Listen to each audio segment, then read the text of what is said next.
Cameron Simons, who, since his election for the said borough constituency, has been appointed to the office of Steward and Bailiff of His Majesty's 3 Chiltern Hundreds of Stoke, Desborough and Burnham in the county of Buckingham. The question is that I do issue my warrant to the Clerk of the Crown to make out a new writ for electing of a member to serve in the present Parliament for the borough constituency of Makerfield in the room of Joshua Cameron Simons, who since his election for the said borough constituency has been appointed to the office of Steward and Bailiff of His Majesty's 3 Chiltern Hundreds of Stoke, Desborough and Burnham in the county of Buckingham. As many of that opinion say aye. Aye. I think the ayes have it. The ayes have it. Order, order. I have a short statement to make. I would like to draw members' attention to the fact that the book for entering the private members' bill ballot is now open. It will be open until the House rises today and while the House is sitting tomorrow. On both days, the book will be available for members to sign in the No lobby until 6 p.m. It will then be taken to the Public Bill Office and remain open for signatures until the rise of the House. The ballot itself will be drawn at 9 a.m. this Thursday in Committee Room 16. Announcements setting out these and the arrangements and the dates when the 10-minute rule motions can be made and presentation of bills introduced is published under the order paper. We now come to questions. Secretary of State for Justice. I call Dr Al Pinkerton. Mr. Speaker, question number 1. Secretary of State. The government is reforming the family justice system to better support families and children. We're rolling out the child-focused model nationally, developing a cross-system family justice strategy and legislating for new child safety measures that ensure child welfare continues to be prioritised. I'm grateful for that response. My Surrey Heath constituent, Olivia, is an extraordinary survivor of sustained coercive control involving psychological, physical and financial abuse, a set of abuses that continued even after her separation from her partner because of child contact arrangements, which left her in persistent fear for both her safety and that of her child. So can I ask the Deputy Prime Minister what steps he is taking and the front bench team is taking to strengthen safeguarding in the family courts and to protect domestic abuse survivors from re-traumatisation, particularly where perpetrators use mechanisms such as child contact arrangements to continue their abuse? Well, the whole House will have sympathy for Olivia. The family courts must never be a place for perpetrators to continue their abuse. Repealing the presumption of parental involvement will ensure children's well-being continues to be the court's primary focus when considering contact, and under the child-focused model, independent domestic violence advisors can provide victims with specialist family support. The Justice Committee, Andy Slaughter. Thank you very much, Mr. Speaker. One of the successes of the family justice system is the family mediation voucher scheme. 2/3 of families who use that scheme avoid going to court. It takes a lot of pressure off the family courts. It started in 2021. It gets renewed every year, often at the end of the year or even when the next year has started, which creates huge uncertainty. Will the Secretary of State just say that he will make the scheme permanent from now onwards? Well, I can confirm to the Chair of the Select Committee that the Family Mediation Voucher Scheme will be extended for another year, giving separating families £500 towards their mediation costs to help them solve issues around childcare and finances without going to court. And I will look carefully at the permanency of those arrangements. Question number 2, Mr. Speaker. Minister. With permission, Mr. Speaker, I'll answer question 2 and 10 together. This government is giving offenders the tools to move away from a life of crime.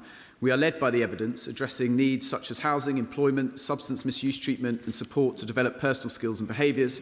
We're also investing £700 million in probation and expanding intensive supervision courts for prolific offenders. Thank you, Mr. Speaker. Reach Out and Recover Kent are a brilliant organisation I met in Folkestone over the weekend who help people, including ex-offenders, recover and stay away from addiction so they can gain skills and work to reintegrate into society. But Ministry of Justice figures show that at the 6-month post-release point, the reoffending rate for adults is twice as high if they are unemployed compared to those in employment. So, Mr. Speaker, what is the government doing to ensure that more ex-offenders in my constituency get tailored and timely support, particularly around the issue of addiction, to get them back into work and to leave offending behind them once and for all? Well, my honourable friend is right to raise these issues and the good work that's happening in his constituency. As he knows, Lord Timpson is leading work about what happens when inmates are in custody. That means working with health services to ensure that our prisoners are getting the support they need, and also with the private sector employers to ensure that there are opportunities afterwards. And I will ask Lord Timpson to write to him with specifics about what is happening in his area. Thank you, Mr. Speaker. I had the honour of taking part as a volunteer in a restorative justice programme in Havering Prison in Cumbria a few years ago. Restorative justice gives victims the opportunity to share with offenders the real impact of their crimes and gives offenders the opportunity to take serious responsibility. And studies show that restorative justice reduces the reoffending rates by up to 28%. So what is the Minister doing to ensure that restorative justice programmes are delivered in every prison? Minister. Well, the honourable gentleman's absolutely right that there is a really important role for restorative justice in our criminal justice system. Just yesterday, we made an announcement as to the use of restorative justice in our youth courts and the appointment of Jacob Dunn as an expert advisor. Jacob Dunn may be known to many members of this House, is a great champion of restorative justice and someone who has experienced restorative justice. There is more to do in the adult estate. The government will be announcing measures with regards to rehab, which is a central cog of the restorative justice system, and we'll be making those announcements in due course. Just Brown Fuller, Liberal Democrat spokesperson. Thank you, Mr. Speaker. The government's talking a good game of reducing the cycle of reoffending, but meaningful prison education plays a key role in that objective. And recent analysis has found a significant decrease in the core education hours in public sector prisons. This has been seen most acutely in female prisons, where there's been a fall of 30%. What is the Minister doing to reverse this decline in education hours across all prisons, ending the postcode lottery that we're currently seeing, and ensuring their obligations to equality are met? Minister. She's absolutely right to raise the importance of education in our prisons. The scandal about education in our prisons is there are classrooms, there are workshops that are left empty day in, day out because the prison system remains not stable enough, and the capacity is going through the roof. So this government has been focused, rightly, on getting stability into the prison system. We will be making announcements as to investment into education. It's also about using the private sector and the third sector, not just government contracts. And again, Lord Timpson will be making announcements on that in due course. Deb Robertson.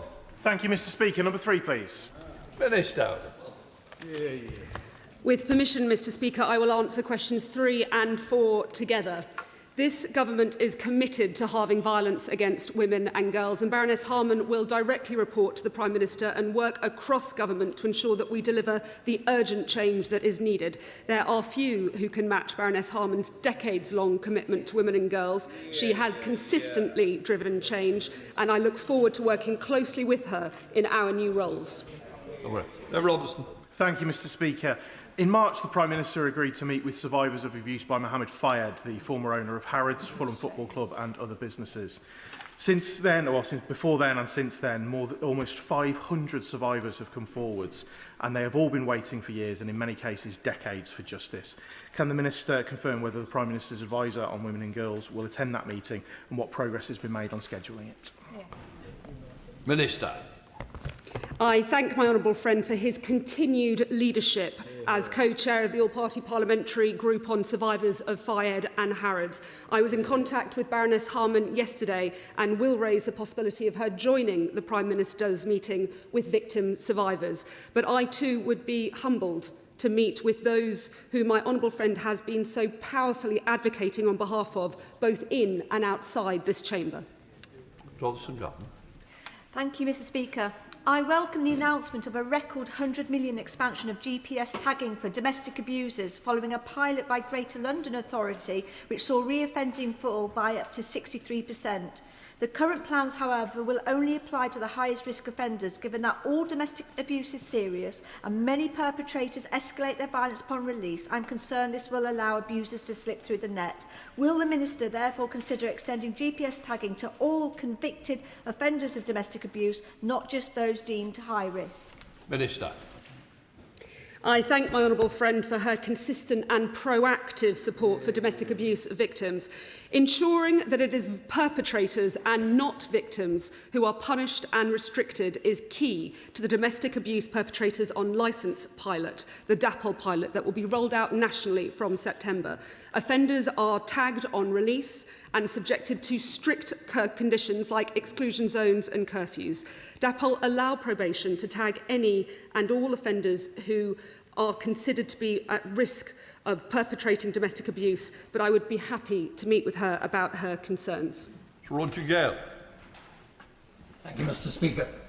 Further to her response to the Honourable Gentleman, the member for Lichfield, and on the basis that justice delayed is justice denied, will she seek to use her good office with the Home Office to ensure that the Metropolitan Police expedites its investigations, so that those hundreds of women who've suffered at the hands of Fayed can at last have the justice that they deserve? Minister. I thank the Right Honourable Member for his question. And he is absolutely right that justice delayed is justice denied, which is why this government is taking such proactive steps to try and reduce the delays that victims are seeing. And I would be happy to meet with him and other members who I know are hugely concerned about the impact that these cases have had on victims and survivors. Thank you, Mr. Speaker, and I welcome the Minister to her place. Almost the first thing that the Prime Minister's new advisor on women and girls did after she was appointed was to say on social media that Arooj Shah, the recently defeated leader of Oldham Council, should be given a peerage. This is despite the fact that Shah spent years trying to block a full inquiry into rape and grooming gangs in Oldham. What does the Minister think that says to victims and survivors, and how can they and the public trust her now? And I would also be interested to know whether the Minister agrees that Shah should be made a life peer. Minister. Baroness Harman's record speaks for itself. She has spent decades turning words into action, whether through landmark legislation, strengthening protections, or relentlessly pushing this issue up the political agenda, which should never be used for party political point scoring. It is this Prime Minister and this government who are determined to halve violence against women and girls. Our Vorg strategy sets out the plan to do so, and we are getting on the job with delivering it. Centre Minister Dr. Kieran Mullen. Thank you, Mr. Speaker. Can I welcome the new Minister to her post? And for all the policies she might be glad to inherit, she's also inheriting a plan later this year to let out potentially thousands of the worst offenders against women and girls, including rapists and those responsible for sexual assault. And the government is refusing to be transparent about this, not answering FOIs and written questions about how many rapists and sexual assault offenders will be allowed out of prison earlier. Can this new Minister open a new leaf in this book and at least be transparent about how many rapists they're going to be letting out of prison later this year? Minister.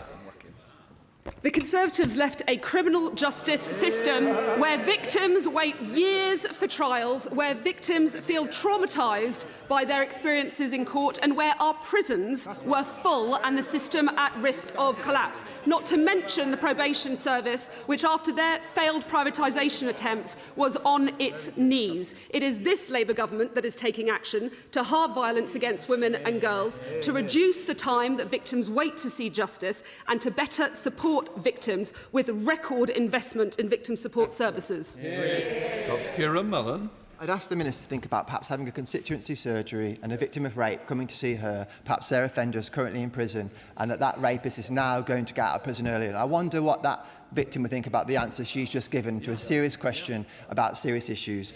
If she's refusing to tell the House, at the very least, will the Minister commit to writing to all the women and girls who currently have an offender in prison, perhaps due to go out 2 years from now, 3 years from now, that's going to get out this year, and at least doing the good grace of telling them, the victims, when that's going to happen? Minister. I meet with constituents every week, and victims will always be my priority. The honourable member comes to this House time and time again, listing horrific offences, but not once has he apologised for the damage that his party did to our justice system. Victims won't forget the mess that they created. Victims won't forgive their failures to take action. Victims will not be fooled by their claims to care now. And it is this Labour government that is committed to halving against violence against women, and this Labour government that has the plan to make it happen. Richard Quigley. Question number 5, Mr. Speaker. From bench, who wants it? Minister, welcome. Thank you, Mr. Speaker.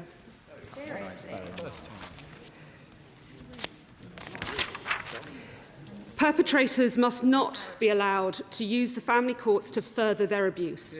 While the family courts already have a range of tools designed to protect victims, we are going further by rolling out the child-focused courts model nationally. Speaker, while I welcome the steps the Department has already taken to prevent perpetrators of domestic abuse from using the family courts to continue coercive control, will the Minister look at ensuring legal aid is accessible to victims in Pathfinder courts, particularly at decision hearings, given worrying reports that this has become nearly impossible to access in practice, so that perpetrators can exploit this process and continue their campaigns of harassment? We're both too ready.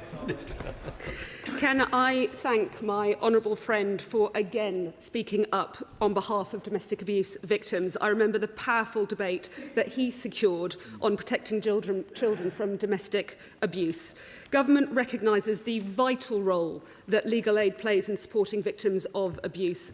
Child-focused courts, otherwise known as Pathfinder courts, have been rolled out to 10 court areas, most recently the Isle of Wight in January.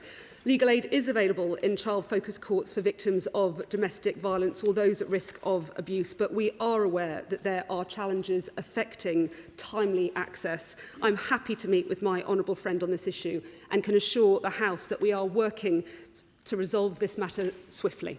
Rachel Gilmore. Thank you, Mr. Speaker. Around 1 in 20 rural households experience some form of domestic abuse, although experts believe this figure is significantly understated owing to chronic underreporting. Evidence shows that financial control and exclusion from business decisions is a particular feature in rural areas. The pressures of multi-generational living, the unique stresses of farming life, and the combination of geographic and digital isolation can all heighten vulnerability. Would the Minister set out what specific steps the Government is taking to address these rural risk factors, improve reporting pathways, and consider setting up a special committee to look into this? Minister. I thank the honourable member for raising this really important issue.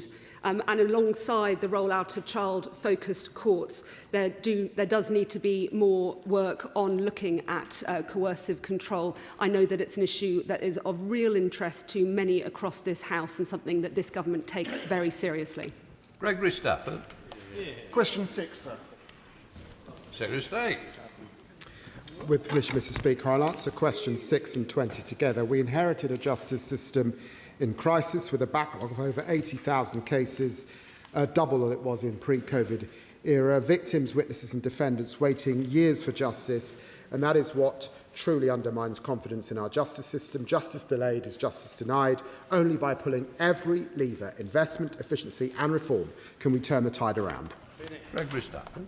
Thank you, Mr. Speaker. On the Secretary of State's watch, the court's backlog has reached record levels, yet his answer is to weaken one of the oldest rights in our justice system, trial by jury. The backlog was not caused by juries, and it will not be solved by scrapping juries. The Bar Council says there is very little evidence for the government's approach, while the Institute for Government estimates that it would save at most around 2% of court time, and even that may be generous. So why will the government not drop this ill-judged proposal and focus instead on the serious reforms needed to cut the backlog and speed up justice for victims? I've got to say, if the honourable gentleman were serious, he would get on the detail. We're not scrapping juries. Juries remain a cornerstone of our system. Just as Margaret Thatcher made changes to the jury system, just as the Blair government made changes to the jury system, we are making changes to bring down the backlog. Sir Purchase. Thank you, Mr. Speaker. Mr. Speaker, on Saturday, the Secretary of State promised extra court time for anyone arrested at the Kingdom March. Yet, we know there are grooming gang survivors who have waited more than 20 years for their cases to come to court. How is it that he is able to find court time to arrest protesters, and yet some victims of vile sexual abuse are waiting decades to hear their cases in court? I would have thought that the Honourable Lady, as a magistrate, recognises the right to protest exists in our country and we defend it. But where people spew hate, where they incite violence, where anyone is subject to criminal damage or harm, of course the courts will bear down on them in the strongest possible of ways. You understand, mate? Speaker, honourable members fairly hold strong views on these reforms. However, it is notable that the right to elect between Solomon's summary procedure for certain offences does not sit with the accused in Scotland but with the Procurator Fiscal. But the people of Scotland are listening to this salient debate. Does the Secretary of State agree with me that we must conduct this debate on the government's reforms without feeding the increasing malignant narratives of certain groups seeking to undermine public confidence in prosecutions and convictions in every corner of the United Kingdom? Stay. Well, my honourable friend makes a very good point. It's fundamental that people have confidence in our justice system across these aisles, wherever it is found, and that is why this government is seeking to do all it can to get both the court system out of crisis, which we inherited, and the prison system out of crisis, which we inherited. Carl Turner. Speaker, it must be absolutely exhausting holding on to an idea that only he, the Justice Secretary, still pretends is a good one. The Mayor of London is opposed to these changes and has tried to persuade him to bin it. The Mayor of Manchester is opposed to this ludicrous idea. The leader of Scottish Labour was opposed to this idea, and it doesn't even involve Scotland. The former Welsh First Minister was apparently opposed to it. When is he going to let his ego get out the way and bin this ludicrous idea of curtailing jury trials?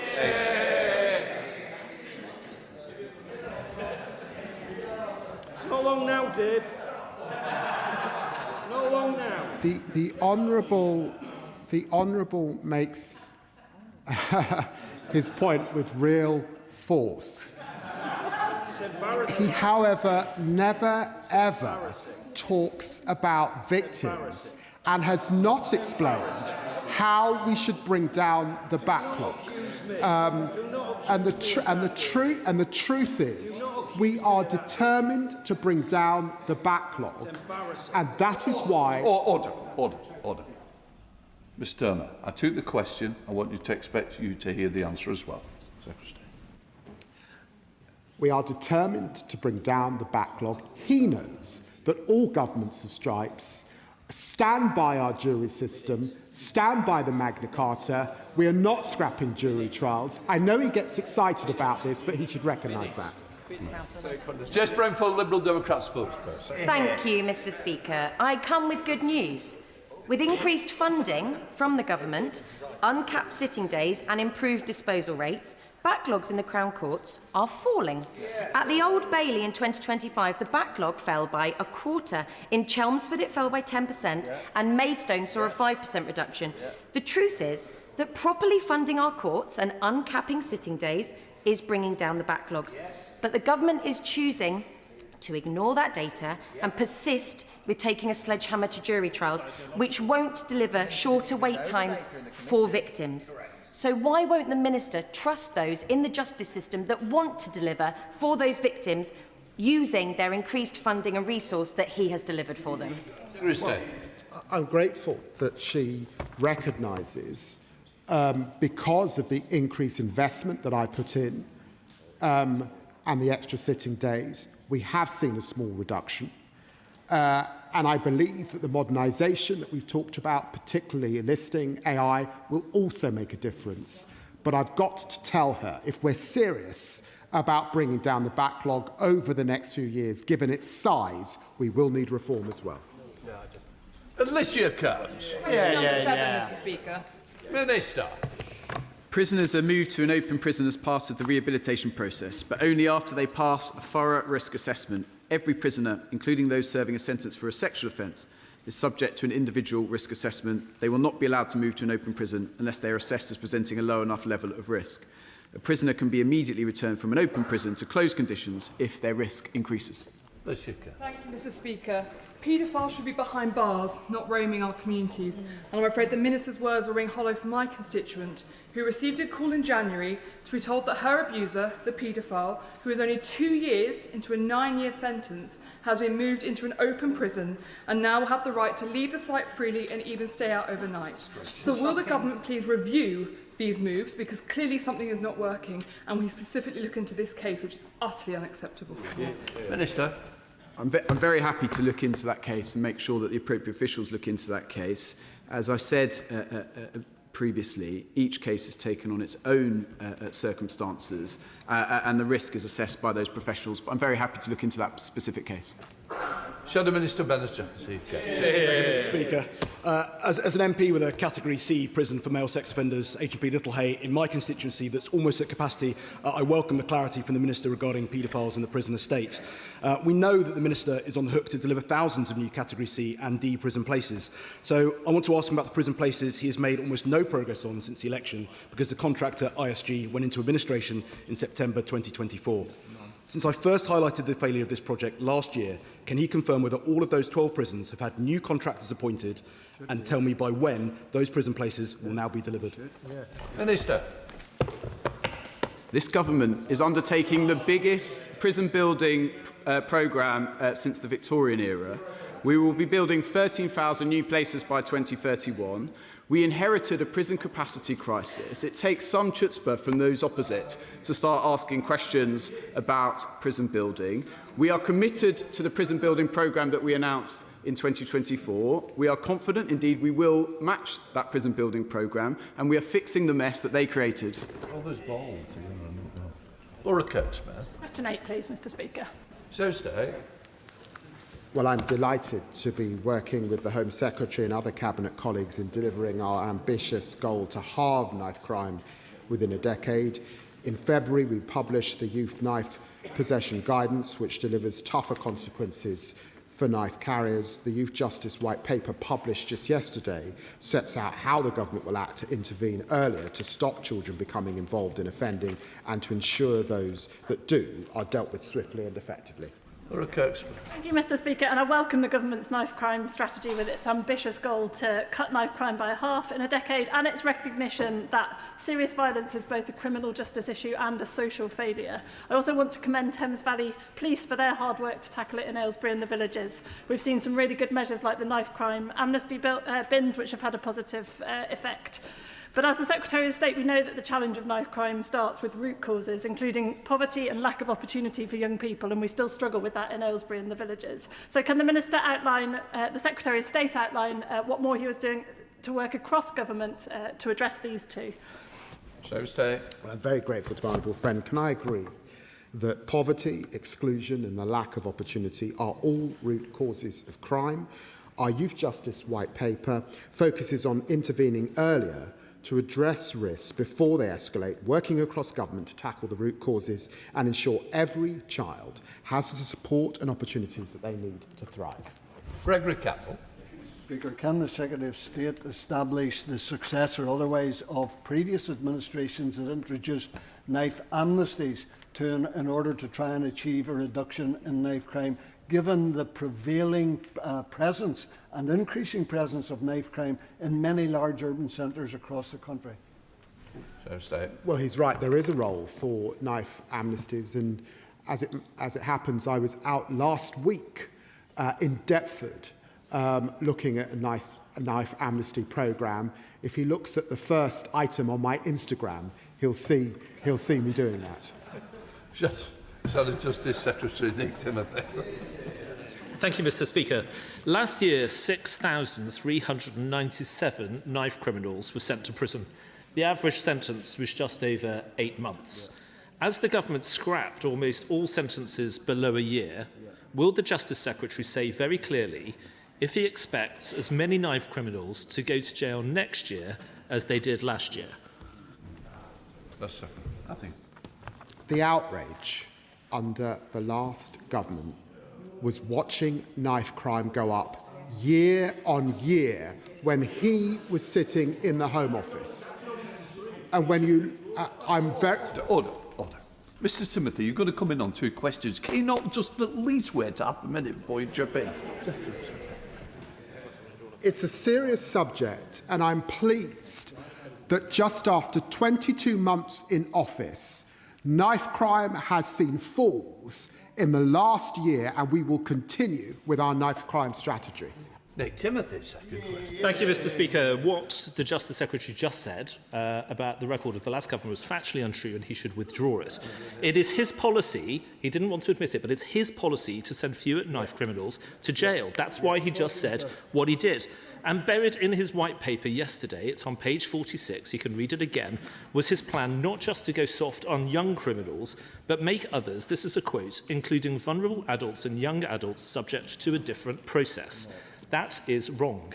So can the Justice Secretary rule out weaker sentences and targets to reduce imprisonment rates for any adult criminals? Justice Secretary. I've got to tell him, he left us with a prison capacity crisis, and the last government had success in reducing the amount of young people in prison. He knows it, the record is there, and I worked with Michael Gove and David Cameron as they set about on that mission. The strategy we published yesterday, of course, puts public protection first. There will always be young people that have to be in custody, but working with the most vulnerable, we are determined to reduce the amount of young people, particularly on remand. Patrick Hurley. Number 9, please, sir. Minister. The victim will deliver a new, strengthened victims' code. We've engaged with victims, support services and criminal justice professionals in a consultation that closed on the 30th of April, and we are now taking time to consider nearly 200 responses. We will issue a public response ahead of finalising the new code and bringing it into force. Patrick Hurley. Thank you, Mr Speaker. In my constituency, an acknowledged victim of a violent crime is being alleged to be contributory negligent in the civil courts. This is re-traumatising and appears to be contrary to natural justice. So will the Minister agree to meet with me and my constituent to discuss further and to see what measures can be put in place to address concerns about how the civil law system deals with cases such as these? Minister.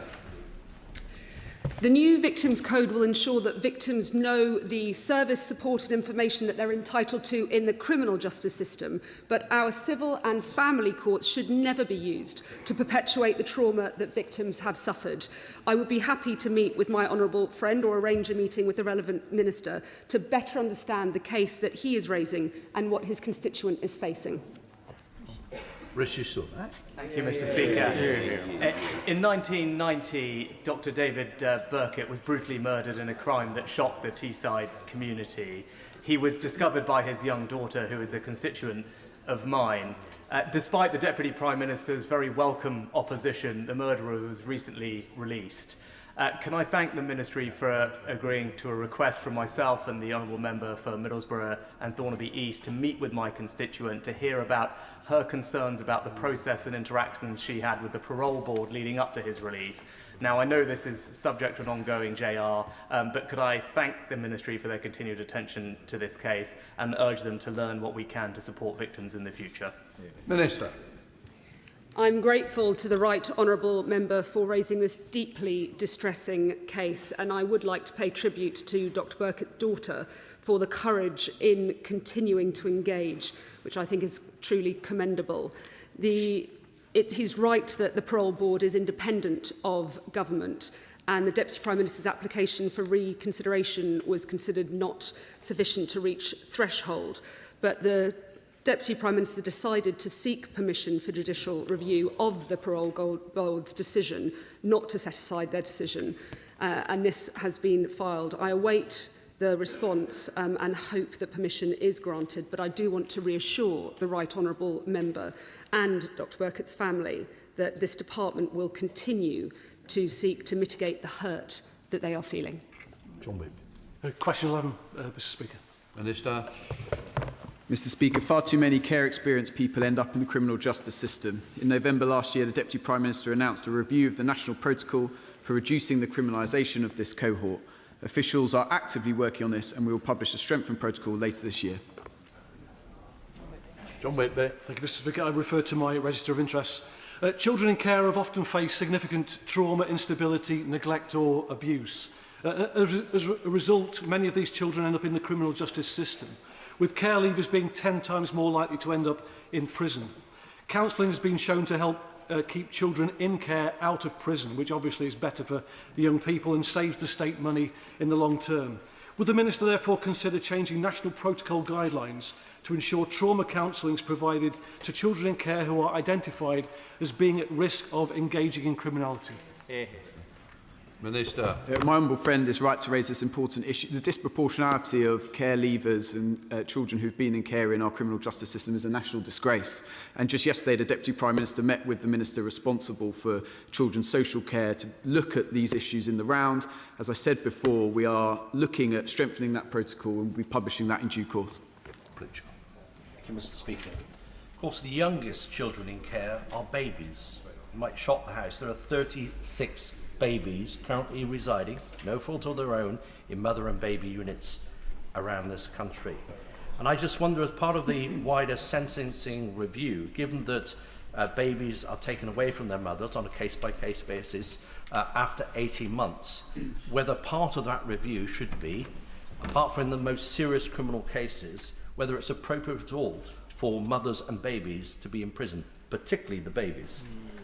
Minister. I thank the honourable member's question, and he's raised this issue indeed just yesterday in the Commons, a similar theme, and he's right to do so. I know that Lord Timpson has a particular focus on female offenders and women inmates in prison, and will be making an announcement in due course, but he's right to raise these issues, and they're very important ones. Mr Strathern. Thank you, Mr Speaker. Number 12. So stay. Well, with permission, Mr Speaker, I'll answer questions 12 and 14 together. The Prime Minister asked me to lead work across government to improve outcomes for boys and men. This includes a specific focus on convening and coordinating the brilliant existing work across departments, including health and wellbeing, education and employment, and masculinities and connection. Furthermore, yesterday we set out a plan for youth justice reform, the first in many, many years. Mr Strathern. Thank you, Mr Speaker. The Anti-Slavery Commissioner recently called out the targeted online grooming of young men online by county lines gangs. This is far from an isolated targeting. We know from the manosphere to predatory gambling companies and get-rich-quick schemes, young men growing up in Britain today are all too often targeted by the worst corners of the internet. However, while Ofcom rightly has specific guidance for platforms about how to better protect women and girls from the specific harms they can be exposed to, no such parallel guidance currently exists for young men and boys growing up in Britain today, and we are all worse off as a result of that. We recently convened over 60 MPs to write to Ofcom and urge them to put this right. Would the Deputy Prime Minister like to join us today in calling on Ofcom to step up? It's in their gift. Let's get it done. Secretary of State knows what the question is. Well, it's an excellent question, and he's quite right. There are a lot of concerns about the online space and what it means for men and boys in a modern society. There's an important role for Ofcom. I'd encourage him to write to the Secretary of State Science, Innovation and Technology. And of course, I'll take a close interest, and I hope he gets a meeting with the Minister. Amanda Mott. Thank you, Mr Speaker. As the founding member of the Labour Group for Men and Boys, I welcome the government's focus and on prevention opportunity, because supporting men and boys, Mr Speaker, is not a zero-sum. It benefits women, girls, families and communities too. But in Portsmouth, too many boys and young men are struggling with education, mental health and pathways into work, while many older men tell me increasingly they feel isolated, overlooked and mistrustful of institution and politics. What discussions is the Secretary of State having with Cabinet colleagues about rebuilding purpose, trust and opportunity for men and boys across our communities? And will you work with me to turn this ambition to meaningful action for men and boys in Portsmouth? Well, very keen to work with my honourable friend on this issue, and I recognise that there are real issues in her constituency in this regard. She'll be pleased that last month I attended a roundtable with some of the leading figures in the Men and Boys sectors to hear directly from them their current concerns. But I'm also chairing the Inter-Ministerial Group on Men and Boys, and there's real excitement that we can do something about this over the next 2 years right across Whitehall. Vicky Slade. Mr. Speaker, an often underappreciated element of the criminal justice system is the impact it has on fathers' ability to stay part of their families. My friend, the Honourable Member for Henley and Thames, shared research conducted by the University of Plymouth about fathers separated from their children and the impact on family life. If we're going to reform people in prison and rehabilitate them, we must take steps to help them maintain their family relationships. So will it take steps to tackle communication barriers for those with young children and improve the way that our children integrate with their parents when they're in prison? So stay. I'm very grateful to the Honourable Lady. And a few years ago now, I set up the all-party group on fatherhood, and she's right. The role of fathers in all children's lives is vital. There's nothing more affecting than programmes in prison, for example, where fathers who are unable to write or illiterate are helped to do so, to stay in communication with their children. I look closely. Robert. Thank you, Mr. Speaker. I'm sure the House will join me in paying tribute to the former Victims Minister, the Honourable Member for Pontypridd, for her amazing work in that role, and I wish the new Minister the best of luck in the role. 90% of men and boys who are incarcerated for young men who are incarcerated for violent offences experienced or witnessed domestic abuse or another form of abuse at home. The government is investing in increasing the number of IDVAs available to adult survivors, but there is no like-for-like equivalent for children to access that kind of direct advocacy. Will the Deputy Prime Minister consider looking into this proposal that has been advocated by a number of victims' charities to make sure that young men and boys get the domestic abuse support that they need and deserve? So, Justice Secretary.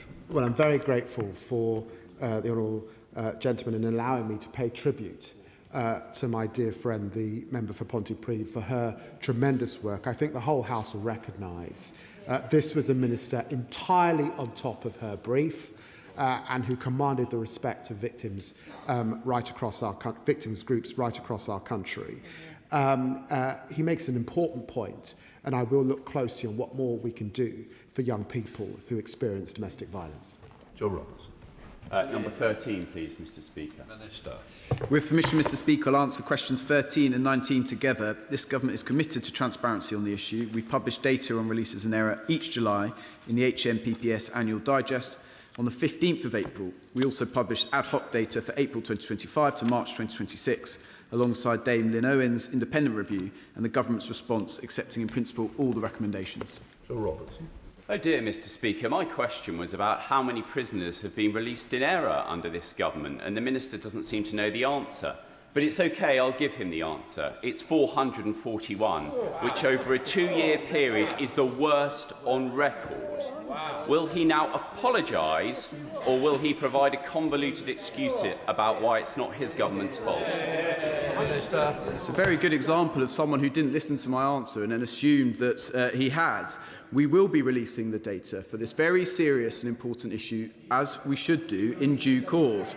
We released the data earlier this year on an ad hoc basis. By the way, over the last 14 years of Conservative government, they never released data and release in errors. So we're not going to take lectures from the opposing bench on this issue. Fundamentally, Dame Lynn Owens has done a review into this important issue, has set out a series of recommendations as to how we solve it. We've accepted them and we begin to implement them, but I won't be taking any lessons from the opposing benches on this issue. James Wilde. Thank you very much, Mr. Speaker. Despite implementing what the Justice Secretary said were the strongest ever checks, every week criminals are being given a get-out-of-jail-free card. How many of those 441 prisoners wrongly let out of prison on Labour's watch remain at large? And why is it still taking days for the prison service to let the police know when they've wrongly released people? Minister. The truth, Mr. Speaker, is this is a long-standing issue in our criminal justice system, and it is a disgrace. Any release in error is a disgrace. Now, how do we solve that issue, Mr. Speaker? We solve it by investing in our prison system. That's why we're building more prisons than since the Victorian era. We invest it in stabilising the prison population. That's why we introduced the Sentencing Act, which finally we have some sustainability in our prison system. The Conservatives did absolutely nothing. We are taking action recommended by Dame Lynn Owens, and that action will be undertaken. Act and Crime and Policing Act were both put victims at the heart of the justice system, received royal assent, and in the gracious speech His Majesty the King confirmed that he will proceed with the Courts and Tribunals Bill to turn the tide on the Crown Court backlog and deliver swifter justice for victims, and that we remain committed to a Hillsborough law to bring in a duty of candour for public service and rebuild confidence in the justice system. These are yet more examples of this government getting on with delivering justice for the British people. Thank you, Mr. Speaker. Cornwall continues to face some of the UK's worst legal aid deserts, with rurality and lack of transport adding to this postcode lottery. According to the Law Society, a third of domestic abuse survivors were forced to represent themselves in court, as even when advice is available, eligibility criteria often stands in their way. Will the Minister meet with me to discuss raising the income threshold for the legal aid means test in line with inflation and remove the capital assets requirement altogether to ensure victims of economic abuse can access justice? Justice Secretary. Well, it is important that those who need legal aid can access it, of course, including those in rural communities and victims of domestic abuse. We work with the market to mitigate localised pressures, particularly where they exist, by supporting a mix of face-to-face service, telephone and remote advice provision. I'll ensure that he gets a meeting with the Minister.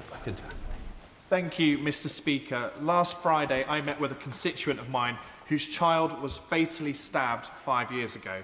As a parent myself, I cannot begin to imagine what the family has gone through and the trauma they have faced since. But concerningly, Mr. Speaker, the killer of that child has repeatedly accessed social media while in prison to cruelly taunt the victim's family. Unfortunately, I've spoken with other constituents and their families who have had similar experiences. Will my right honourable friend agree with me that this is completely unacceptable and look at my constituent's case so we can ensure that violent offenders cannot continue to taunt victims from behind bars? Justice Secretary. Well, I'm very grateful to my honourable friend for raising these issues. Let me be absolutely clear. Prisoners are not permitted to have access to social media in any circumstances and face punishment if they do so. All cases are investigated by HMPPS if they're discovered. A few weeks ago, I visited our state-of-the-art digital forensics lab, which interrogates any phones found and provides evidence to bring successful prosecutions in court. And I hope that reassures his constituent. So, Justice Secretary Nick Timothy. Thank you, Mr. Speaker. This weekend, 2 marches came to London. One condemned by the Justice Secretary, about the other, yet another anti-Israel march, not a word. Once again, we heard crowds of people demanding intifada revolution and other coded calls for attacks on British Jews. If the CPS refuses to prosecute the thugs who chant globalise the intifada and other calls for violence, why won't the Justice Secretary change the law so these people get what they deserve? Justice Secretary.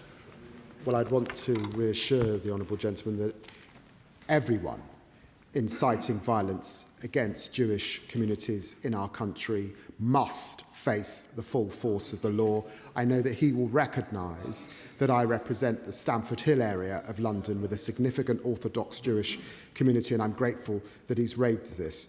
Can I just remind him that the CPS recently updated their guidance on hate crimes on the 5th of May to ensure that people face the law as they should.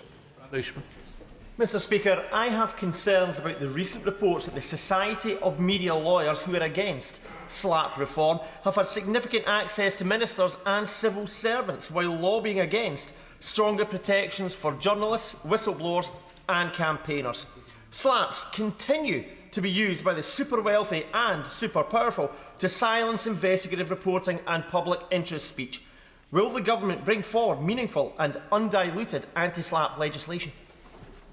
Well, he's absolutely right. We cannot allow the rich and powerful to use their resources to stop proper investigation, and I will be bringing forward legislation as soon as time allows. Luke Taylor. Thank you, Mr. Speaker. I've heard from victims of domestic abuse and stalking the harrowing journey they face rebuilding their lives.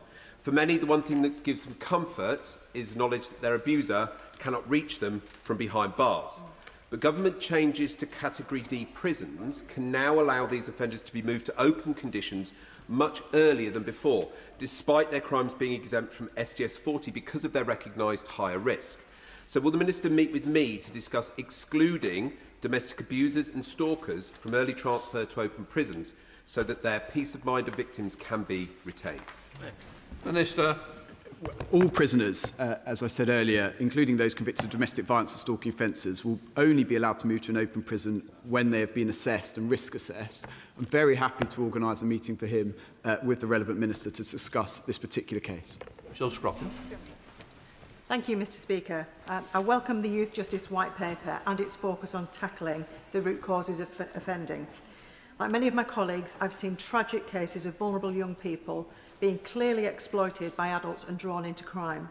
Can I urge the Minister to ensure that the new offence of child criminal exploitation is brought forward swiftly and that it's robust enough to go after those responsible? So state. I'm very grateful to my honourable friend. There's nothing more tragic than seeing young people, often from deprived backgrounds, preyed on by adults to run drugs and all sorts of contraband across the country. We will be bringing this forward as soon as possible. Tim Farrell. Thank you, Mr. Speaker. Kendal Magistrates Court was outrageously closed in 2017 on the promise, though, that sittings would continue in other public buildings in Kendal after closure, yet there has not been a single sitting in Kendal since 2020. Will the Deputy Prime Minister put this right urgently so that promise can be kept and local people can have reasonable access to justice? Just a second. Well, I'm grateful to the right honourable gentleman. He knows that the government inherited a justice system in crisis with record and rising caseload. He also knows that the last government closed courts right across the country.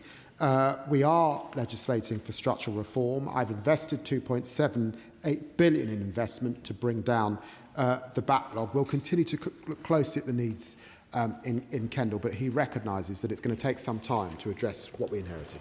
Liz Twist. Thank you, Mr. Speaker. The latest Women's Aid annual audit highlights that nearly 80% of domestic abuse survivors now face devastating tech-facilitated abuse and online stalking. How will the Justice Department collaborate across government to ensure that our courts and prosecutors are fully equipped to tackle digital violence? Minister. I thank my honourable friend for her question and her consistent efforts to raise online harms. Whether it's physical, oral or online, abuse is abuse, and this government is determined to tackle violence against women and girls online as well as off. We are making it illegal to take or make intimate images without consent, including deep fakes. Our new deletion orders will ensure that courts can require offenders convicted of intimate image offences to delete images of their victims. The VORG strategy sets out our plan to tackle digitally facilitated violence across government. Thank you, Mr. Speaker. We know how grooming gangs regularly trafficked young, vulnerable girls across the borders.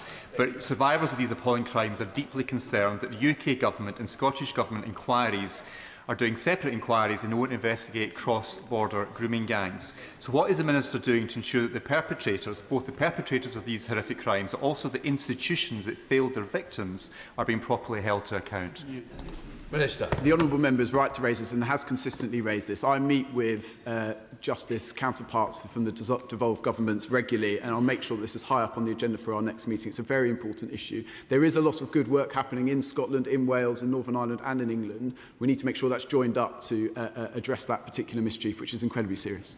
Jogi. Thank you very much, Mr. Speaker. Can I ask the Minister to assure me and my constituents back home in Newcastle Lyme that the changes to the unduly lenient sentence scheme will ensure that victims of crime in Newcastle Lyme and across the Kingdom are better supported at every stage of the criminal justice system? Minister. My honourable friend is right to raise this. I'm very proud that this government has listened to victims. I've met with the Victims Commissioner and an array of victims who have been complaining about unduly lenient sentencing scheme. We've been able to modernise it to allow an out-of-time route for victims and bereaved family members to refer sentences outside of the 28-day time limit. Clearly, 28 days is sometimes not appropriate for families who are in deeply distressed circumstances. So we've been able to make changes of that, working on a cross-party basis as well. I'm proud that this government is putting victims at the heart of the criminal justice system. Thank you very much, Mr. Speaker. I think it would be fair to say the government and I do not see eye to eye when it comes to the policy of curtailing trial by jury. However, if the government is determined to go down this route, their own impact assessment sets out that a significant number of magistrates need to be recruited. The MOJ has set this out to be 7,000 over 3 years. In order for the government's own plan to work, will they commit not to change any of the rules around trial by jury until they have recruited those magistrates? Secretary. I think magistrates play a hugely important role. I was sad that under the last government they were cut back. They used to be about 29,000. He will see the recruitment campaign right across the country. I think we need a new generation of magistrates, and I want them to come from all backgrounds.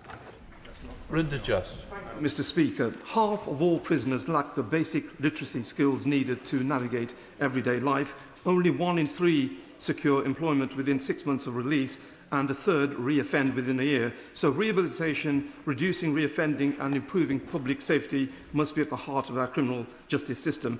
Will the Secretary of State please therefore commit to increasing funding for prison education so that offenders can access the basic skills and support they need to rebuild their lives, and so that they can reintegrate and contribute positively to society when they leave prison? My honourable friend has been consistent in raising this important issue. We are committed to ensuring that there is a sufficient education provision for prisoners. I would gently stress, however, we can only provide that education if we are able to get prisoners into the classroom. So we need to stabilise the prison system, get order back into the prison system after the chaos that we inherited. But absolutely, this government is committed to ensuring that prisoners have education and work opportunities upon leaving.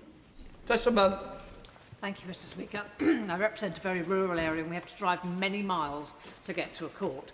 With fuel prices so high at the moment, I wonder why ordinary citizens are reimbursed for jury service at the rate of only 31.4 pence per mile for their travel by car costs, and yet the standard HMRC approved rate is 45 pence per mile. It doesn't cover the cost of travel and penalises those who live in rural areas. Minister. Well, the honourable member, as a member of the Justice Select Committee, raises an important and very practical point. The government recognises the hugely important civic duty that jurors play day in, day out across the country. We always will keep remuneration and travel costs under review, and we've heard the question. Samantha Dibler. Thank you, Mr. Speaker. I'm sure it's not missed anybody's radar that I recently launched a campaign for lifelong sex education, and as of last week I met with some parish councillors, one of which works within the probation service, and she thanked me for the campaign because of the amount of re-education they have to do, of young men in particular, when it comes to what is acceptable within sexual relationships. So I wonder if the Secretary of State would, and the relevant ministers would meet with me to talk about the importance of lifelong sex education in re-educating potential offenders re-offending. Secretary of State. Well, can I thank her for her campaign and her work in this area. It is important that prisoners and those on probation are re-educated, really, as to codes of conduct. And I'm very happy for her to arrange to have a meeting with the Prisons Minister. Adam Dance. Thank you, Mr. Speaker. Can the Secretary of State outline what steps he is taking through the criminal justice system to support victims of violence against women, particularly those that report historic cases of sexual violence, like several of my young constituents who face terrible communications, years of delays, and ultimately the CPS not progressing with the prosecution? Minister. Those of us who've spent years campaigning to address violence against women and girls know that we are building on the work of pioneers, and Baroness Harman was one of those pioneers. I'm looking forward to working closely with her across government to deliver our VORG strategy. As part of that, we will be delivering the new Victims Code, which will set out the service, support and information that victims are entitled to, and we're supporting victims with the largest ever investment of £550 million in victim support services. Sarah Coombs. Thank you, Mr. Speaker. In the past 6 months, the community in the Black Country was rocked by 2 horrific cases of Sikh women being raped in racially aggravated assaults. These two attacks shook the entire community to our core, but it recently came to light that a Reform Party election candidate celebrated these appalling attacks. He's thankfully now stood down after being elected just 2 weeks ago. Can the Minister say more about how women will be supported in these cases where not only were they victims of horrific sexual attacks, but there was racial hatred involved as well? Minister. Well, it is unsurprising that yet again we do not have any Reform MPs in the chamber. People will be shocked to hear about these cases of racially aggravated sexual violence, and any comments celebrating that are utterly repugnant.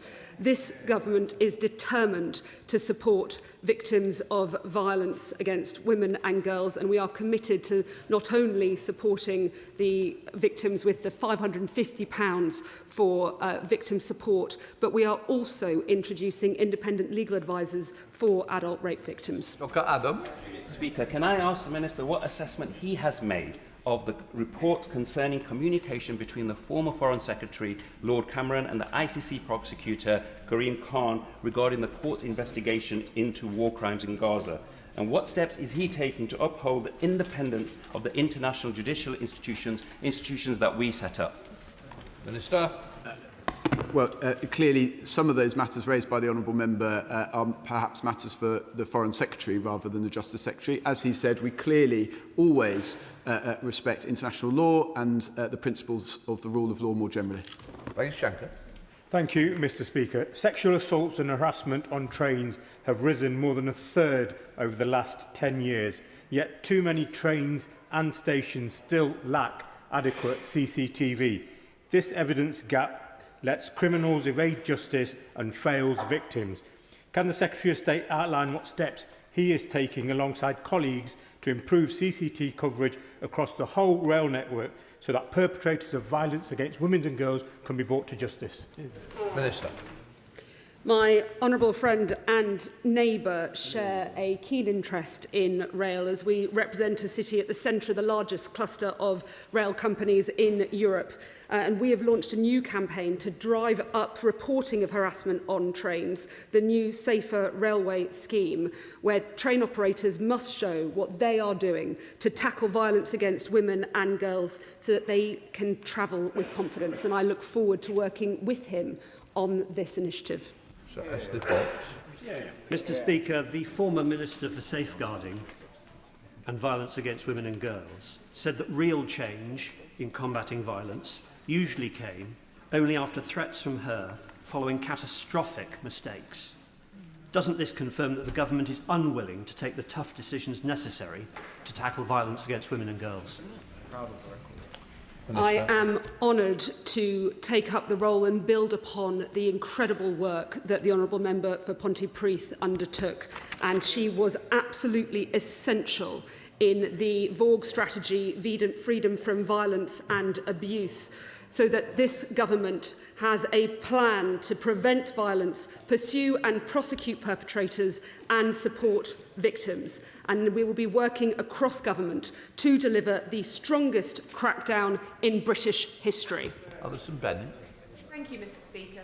My constituent Tam is a mental health legal aid lawyer who has seen demands in the sector rise while fees fail to keep up. As a result, many have left this work, despite the government's 2025 Mental Health Act increasing the workload. This is unacceptable when people's liberty is at stake. So I ask, what specific assessments has the department made of the current sustainability of the mental health legal aid sector, and what concrete steps are they taking to ensure its financial viability? I'm grateful to the Honourable Lady. We've announced additional funding of up to £34 million a year for criminal legal aid advocates, and up an additional £92 million beyond that for criminal legal aid solicitors. She raised the important area of mental legal aid in relation to mental health cases, and we'll look closely at that in the next funding period. Anna Dixon. Thank you, Mr. Speaker, and I'd like to congratulate my honourable friend for her first outing at the dispatch box. On Friday, I met Jimmy, an IPP prisoner whose case I've previously raised with the Prime Minister, the Justice Secretary and the Prisons Minister. Despite good progress, he still does not have a firm release date. After more than 20 years in prison and over a decade since IPP sentences were abolished, So will the Justice Secretary urge his department to do all it can to expedite Jimmy's release and that of the other estimated 2,800 people who remain in prison on IPP sentences? So state. Well, I recognise the real issues that exist for IPP prisoners, and we have discussed this at length and will continue to do so. The Prisons Minister has done a lot of work in this area, engaged with all of those, including in another place, who raise these issues on almost a weekly basis. And of course, we want to do more and see those prisoners who are not going to cause public harm released. That completes questions. Let the front bench change over.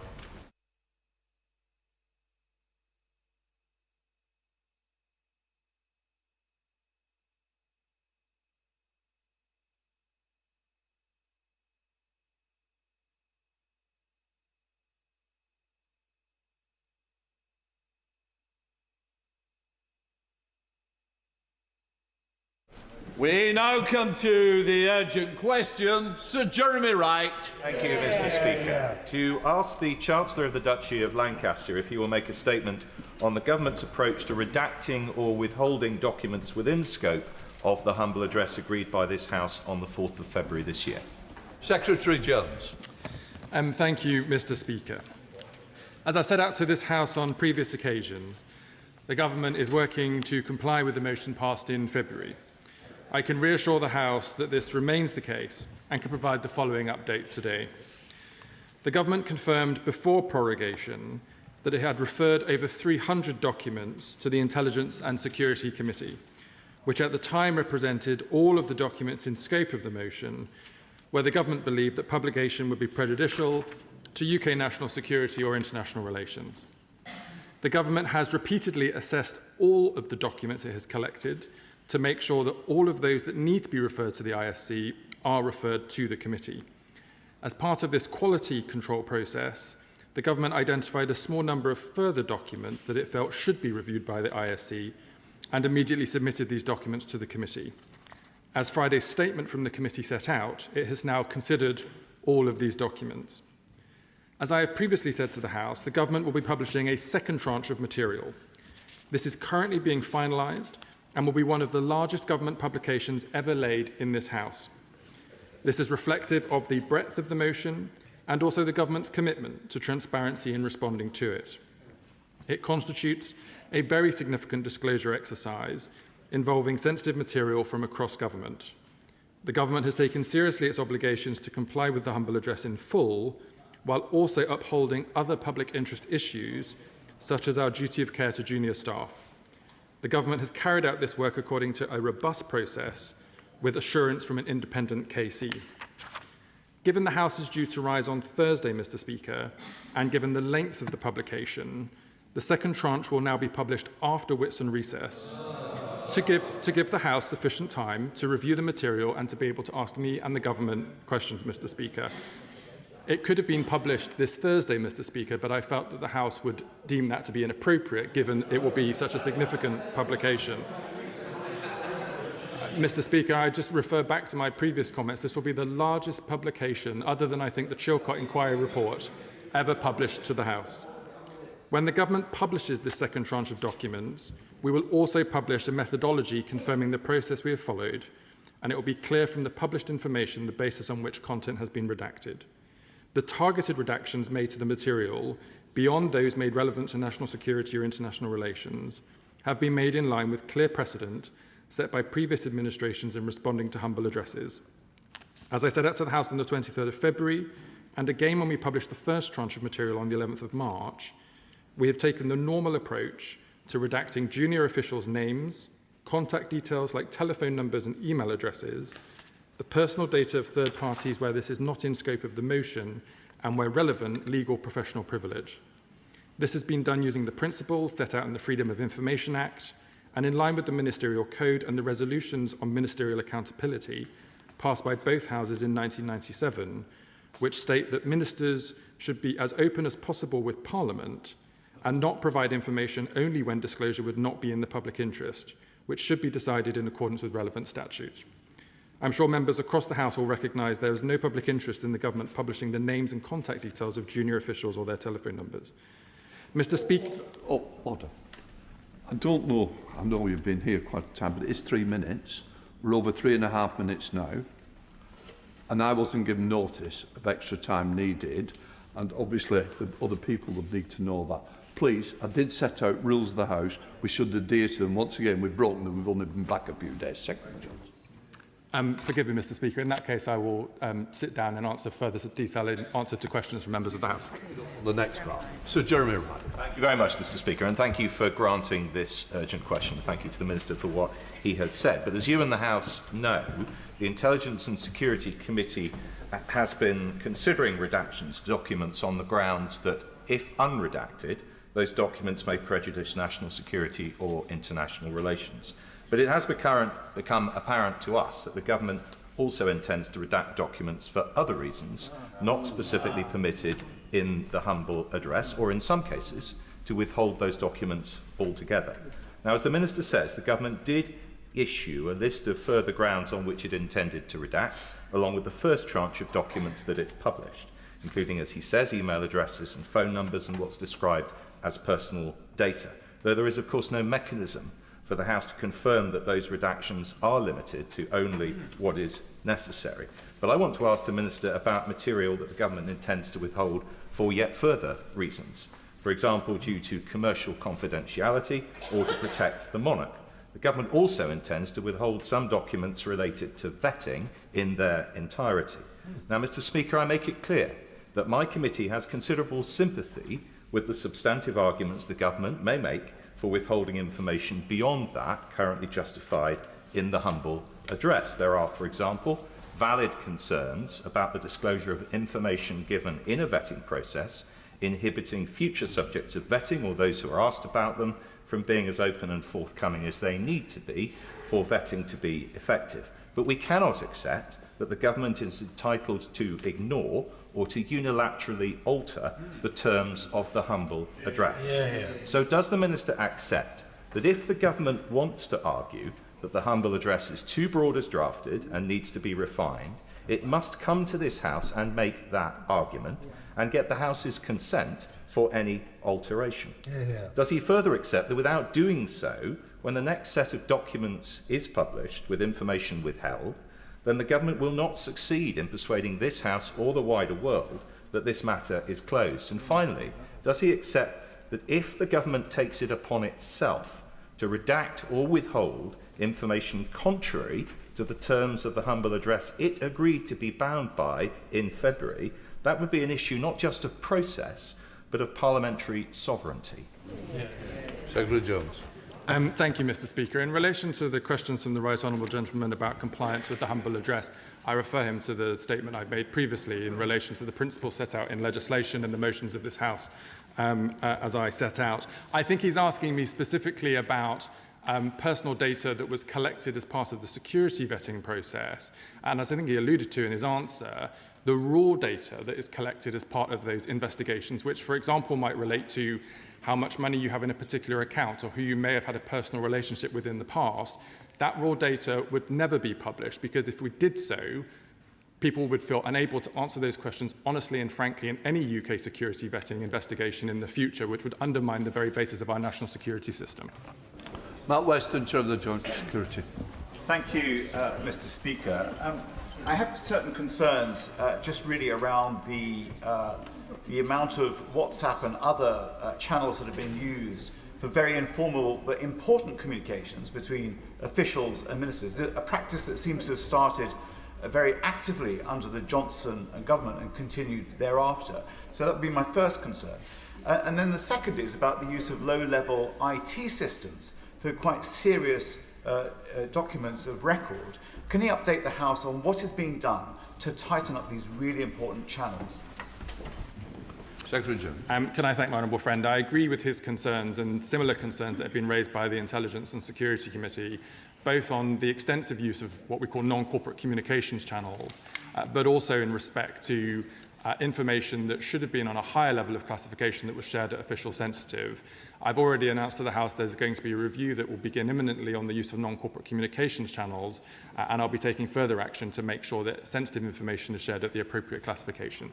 Senator Minister Neil O'Brien. Mr. Speaker, The House gave the government a very clear instruction that the only documents that could be redacted were those which might prejudice UK national security or international relations, and all of those documents were to be referred to the ISC. So for my incredibly respected and right honourable friend to say that the government has applied redactions to the documents sent to the ISC beyond the scope agreed by the House and has also withheld documents entirely from the ISC is an extremely serious matter that completely undermines what this House agreed. There may be legitimate reasons the government doesn't want to place certain things in the public domain, but if the humble address motion doesn't allow for redaction on those grounds, the government can't just unilaterally decide to ignore the will of this House. And sadly, this pattern of backsliding fits a pattern of behaviour. The Prime Minister's Chief of Staff had to resign over the Mandelson scandal, but now he's apparently back, advising the Prime Minister already. We forced the government to hold an inquiry into the grooming gangs, then they sabotaged it and they dragged their feet for a whole year. We said it needs to be harder to get ILR, Home Secretary said she'd do it, Labour backbenchers didn't like it, and so now it's not in the King's Speech. Again and again, as soon as attention moves elsewhere, they start backsliding. So we now expect the government to discuss its approach to the humble address constructively and would welcome such discussions. So I ask the Minister, now that the government's had reviewed all the documents, the IC has reviewed the documents, when is the government going to release all the rest of the Mandelson files? The Minister says after Whitsun. When after Whitsun? Will the government return to the House to ask permission for the redactions that they clearly wish to make, which go beyond the scope of the humble address? And would the Minister brief opposition members on Privy Council terms about these broader redactions that the government clearly wishes to make? Mr. Speaker, members opposite voted for a cover-up when they voted against referring the Prime Minister to the Privileged Committee over this. They don't like it, but it's true. This House and the people of this country deserve better than yet another cover-up. Secretary Jones. Mr. Speaker, I take these matters very seriously, as I'm sure members across the House would recognise. I will not, though, for one instance, countenance the idea that there is, as loud as you may want to shout it, a cover-up. If there was any suggestion of a cover-up, Mr. Speaker, I would not be standing at this dispatch box to defend the process. I would resign. That has not been the case, and I would suggest to the honourable gentleman that he might want to focus on the substance of the matter at hand. On the questions that he's put before me, I've answered them in the statement and in my answer to the co-chair of the Intelligence and Security Committee, and I refer him to my previous answers. Dear Member Thornbury, Chair for the First League.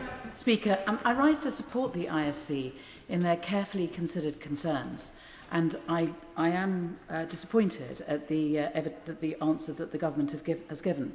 It seems to me that one of the questions in relation to the Mandelson appointment is why it is when the UK SV document had 2 red boxes ticked, which included this man should not be appointed, that somehow or other that was translated into he should be appointed. And it is very important that the public know and understand that we are learning from the mistakes that were clearly made, and we cannot know that that lessons have been learned unless they are checked. And the committees in this House, my committee and the ISC, are trying our best to get to the truth of this, and we are having obstacles put in our way. It's for that reason I believe that with proper redactions, it should be that the ISC are allowed to look at this file to understand why it was that mitigations could be put in place in order to make us safe when it came to the appointment of Peter Mandelson. Secretary Jones. To confirm, Mr. Speaker, the documents that related to the recommendation put to the Foreign Office and the Foreign Office's decision to appoint Peter Mandelson irrespective of the recommendation that was put to them, these documents have been referred to the Intelligence and Security Committee. What has not been referred was the raw data collected as part of interviews undertaken with Peter Mandelson, which in any circumstance we wouldn't share in relation to any appointment, and to confirm that neither I nor any decision maker in this process have seen that level of personal detail, because it is kept so securely to ensure that when people go through this process, they feel able to give full and frank answers without a wide range of politicians or others seeing their deeply personal information. Lisa Spark, Liberal Democrat spokesperson. Very much, Mr. Speaker. This House did not pass the humble address so that ministers could decide 4 months later which inconvenient information they would prefer Parliament didn't see. And following concerns from the ISC that the government is redacting information far too broadly, we must ensure that they are not just withholding documents and information from Parliament on their own say-so. Every day this pantomime drags on. Public trust erodes further. Parliament asks for transparency. Epstein's victims deserve justice, and the public deserves answers, not redactions. The point is not that any member of this House wants a junior civil servant's personal data to be published. It's that it's not the government's decision to make where the line is to be drawn. Mr. Speaker, given that documents on Andrew Mountbatten Windsor's trade envoy role are also due to be laid before this House shortly, will the Minister confirm that he will personally ensure that those will be produced without redaction too? Hear, hear. On the first part of the Honourable Lady's question around the assumptions of the government withholding information that it shouldn't, I'm just afraid, Mr. Speaker, that is incorrect. This is the most extensive disclosure of information, I think, ever in relation to a humble address. The sheer depth of the document when it's published will illustrate to the point that the government has gone to great lengths to ensure that it's complying with the humble address. That's why we've established the process with the Intelligence and Security Committee and the Public Administration Committee with independent KC oversight to assure that this process is being done properly. In relation to her question about the motion in relation to Andrew Windsor, that humble address is being administered by the Department for Business and Trade, and I understand it's due to be published very shortly. Richard Butt. Speaker, I've asked the Minister both in this House and through written questions on numerous occasions to give the House reassurances that Morgan McSweeney only ever handled documents for which he had the appropriate level of security vetting when working in Downing Street. Now, the vagueness of the Minister's replies has been noted by members of this House and by journalists. So today, I again give the Minister the chance to put this issue to bed by stating clearly on the record that at all times while working in Downing Street, Morgan McSweeney had the appropriate level of security clearance for all the documents he handled. Can I thank my honourable friend for his question? I refer him to my previous answer. Sir John Hayes. Thank you, Mr. Speaker. The Minister will be aware that on the 21st of April, the ISC on which I sit made clear that the humble address does not allow for documents to be withheld from Parliament, only for redactions to be made where the ISC has agreed to them. Last week, we were obliged, Mr. Speaker, to issue a further statement saying that it had come to our attention that documents were being withheld from the ISC. Now, the honourable gentleman may feel that that's justified, but the humble address doesn't permit it. The point is that he is confusing scrutiny with disclosure. The ISC is well used to making judgments about what's made public. That's why the House chose the ISC as the mechanism to deal with these matters. Will the honourable gentleman confirm that in line with the humble address, all material will be submitted to the ISC, and in particular, will he confirm there was no document or any communications, emailers and so on, related to mitigation of any risks associated with Peter Mandelson's appointment? All documents that are in the scope of the humble address will be published in the normal way. In relation to his question about the work of the Intelligence and Security Committee, any redaction that had any relationship with international relations or national security have been submitted to the committee for their consideration. As he knows, as I confirmed to the House, that process has concluded.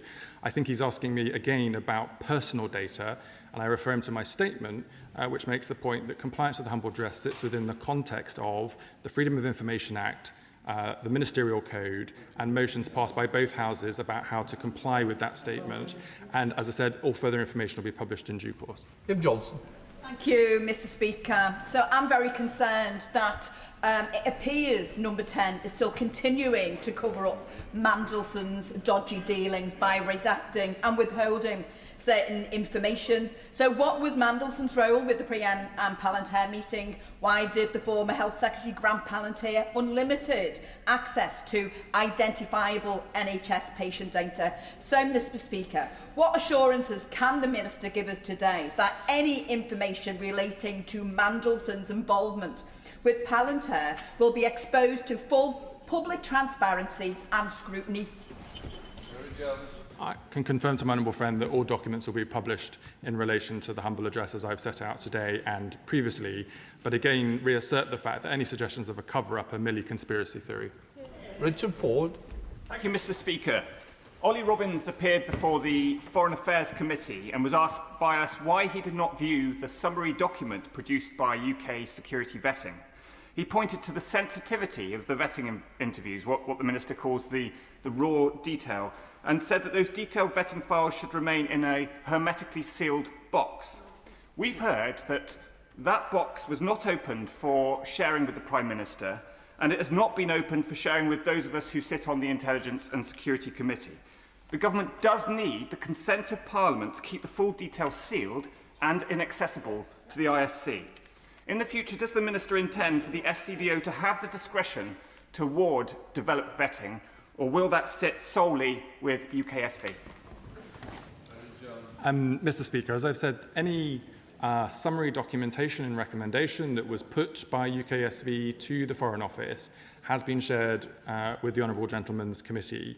What has not been shared was the raw data collected in interviews with Peter Mandelson. And as I've said repeatedly to the House, and I'm sure he will agree with me, if there was a mechanism for that level of personal detail, and I am talking about how much money you have in personal accounts, who you may or may not have had a relationship with in the past, if that was known to be able to be made public to politicians, people going through this security process would not feel able to give full and frank answers. That would undermine the very nature of our national security system, and I'm sure as a member of the Intelligence and Security Committee, he wouldn't wish to advocate for that. Mandelson. Speaker. Mr. Speaker, I'd also like to thank the ISC and the Foreign Affairs Committee for their role in this process. Mr. Speaker, although it's not mentioned today, I would also like to ask the Chief Secretary to provide the House with an update on the government's proposed legislation to remove peerages from those disgraced peers. Can I thank my honourable friend for her question? I was delighted to see that it was confirmed in the King's speech last week that legislation will be introduced in this session, and we'll be bringing that forward shortly. Good. David Davis. To press the Minister on his lack of answer to my right honourable friend for South Holland and the Deepings. When it became apparent that Mandelson posed an obvious, serious security risk to the state, it was said that there were ongoing mitigations put in place in order to control that risk. Will the ISC see those ongoing mitigations, and if not, why not? I think, Mr. Speaker, this is a question specifically to the Foreign Office in relation to evidence given by the former Permanent Secretary, which is about how mitigations can be put in place to manage risks. For example, as I understand it, Mr. Speaker, if you previously had a client in a commercial relationship with a business, you would not be allowed to meet with them privately whilst you hold public office. These are the types of mitigations I think the Foreign Office was referring to, and I think sound legitimate in the circumstances. Thank you, Mr. Speaker. Can I thank the Secretary for his statement today and the way he conducts himself about this very sensitive issue. And I know when he stands at the dispatch box to talk about it, his thoughts are with the victims of Jeffrey Epstein. Can I ask him whether this second tranche of materials will include materials that have previously been referred to the ISC? Can I thank my honourable friend for his question? The second tranche of information will publish all remaining documents except those that are currently with the Metropolitan Police in relation to ongoing criminal investigations. As I've said to the House in my statement, this will be a very, very significant publication that will warrant careful consideration from members across the House, and so we want to publish it with sufficient notice to allow members to consider it before coming to the House to ask any questions they may have of the government, which is why we are now publishing it after the Whitsun recess. Julian Lewis. In more than 30 years of its existence, the Intelligence and Security Committee has never once suffered from a leak. Therefore, anything that is disclosed to it, no matter how sensitive, is not going to be published. Therefore, the question of it undermining the security vetting process if such raw data were published does not arise because the ISC is the one parliamentary body guaranteed to ensure that that doesn't happen. So can he stop obfuscating on that aspect, and can he confirm that irrespective of the question of the raw data, what will definitely be made available to the ISC if it hasn't been already are the annotations and the documents that show how an initial failure to pass vetting for Lord Mandelson became a decision to approve him and state that he had been successful in getting through the process. I can confirm, Mr. Speaker, that all documents that need to be referred to the Intelligence and Security Committee have now been referred to it, and that process has concluded. which is why we can move to publication after the recess. Dave Dugan. Mr. Speaker, the Minister must accept that there is no more august committee in this place than the ISC. He must further accept that it is the least partisan organ of this Parliament. And it is against that incomprehensible reality that Number 10 and the peddlers of chaos within Number 10 have sought to confound the ISC by withholding information and deviating unilaterally from the terms of the humble address. So will he just say very clearly he's given himself and Number 10 till after Whitsun recess? When after Whitsun recess will he release the next tranche of documents? Just to reassert, Mr. Speaker, I really don't think members are advocating that the raw information collected as part of national security screening interviews with people who are becoming public servants ought to be shared with Parliament. The summary of those recommendations and the advice put to departments should and have been, and I think that is the appropriate way to handle that. He asked me specifically about when the document will be published after Whitsun recess, and we stand ready to do so as soon as we're able to secure the time in the House. Sir Junius. Mr. Speaker, this is a deeply unhappy and unacceptable situation to have the Chair and the ISC Committee coming to this House after writing, after raising questions informally with officials and the Minister himself, to be coming here today and having to pose a UQ. It's completely unacceptable. Will he confirm that if there are any changes to permissions, he will come to this House and seek approval from this House for those changes?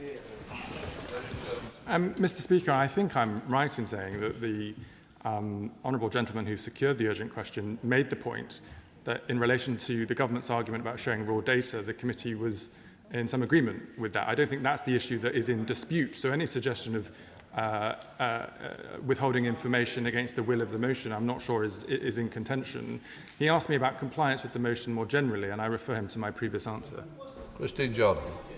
Thank you very much, Mr. Speaker. I would simply repeat that the House surely has a right to know when we're going to get this report. The Intelligence and Security Committee said that they were unhappy with the amount of WhatsApp messaging that was being used by the government. The image which is being created amongst the public is a government which is avoiding the issue, is incompetent, and it's undermining public confidence. The Minister started off by saying he could have presented the document this Thursday. So if he knows he could have done it on Thursday, can he tell us when, after Whitsun, we will see it? Mr. Speaker, as I say, and the House will see when the document is published, if I'd published this document on Thursday with the House rising on Thursday afternoon, members would rightly have criticised the government for not being able to have sufficient time to read it and to be able to ask questions of the government. I'm keen for it to be published as soon as possible after the Whitsun recess, and I'm arranging that with business managers. Mr. Speaker, I'm afraid the answers about publication simply are not good enough. Mr. Speaker, the Minister may think that he's putting an argument to this House, but he's treating not just this House as a bunch of mugs, he's treating the public as a bunch of mugs. And the reality is that one of his own backbenchers said as a result of what happened, his party is being called the Pedo Protected Party. So may I say to the right honourable gentleman, will he, yes or no, publish this data before the unnecessary, costly by-election? The publication will be published to the House after the Whitsun recess, as I set out, and I'm afraid I just disagree with the honourable gentleman's sentiment. Gordon. Thank you, Mr. Speaker. I would add to the comments of my honourable friend for Edinburgh West, in the sense that the Minister has outlined a date this week that it could be published. So why can he not actually just commit to a timetable so we can hold him to account? That's the key point. This whole grubby saga, as highlighted by the Ministerial Code and responsibility in government, is something that the public don't seem to think actually counts for anything anymore. So I wondered if, as a lesson from this grubby saga, the Minister might look to bring forward legislation that would make the Ministerial Code binding and ensure the consequences where ministers fall short and don't honour up to their end of the deal actually have something taken as a result and action from that. The Government believes the ministerial code is functioning as it should. We've increased the accountability measures associated with it, and where legislation is required, for example, to remove peerages from disgraced peers in the other place, we bring forward that legislation shortly. Francois. Thank you. Do Labour MPs not realise that it's because of high-handed behaviour like this they suffered the drubbing they suffered on the 7th of May? The Minister has said that the documents will be published after we return from Wit on the 1st of June. But he has repeatedly refused to answer whether or not they will be published by the Makerfield by-election on the 18th. So let me ask him yet again, can he guarantee the House and the constituents we represent that this large batch of documents will be published in advance of the Makerfield by-election on the 18th of June? Yes or no? Mr. Speaker, the Right Honourable Gentleman knows that we have to secure time in the House with business managers for business action. I am ready for this document to be published as soon as we are ready to do so, and I committed to do so after the recess. Dr. Kieran Mother. Speaker, one thing this sorry episode has achieved is to make the Minister an absolute expert on warm words and platitudes. I want to go back to the issue of disappearing messages that the member opposite raised. Obviously those messages aren't retrievable, but the very minimum we should get is a detailed breakdown of all those who were asked to supply information and were told they couldn't do so because they had disappearing messages on their phone. I think we're entitled to know which ministers and which conversations are no longer accessible to us. All of the documents that have been made available through the ample address will be published in the second tranche. Shocker Adam. Thank you, Mr. Speaker. In 2021, the Prime Minister wrote an essay where he said, "Where the current Tory government has muddied the waters of transparency, I want to make it easier to hold government to account. A Labour government must play its role in restoring honesty, decency and transparency in public life." And yet here we are. Does the Minister agree with me that after all the redacting of these messages, that it is not only the Labour Party that is being damaged, but democracy itself? The Honourable Gentleman is making assumptions about redactions that he's neither seen nor read. Redactions have been made in relation to personal data or in relation to national security and international relations. That is it, Mr. Speaker. Luca. Thank you, Mr. Speaker. Now, the government stands accused by not one, but two of the most august committees in this House about not playing fair and giving across the information. The Minister's argument is simply this, that the government has done nothing wrong. Why, therefore, would both of these committees come to this House and lay those accusations? It's a question, Mr. Speaker, for the committees. Thank you, Mr. Speaker. We heard at the Foreign Affairs Committee about the pressure that the Foreign Office was under to move quickly on the appointment of Peter Mandelson as Ambassador to the United States. Now, concerns have been raised about the lack of transparency surrounding the papers connected to that appointment. If the government has nothing to hide, why is it now changing the terms and scope of the humble address, withholding and redacting documents from the Intelligence and Security Committee? And so will he confirm that he will ensure that the UK SV summary document will be shared with the ISC committee? Mr. Speaker, the government isn't trying to amend the terms or the scope of the humble address. It's just a factually incorrect statement, Mr. Speaker. She asked me about documents that can be shared with the Intelligence and Security Committee in relation to UKSV's recommendations and the decisions made by the Foreign Office. I can confirm those documents have been shared. Jim Sharma. Thank you, Mr. Speaker. Can I thank the Minister for his statement today? Constituents have contacted me regarding the overreach of government bodies and the refusal to stay within the parameters as displayed just in the last few days in the legal judgment funded by the Police Ombudsman claim of RUC collusion in Northern Ireland were found to also exceed legal powers. Ever mindful of that, again today we have a statement. Constituents are highlighting overreach that sees refusal to be accountable to the public.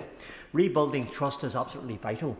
The Minister, I believe, is committed to that. So how will the Minister start the process of rebuilding trust in all aspects of public life when appointed individuals refuse to stay within their limits? And what steps can be taken to enforce this in every level of public service? Thank you. Mr. Speaker, I share the sentiment of the honourable member in relation to trust with the public. That's why the government has initiated the Ethics and Integrity Commission, updated the ministerial code, it's bringing forward legislation on the removal of peerages from disgraced peers in the other place, and is undertaking what is probably the most wide-ranging set of work in relation to ethics and standards in public life for many decades. Thank you, Mr. Speaker. When this Parliament passed the humble address, it was very clear that the House did not trust the government to do this. So that's why we wanted the ISC to do this. It is very clear that there are redactions that are happening beyond the will of that humble motion, the will of Parliament. And if that is the case, does the Minister accept that he has to come to the House to ask for permission? And if they don't do that, he needs to tell us why he won't be doing it. Well, nailed it. Mr. Speaker, I refer to my opening statement in relation to compliance with the humble address and the right for government to withhold information subject to public interest duties, for example, the names and contact details of junior officials. In relation to the humble address and the work of the Intelligence and Security Committee, all redactions that are in relation to national security or international relations have been submitted to the committee and agreed in line with the humble address. Thanks. Thank you, Mr. Speaker. Given the scale and significance of the Mandelson files due to be released, why does the Minister not accept that the review of those files over wits and recess would be a good use of everyone's time, with questions to the Ministers being put after the 1st of June when we return? Is it because Ministers are intent to limit scrutiny by this House? Because that's exactly how it looks like to me, and it looks like that to my constituents. And Mr. Speaker, he's wrong. The intent is to increase scrutiny, not to decrease it. Sir Ashley Fox. Mr. Speaker, does the Chief Secretary recognise just how damning it is of the government's lack of regard for transparency and accountability that the ISC finds itself in the position of having to publicly condemn its actions? The question about the committee statement is for the committee, Mr. Speaker. As I've set out, we've complied fully with the humble address and the work of the Intelligence and Security Committee. Oh, my word. Let's work our way around. Sir David Davis. Thank you, Mr. Speaker. Given that it applies directly to the Minister, can I draw the House's attention to the motion brought by the now Prime Minister on the 4th of December 2018 following non-compliance with a previous humble address, in which it starts that this House finds Ministers in contempt for their failure to comply with the requirements of the motion for return passed on the 13th of November 2018.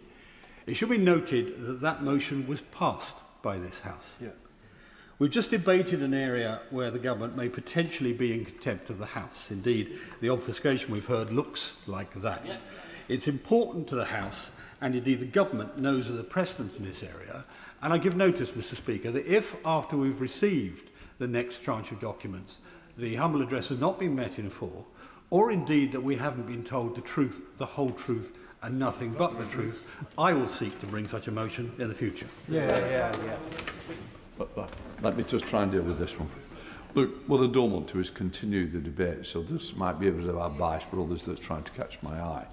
A very experienced member, like Sir David, won't leave it here. I know he will pursue it through many other avenues that will be available to him, and I suggest that it will be coming back at some point. And just to say to the House, I've also had a letter from the ISC, and at some point I will also need to respond to that. So it isn't quite the end as we see yet. I'm coming round. Dr. Kieran Mullen. Same experience as my colleague to the left. The Minister has said that the documents are ready to publish, and that the only issue is securing government time to do that on the first day back on the 1st of June. What advice can the Speaker provide us and the whole House as to what other mechanisms are available to make sure there is time on that day if the government are unwilling to allocate the time for the measure? It's not a matter for me, it's a matter for the government, thankfully. What I would say is that it is, as I understand it, a very large amount of documents. There is another question that hasn't been mentioned, is the ability to print such an amount to make it available to the House. What I would say is I've been advised that it will be coming as soon as possible, hopefully, and I don't want to speak for the Minister, but rest assured it won't be left. But I think it is important that we do have time to go through it. It may have been good reading for the Whitson, others may be campaigning, so let us say that I am keeping a very close eye on that, but I do understand there is a big issue about printing something this high in the amount of document, so it's not quite as straightforward as just presenting it. It is just that. Mark Francois. Thank you, sir. Further again to that point of order, Mr. Speaker, the Minister's excuse for not guaranteeing that the documents will be available by the 18th of June is that he would need to secure parliamentary time. This is news to some of us who've been here a while and understand that the government effectively control the timetable of Parliament. Indeed, every Thursday when the House is sitting, they make a business statement and tell us what's coming up for the next 2 weeks. So, Mr Speaker, are you aware of anything in standing orders or Erskine May that would prevent them from making a business statement on Thursday and naming a day for publication after the Whitsun recess? We love speculation. I didn't quite hear the Minister say, or worried about the by-election. I would say, and I know the Secretary of State, that he would also want to ensure this House is informed ASAP. I will be looking to ensure that happens as well. So please, let us calm down, let's not speculate too much, and let us see, and hopefully Whitsun might bring some generosity to some of the members. I think they need the sunshine a little bit more. Right, that now completes points of order.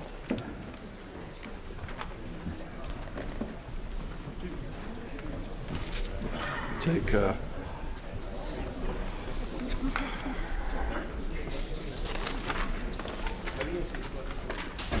Order.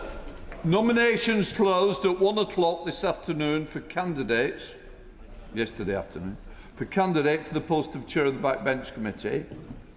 One nomination has been received. A ballot will therefore not be held. I congratulate Bob Blackman on his re-election as Chair of the Backbench Committee. Well done, Bob. Please. Mr Speaker, can I thank the House for the confidence you've shown in me, and I will endeavour to ensure that backbenchers get the opportunity to debate the issues that they wish to debate in this chamber and in Westminster Hall as much as possible. Can I use your good offices to prevail on the government whips, the opposition whips and indeed the Liberal whips to ensure they nominate their members of the committee as fast as possible, preferably by tomorrow, so the committee can get up and working as in the new session to formulate those debates as soon as the government allows time. I cannot endorse more than what the members absolutely said. Sooner we get the committee working, sooner we get the debates coming through. And once again, I want to thank him for what he's put in already and the experience he's brought to this position. Right. We now come to the next statement. Secretary of State for Transport, Heidi Alexander. Mr Speaker, with permission, I'd like to make a statement on HS2. Last summer, I stood at this dispatch box and promised we would be straight with the British people. Not just about the appalling mess we inherited, but how we would fundamentally reset the HS2 project. Today, I am publishing the latest parliamentary report and the Lovegrove report, an assessment of what past failings in the delivery of HS2 means for the civil service and wider public sector. This was a Cabinet Secretary investigation commissioned by the Prime Minister last year. I would also like to take this opportunity to update honourable members on the latest stage of the HS2 reset. But, Mr Speaker, if I may, let me remind the House of the litany of failure we inherited in July 2024. Costs soared by £37 billion under the previous government alone. Billions of taxpayers' money was sunk into Phase 2 work for the sections north of Birmingham before they were abruptly cancelled. Huge contracts were handed out without improvement in price, despite the Oakervee Review's recommendation to negotiate a better position. Instead of signalling the country's ambition, HS2 became a symbol of this country's decline. And after more than 5 years of construction and over £40 billion spent, the country was no closer to having an operational HS2 railway than when construction first began. That is the shocking legacy of the previous government. And I'm afraid it gets worse. I can today confirm the previous government spent most of HS2's budget without laying a single metre of its track. Today is about ending that era of neglect. New CEO Mark Wilde and Chair Mike Brown have an almost impossible task on their hands. As Mark put it to me recently, it's like changing the engine of an aeroplane mid-flight. However, the new leadership team at HS2 is turning things around. 6 major construction milestones were reached earlier than planned in the past year. The organisation is more focused on the things that matter, with 300 back office roles removed. HS2 Limited is reviewing its supply chain contracts and the incentives within them to ensure we finish the job at the lowest reasonable cost. And it is managing those contractors properly now to make sure supplier performance is up to scratch. Finally, we're seeing improved oversight, with HS2's leadership now receiving real-time updates, helping to prevent delays and keep construction to time. But there's no getting away from the fact, Mr. Speaker, that the vast majority of HS2's previous budget was blown on completing around a third of the entire project. And over the past year, Mark Wilde and HS2 Limited have worked closely with me and my department to assess the remaining work to be done. They have now provided me with updated costs and timescales, which I can share with the House. It gives me no pleasure to say the expected cost of completing HS2 is now between £87.7 billion and £102.7 billion priced in 2025. 2/3 of this increase is down to past misunderstanding of the work required, underestimation and inefficiency, issues within the control of HS2 Limited, some of its suppliers and previous governments. The remaining third is linked to inflation, which was not factored into previous cost estimates regularly enough. On timings, I said last year that I see no route by which trains could be running by 2033. We now expect first services to run from Old Oak Common to Birmingham Curzon Street between May 2036 and October 2039. And where the previous government could not say when the full HS2 scheme between Euston and Handsacre Junction would be delivered, I now expect that will happen between May 2040 and December 2043. Lessons have been learned from the Stewart Review, meaning HS2's cost and schedules are now built on more solid foundations, with credible estimates published as ranges to ensure they better stand the test of time. Colleagues may feel that they've heard all of this before, and I understand that scepticism, but it is different this time. HS2 Limited have now used the same experts and methods behind the successful Crossrail reset. They have priced future work against what we've learned so far, and their homework has been checked by an independent panel of experts.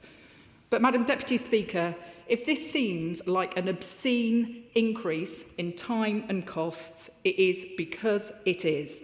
And if it seems like I'm angry, it is because I am. I am angry on behalf of taxpayers and affected communities who have been swindled by the failures of successive Conservative governments. I'm angry on behalf of the thousands of rail and construction workers giving their all on this project who do not deserve to have their industry tarnished in this way. And I'm angry on behalf of passengers who continue to wait for the new services and new opportunities they deserve. Madam Deputy Speaker, despite this sorry situation, we are determined to claw back as much time and money as possible. Not only does the Lovegrove report corroborate the Stewart Review's damning assessment of the decision-making environment under the previous government, but it also talks about the original gold plating of HS2. It talks about the focus, and I quote, on the highest possible speeds, resulting in bespoke and highly engineered design. Madam Deputy Speaker, to translate, it was a massively overspec'd folly, with the prospect of the fastest trains anywhere in the world tickling the fancy of Conservative ministers. If we were a country the size of China, I could understand it, but we are not.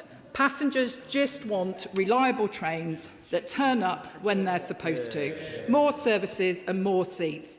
They want a common sense approach that gets them the railway they deserve, not a vanity project with trains so fast that proper testing couldn't be done until track and railway systems were complete. So, Madam Deputy Speaker, I asked Mark Wilde to remove the gold plating and complexity from this project. Today, I have accepted his recommendation to align HS2 speeds already delivered with speeds already delivered on other European high-speed networks. That still means we will run some of the fastest trains in Europe with speeds reaching 320 kilometres per hour. But crucially, it lowers the cost of testing. It makes delivering the project less risky, and it could realise savings of up to £2.5 billion and could save at least a year in delivery time. Now, I realise that there will be those who will say this is all too much and we should just cancel the whole thing. However, I can confirm today that it could cost almost as much to cancel the line as it would to finish it, while delivering none of the benefits, with half-finished structures strewn across the English countryside, a relic to what could have been. And so this Labour government is clear. We will deliver HS2 to completion, because this country can build big things. We just need competent people at the helm to deliver them. Prime Ministers Cameron, May, Johnson, Truss and Sunak created the world's... I'm sure the Secretary of State did not mean to use the Right Honourable Member for Richmond and Northallerton's name. Heidi Alexander. My apologies, Madam Deputy Speaker. Previous Prime Ministers, in my view, created the world's most expensive slow-motion car crash, and they barely batted an eyelid. Under this government, we've rolled up our sleeves and done the hard yards, putting the right team in place and being honest about the scale of the challenge. Madam Deputy Speaker, I understand that this statement today will be met with cynicism and anger. But I say with genuine pride and conviction that I believe we are finally starting to see real delivery. Tunnelling machines are currently working under Londoners' feet to make HS2 to Euston a reality. Birmingham's skyline is changing before our eyes, with new film studios, a sports quarter and housing all being built around the new Curzon Street station. This is national renewal in action. Madam Deputy Speaker, when I last worked with Mark Wilde and Mike Brown, we took the delayed and over-budget Crossrail project and turned it into the Elizabeth line, which has now served more than 500 million passengers. We've done it before, we'll do it again, and I commend this statement to the House. Shadow Minister Jerome Mayhew. Thank you very much, Madam Deputy Speaker, and I'm very grateful to the Secretary of State for giving me advance sight of her statement. The Secretary of State's comments today demonstrate not only the challenges faced in the past and the reasons action was taken to reduce the scope of HS2, but also the significant challenges ahead if it is finally to be delivered. And it's true that the early years of the HS2 project were beset with delay and cost overruns, with HS2 Limited failing to maintain tight control of the budget and, frankly, Department for Transport allowing them to get away with it. It was for this reason that the previous government appointed Mark Wilde, OBE, as the new Chief Executive of HS2 Limited, with the clear instruction to get a grip of costs and robustly oversee this project. And it's apparent from today's statement that HS2's leadership under Mark Wilde is taking those steps to try and achieve this. Where there are actions that can reduce costs in the long run, then this side of the House will clearly support them. But given concerns about trust in the project, I hope the Government and HS2 Limited will set out in detail how they believe these measures will save money and deliver even on this new extended timetable. In addition, we have to acknowledge the deep-seated infrastructure challenges that we face in this country. When the Prime Minister was campaigning during the last general election, we heard a range of promises about housing and infrastructure goals that have completely foundered when they have come into contact with reality. That's why on this side of the House, we propose substantial changes to environmental legislation to give us the freedoms needed to cut environmental red tape, both for business but also for large infrastructure projects. Even the Prime Minister does not support regulations that lead to a £100 million back tunnel, does she? This must be addressed because the Secretary of State has made a number of strong statements, and if she's angry, as she says she is, those statements must be backed up by consequential legislative changes that stop these cost overruns from occurring in the future. Turning to the specific, I wish to press the Secretary of State on matters on which those in the sector already have indicated that they want assurances. For example, Madam Deputy Speaker, what does the new project cost figures include? Does it include all the rolling stock under the new plans? To what extent is Euston funding included in these new estimates? And does it include signalling? Does the government intend to set out precisely what is being funded and when the various elements will be delivered under their new timetable? And can the Minister also explain what steps the government has taken to improve HS2 Limited's performance when it comes to settling claims with those impacted by construction, since she herself has separately highlighted that this is an area that requires improvement? Of course, HS2 doesn't operate in a vacuum. On the same day that this statement is being put before the House, it's been announced that the government pressure will result in 1 in 7 rail services being cut on one of Avanti West Coast routes, following a government request to reduce expenditure. And given the comments made about the project, is it appropriate that the services on the West Coast will offer fewer services to passengers? Ultimately, the government is right to take steps to reduce costs on this project. Errors were made and should be rectified, and I'm glad that the government continues to support Mark Wilde and his team as they work towards opening HS2. Thank you, Madam Deputy Speaker. I'm grateful to the Shadow Rail Minister for his questions and indeed for the tone in which he presented his case. He wasn't quite as bombastic at the dispatch box as he normally is, and so I can only assume that perhaps he was considering making an apology for the dreadful mess that the previous government left this project in. I didn't hear one, but look, I accept the manner in which he made his points. I do also, though, question where the Shadow Secretary of State is today. This is not the first time, Madam Deputy Speaker, that the Shadow Transport Secretary has run scared from an oral statement, and I can only assume that's because he's frankly embarrassed by his party's abject record when it comes to transport. He talked about the appointment of the new CEO, Mark Wilde, under the previous government. I do have to say to him gently that it's a bit like an arsonist demanding praise for calling the fire brigade, because let me quote what Mark Wilde said about what he had inherited when he spoke to the Public Accounts Committee just days after he started in his job. We are in a completely unacceptable position. We have to acknowledge that HS2 has failed in its mission to control costs. Madam Deputy Speaker, the Honourable Gentleman asked me a number of specific questions and I will answer them directly. He asks how reducing the speed to 320 kilometres per hour will save money and ensure delivery. To be clear, Madam Deputy Speaker, this will mean that trains on HS2 are running as fast as bullet trains in Japan. We're making 3 scope changes in this announcement today. 1, reducing the speed, 2, reducing automatic train operation, and 3, ensuring that the signalling that we put in on HS2 is aligned with the ETCS system that is being rolled out on the Transpennine route upgrade and across the Network Rail system more broadly.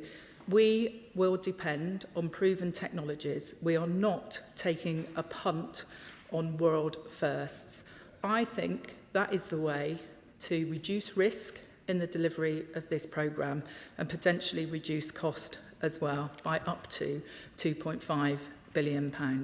He asked me about back tunnels. Well, I can tell him we are building no more back tunnels on HS2 and that this government has changed legislation through the Planning and Infrastructure Act, which could mean a different approach to protected species in future. And I gently say to him, who was overseeing this project when HS2 took the decision to proceed with the back tunnel. It wasn't this government, it was his government, and we've taken actions to ensure that regulations in future do not get in the way of building the homes and infrastructure that this country needs.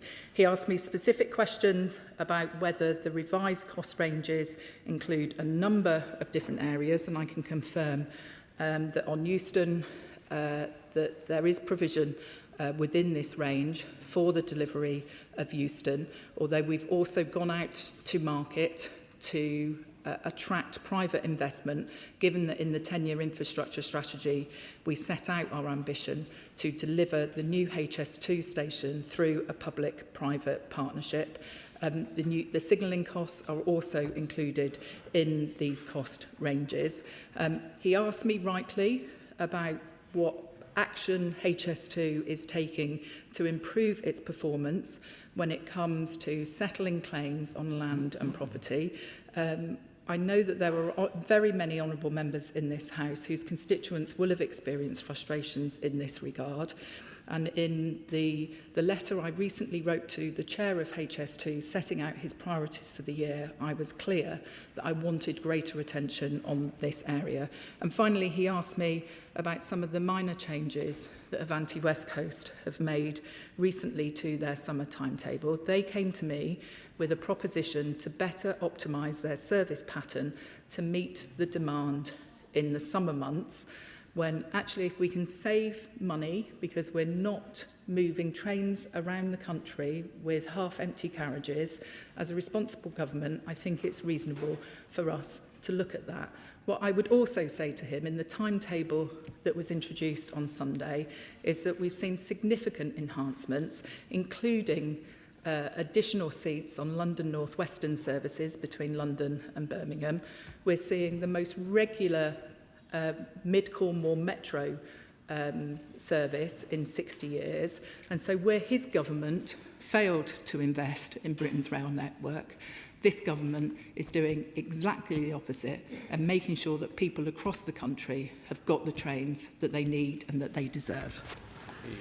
Transport Select Committee, Ruth Capri. Thank you, Madam Deputy Speaker, and I'd like to thank the Secretary of State for being honest to this House and for grasping the nub of the problem. It shouldn't need the publication of the Lovegrove report and for today's statement to know that the cost and timetable overruns on HS2 started long before because the last government wanted spades in the ground before the designs and the costs and the permits were ready. And then they cancelled the project, half the project. So we have the Aston to Old Oak Common project. I'm so glad that the government picked up that and is moving ahead on the Euston element as well. But because we had the Stewart review and the Ogilvy report to tell us what went wrong too. I'm not going to my question is not actually going to be on HS2 because we've got the Rail Minister and HS2 Chief Exec coming to us tomorrow. But elements that that I believe are picked up in the Lovegrove report. What is the Secretary of State doing now to ensure that from now on essential transport projects, starting with the Lower Thames Crossing and the Northern Powerhouse rail project, don't go the same way? Will she assure me that she won't put on the high-vis and the hard hats for the photo opportunities until all of the detail, all of the permits and all of the cost budgets are in place first? Thank you, Madam Deputy Speaker. My honourable friend, the Chair of the Select Committee, is right that the problems of HS2 were born many years ago. And the fact that the civil engineering is 4 years delayed isn't a product of decisions by this government or the current management of HS2, but it is, as she says, about overly optimistic cost estimates, construction starting before designs were mature, insufficiently controlled delivery, poor contractual arrangements, gold plating, constant changes in policy and scope. So she's entirely right on that. She asked me a direct question about what lessons we are learning when it comes to the delivery of future transport infrastructure. If I take Northern Powerhouse Rail, we've worked closely with local leaders to agree scope in advance, to agree priorities and sequencing so that we know what elements of the overall programme will be delivered first. We've set an overall budget cap for that, and we're also securing local contributions to ensure that we can maximise the economic and regeneration potential of that new transport infrastructure in those places. So we are learning the lessons. Liberal Democrat spokesperson Ollie Glover. Thank you, Madam Deputy Speaker. And can I start by thanking the Secretary of State for her candour on this matter and to the scale of the HS2 disaster, and also for the specificity of the range of dates that she has provided. And certainly we on these benches agree with her intent. We need to make the most of this shambles, and it would indeed be better to do something of what has been built rather than scrap it and hope that that resets the past. It's also good news that the Secretary of State has outlined commitment to proven technology rather than the innovations of the future, warp drive and whatever else was being talked about before. And particularly use of ETCS as signalling is welcome for that. Now, Madam Deputy Speaker, we in this country know how to build high-speed lines because we did between London St Pancras and the Channel Tunnel at reasonable cost. And of course, our French and Spanish allies also know how to do it. And a high-speed line from Tours to Bordeaux in France took 15 years, including all the planning and all the construction. So whilst the Secretary of State highlighting Crossrail's expertise on this expert panel she mentioned is welcome, is she sure that that expertise is the same as needed for the more specialised thing of high-speed rail construction? And is she confident that her expert panel has the high-speed construction and commissioning specific skills that we need, either from the UK or abroad, to turn this situation around? I'm grateful to the honourable gentleman for his support for the overall approach that we are taking.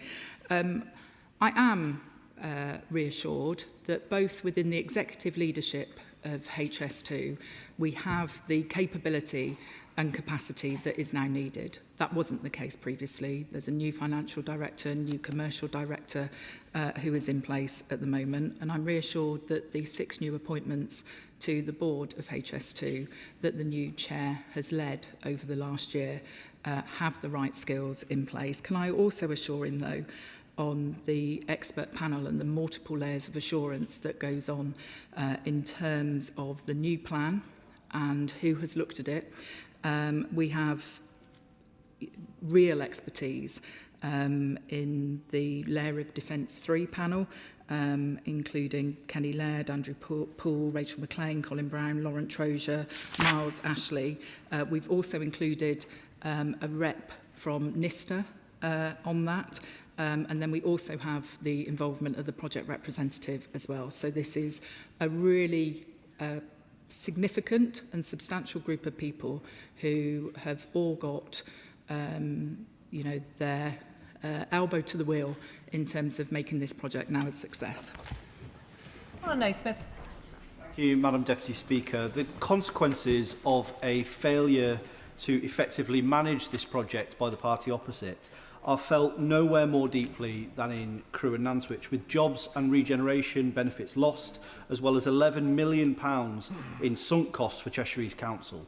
I welcome the shift in emphasis from speed to capacity, but the network is at capacity between Birmingham and Crewe now, not in 10 or 20 years' time. Will the Secretary of State therefore commit to more urgently looking at how we address capacity constraints between Birmingham and Crewe? And will her department engage with Cheshire East Council on plans they have to mitigate the investment they lost as a result of the decision to cancel the line in the Midlands? My honourable friend has been a great advocate for his constituents, and I totally agree that the focus now, as it should have been all along, is about delivering more seats and trains that run on time.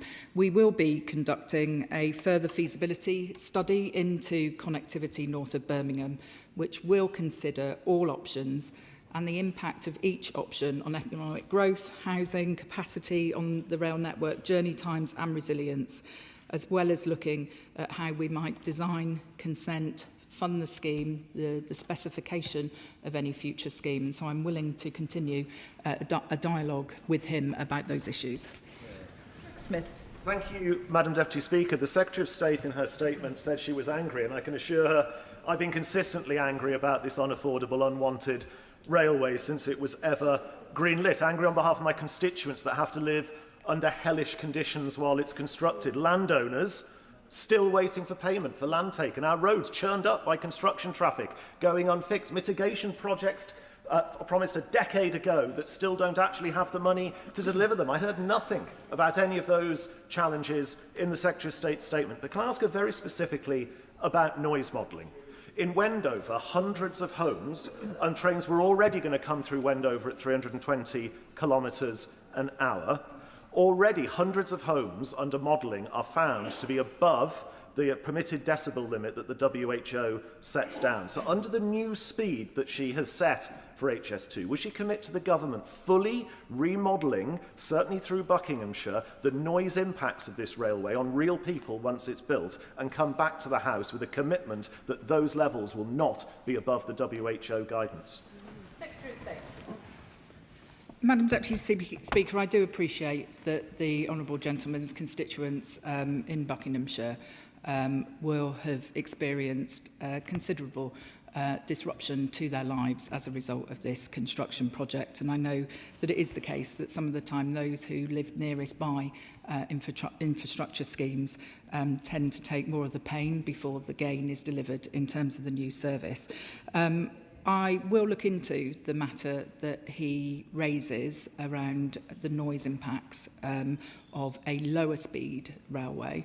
My instinct is that the noise is likely to be less, but if it is any different from that, I will certainly write back to the honourable gentleman and let him know. Dave Robertson. Thank you, Madam Deputy Speaker. The Secretary of State will not be surprised to see me raise issues with HS2 yet again. And she is very right to be angry about the scale of the failings that have been laid out in the reports today. She is angry. I am angry. But that absolutely pales into insignificance when compared to the anger of my constituents who have had to fight through 17 years of dealing with the failures of HS2 Limited. Part of the announcement today is that we will face potentially another 13 years before they even continue to carry on with work north of Curzon Street and connecting into Handsacre Junction, all of which, by the way, is north of Birmingham. The community is furious. My constituents are potentially the most, or certainly one of the most, impacted by HS2. Just last month, they closed the A38 going past Lichfield, forcing 70,000 vehicles a day onto local roads in the city. Constituents are fed up. So can she give some reassurance that the works at Street A, which are still ongoing, one of only 2 places north of Curzon Street where work is continuing, will be completed on time by October, and that the department will look very, very closely at what mitigations they are putting in place for communities like mine, who, by the sounds of it, could face a third of a century from the start of this progress before trains actually start travelling through our part of the world, and the significant impact it's had on our community. I thank my honourable friend for that question, and he has been a fearsome advocate for his constituents on this issue, and I know that he will be meeting with the Rail Minister later today to talk about constituency impacts. I have heard nothing to suggest that the works at Street Hay will not be delivered on time. If there is any latest information that I haven't been apprised of, I will certainly come back to my honourable friend and let him know. Of course, it is important that we do continue with the works north of Birmingham up to Handsacre Junction, because this is the way that HS2 will connect into the wider rail network. And whilst in the short term this project will improve connections between London and Birmingham, in the longer term this is about improving the frequency, capacity and reliability of connections to the northwest and beyond to Scotland as well. So I appreciate his constituents' patience on this project, but it is important for the national interest. Sir Jeremy Wright. Thank you very much, Madam Deputy Speaker. I have to say I share a good deal of the Secretary of State's frustration, not least because I was one of those who argued at the time that if the speed of the railway is reduced to roughly what she's proposing, it would open up a number of alternative route options avoiding the open countryside that the line now cuts across. But can I counterintuitively ask her to be a little more ambitious, despite everything she said about high-speed rail? She will recognise that the strategic benefits of high-speed rail, as they were put to this House originally, are about a network nationwide, not simply a line between London and Birmingham. So can I ask her to state, hopefully at least, that this and future governments will seek to expand that network so that what we're focused on high-speed rail is not going faster, but on going further? The honourable gentleman makes a very interesting point, and I would say to him that one of the things I'm most keen to do is to ensure that this huge investment that we are putting into HS2 between London and Birmingham actually results in an improved passenger experience for people more broadly across the rest of the country. That's one of the reasons why when we made the announcement about Northern Powerhouse Rail earlier this year, that we also announced a feasibility study about a new connection between Birmingham and Manchester. And whilst it's slightly too soon to get into the specifics of exactly what that would look like, I can assure him that the thinking and the planning is happening in the department at the moment to make sure that this investment unlocks the maximum benefit across the country. John McDonnell. Given the huge sum she's talking about, what I want to raise might appear relatively trivial, but actually for my community it's quite significant. It is that we have a charity called Hillingdon Outdoor Activities Centre that ran a lake to enable local young people in particular to learn to sail and canoe. That lake has been taken over by HS2 as part of the route, therefore it's not been available for 6 years now. An alternative has not been identified until very recently, and again part of the decision making with regard to HS2 itself as well. It's meant that charity now, all its reserves have now gone and the staff are being laid off. And I just wonder, could the Secretary of State arrange for a meeting with her officials and HS2 that I can meet them to talk through the opportunities that there might be to assist the charity to continue providing such an excellent service to our community? I'd be very happy to ask relevant officers from HS2 to meet with my honourable friend and to look at options for the Hillingdon Outdoor Activities Centre that he mentioned. When I look at the scale of some of the structures that are being built on the outskirts of London at the moment, the 2.1 mile Colne Valley viaduct, for example, it's evident what a huge and ambitious construction project this is. And I'm sorry that there will have been some impacts on communities, individual community groups, and I would be happy to look at what the alternatives might be. Sarah Green. Thank you, Madam Deputy Speaker. My constituents in Cheshire and Amersham didn't want HS2, and they've been putting up with the disruption of construction for years. Some of them warned that this would be a colossal waste of money, and they were right. This railway is costing nearly £1 billion a mile. Every pound of cost overrun is a pound not spent on the local infrastructure my constituents actually use and actually need. So given the department's complete failure to date to hold HS2 Limited to account, what commitment can the Secretary of State give that we won't be here again in a few years' time talking about HS2 overspend? We have taken a different approach this time. Our estimates are based on prices that have been informed by the work that has been done over the last 5 years. I am committed to ensuring that the scope remains the same and we don't have the chopping and changing that characterised the previous government's approach to this project. But I would also say to her, whilst recognising there will be some impacts in her constituency, that this is a great engineering feat that we are involved in delivering. The first new terminus station that this country has built in 125 years. New stations at Birmingham Interchange, Old Oak Common, Euston, and so whilst I'm always happy to talk to her about the local impacts, I think in terms of the improvements to the rail network that HS2 can provide, it is very significant, and I think this government is entirely right to be committed to delivering this project to its completion. Toby Perkins. Well, thank you very much, Madam Deputy Speaker. As the Member of Parliament for Chesterfield, my constituents at one time hoped they might be beneficiaries of HS2. That seems so many years ago. But I share the Secretary of State's fury at the incompetence that's got us to this stage. We wouldn't have supported a programme like this if we'd known it was only going to be a line to Birmingham. It should be going, as any serious country would, to have high-speed rail up to Manchester and up to Leeds at the very least. I'm very glad that she's laid out today how she's going to try and get a grip of this. But can I add to what we've heard from the honourable gentleman from Kenilworth and Southam and say once the government has managed to demonstrate that under this government we have got a grip of the costs and the times, can we start to be more ambitious about reopening discussions around extending it beyond Birmingham up to Manchester and to Leeds? As I said to the honourable gentleman from Kenilworth, as part of the announcement that we made about Northern Powerhouse Rail a couple of months ago, we did commit to doing a feasibility study on what a future link between Birmingham and Manchester could look like. We've not taken any decisions about the route or the specification, the speed at which that new line might need to be built to facilitate.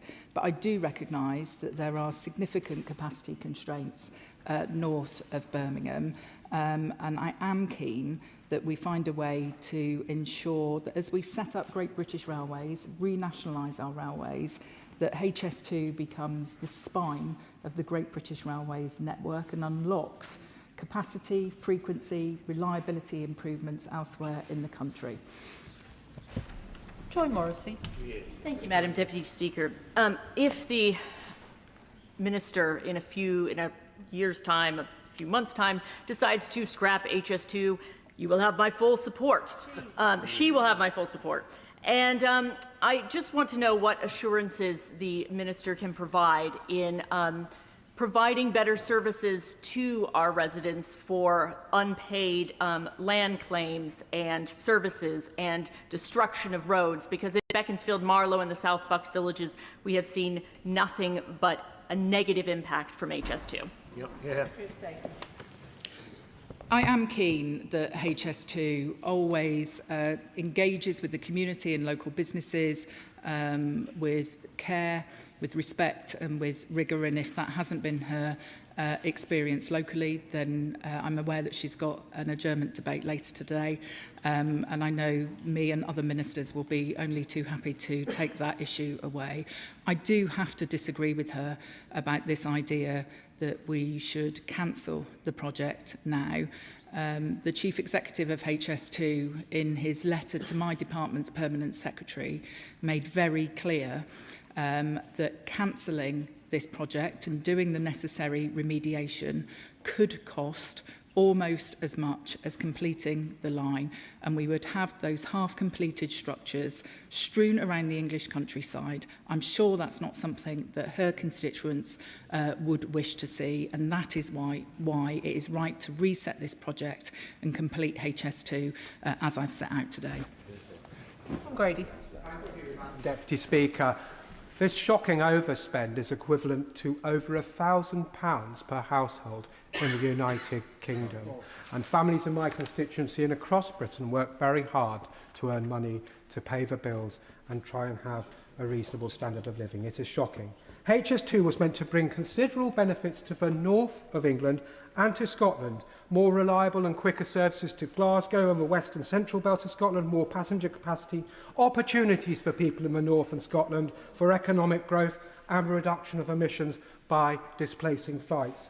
Would the Secretary of State agree to meet with me to discuss what the long-term plan is to improve rail services between Scotland and the north of England and the rest of our family of nations, so that we have appropriate journey times that are reduced, passenger capacity is at an appropriate level, and services become more reliable? My honourable friend is right. This is shocking, and the truth of the matter is that this government is picking up the bill for the mess created by the previous government. I would be very happy to meet with my honourable friend to discuss the ways in which we can improve capacity, frequency, reliability of services between England and his constituents in Glasgow, and I look forward to discussing that in more detail with him soon. Seamus Logan. Thank you, Madam Deputy Speaker. I can sense the Secretary of State's anger at the scale, the width and depth of the failures in this project. But of course, it was initiated in 2009, when Labour were in power. And when I look at this collective failure on both sides of this House, yet members opposite so quick to point out the ferries problem in Scotland, nothing. It pales into insignificance with the scale of this incompetence. But I want to ask the Secretary of State, the member for Brentford and Isleworth, the chair of the Transport Select Committee, said on BBC Radio 4's Today programme yesterday that the most important thing, and I'm quoting, the most important thing is that HS2 will create a high-speed link between London and the North West and eventually to Scotland. Scottish taxpayers are paying for this folly.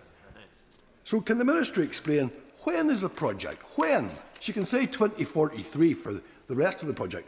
When is this project going to extend to Scotland, as was suggested yesterday? And how much more in Scotland are we going to be expected to pay? And how many years after 2043 will it be delivered? I have been clear, and I remain clear, that we will not be extending HS2 north of the West Midlands.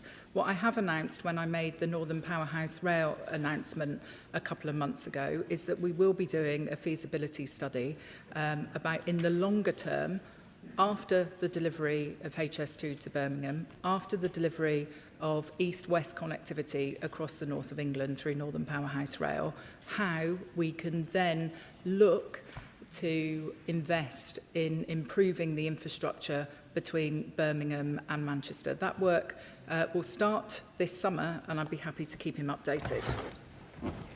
Menton Glyn. Thank you, Madam Deputy Speaker. I welcome the clarity and determination to deliver on HS2. Rail investment is infrastructure investment which drives growth.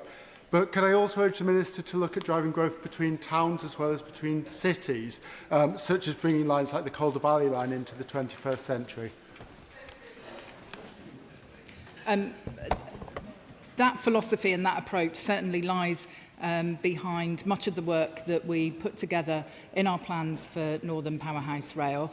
He will also be aware that at the spending review we announced over £15 billion for mayors in our city regions to improve connectivity between towns and cities, major centres of employment. So the aspirations that he has for his area and his constituents do align very closely with ours. Batty. Thank you, Madam Deputy Speaker. My communities in Balsall Common and Birksall have taken huge amounts of pain long before I was first elected in 2019, and what has further exacerbated that pain has been the conduct of HS2 and its subcontractors with communities. I met with Mark Wild. He knows my concerns around that, and I do take heart in the level of engagement that he's given on that, and I hope that continues. But one of the key issues that's affecting my communities is the land that has been taken by HS2, which is yet to be released, including around Arden Cross, which is a project worth hundreds of millions of pounds, including a health campus in conjunction with the local mayor, local councils and Warwick University. I'm being told it might take 4 years. I think it can be done in 2. Will the Minister please take a look at this? I hope he is reassured that I'm already looking at this, and I have had discussions with the leadership of HS2 about this, and certainly the Member of Parliament for Birmingham Hodge Hill, or as it used to be called, I'm not sure whether that's still the name of his constituency, has raised this matter with me as well. I'm keen that where it is possible to release land to enable development, regeneration, unlock new homes, unlock new workspaces. If that can take place whilst not compromising the delivery of HS2, then I'm keen that that happens, and there is a piece of work that is underway within HS2 to look at the specific issues in relation to Arden Cross. Dr. Rupert Huck. Madam Deputy Speaker, I welcome the honesty and clarity after years and years of sitting opposite Conservatives when we didn't know if it was happening at all, where it would start and stop. It was going to be a Y shape in the beginning. So, I mean, this is good news in a way, but also, and I also echo the praise for Mark Wilde, who's met with my residents, and for Lord Hendy in the other place. But for my residents in Old Oak Common, this fabled area that was once going to be the terminus, it is disappointing about this ever-lengthening timeline. I wonder if she might be able to look into opening the Elizabeth Line station a bit earlier, because some of them in new builds, like Oakland's Rise, would promise there'd be a brand new station in 2026. Surely there should be something in it for them before 2039. My honourable friend is right to highlight the fact that development is proceeding in the Old Oak area in advance of the completion of the rail network, and I'm pleased that actually the Old Oak and Park Royal Development Corporation have gone out to find a development partner to build 8,000 new homes in that area, with potentially 1,000 started in this Parliament. We do need to ensure that any homes or any development that happens, there is adequate public transport provision to provide for those new residents.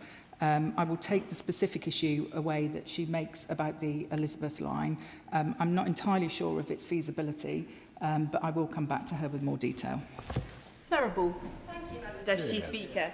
Many farmers, small businesses and residents have had the access to their properties disrupted by the construction of HS2. The Wilcoxes in my constituency have been battling for over 5 years to get a simple deed of easement to guarantee access to their property. And as a former property lawyer, I know that's a very simple document that should have been agreed, and without it, properties become unmortgageable and unsellable. So could the Secretary of State set out what steps she's taking to ensure that these deeds of easement are entered into without further delay? I am sorry to hear the situation that she describes. If she wants to write to me about the specific case, I will raise it with the leadership of HS2 for her. Anne Davis.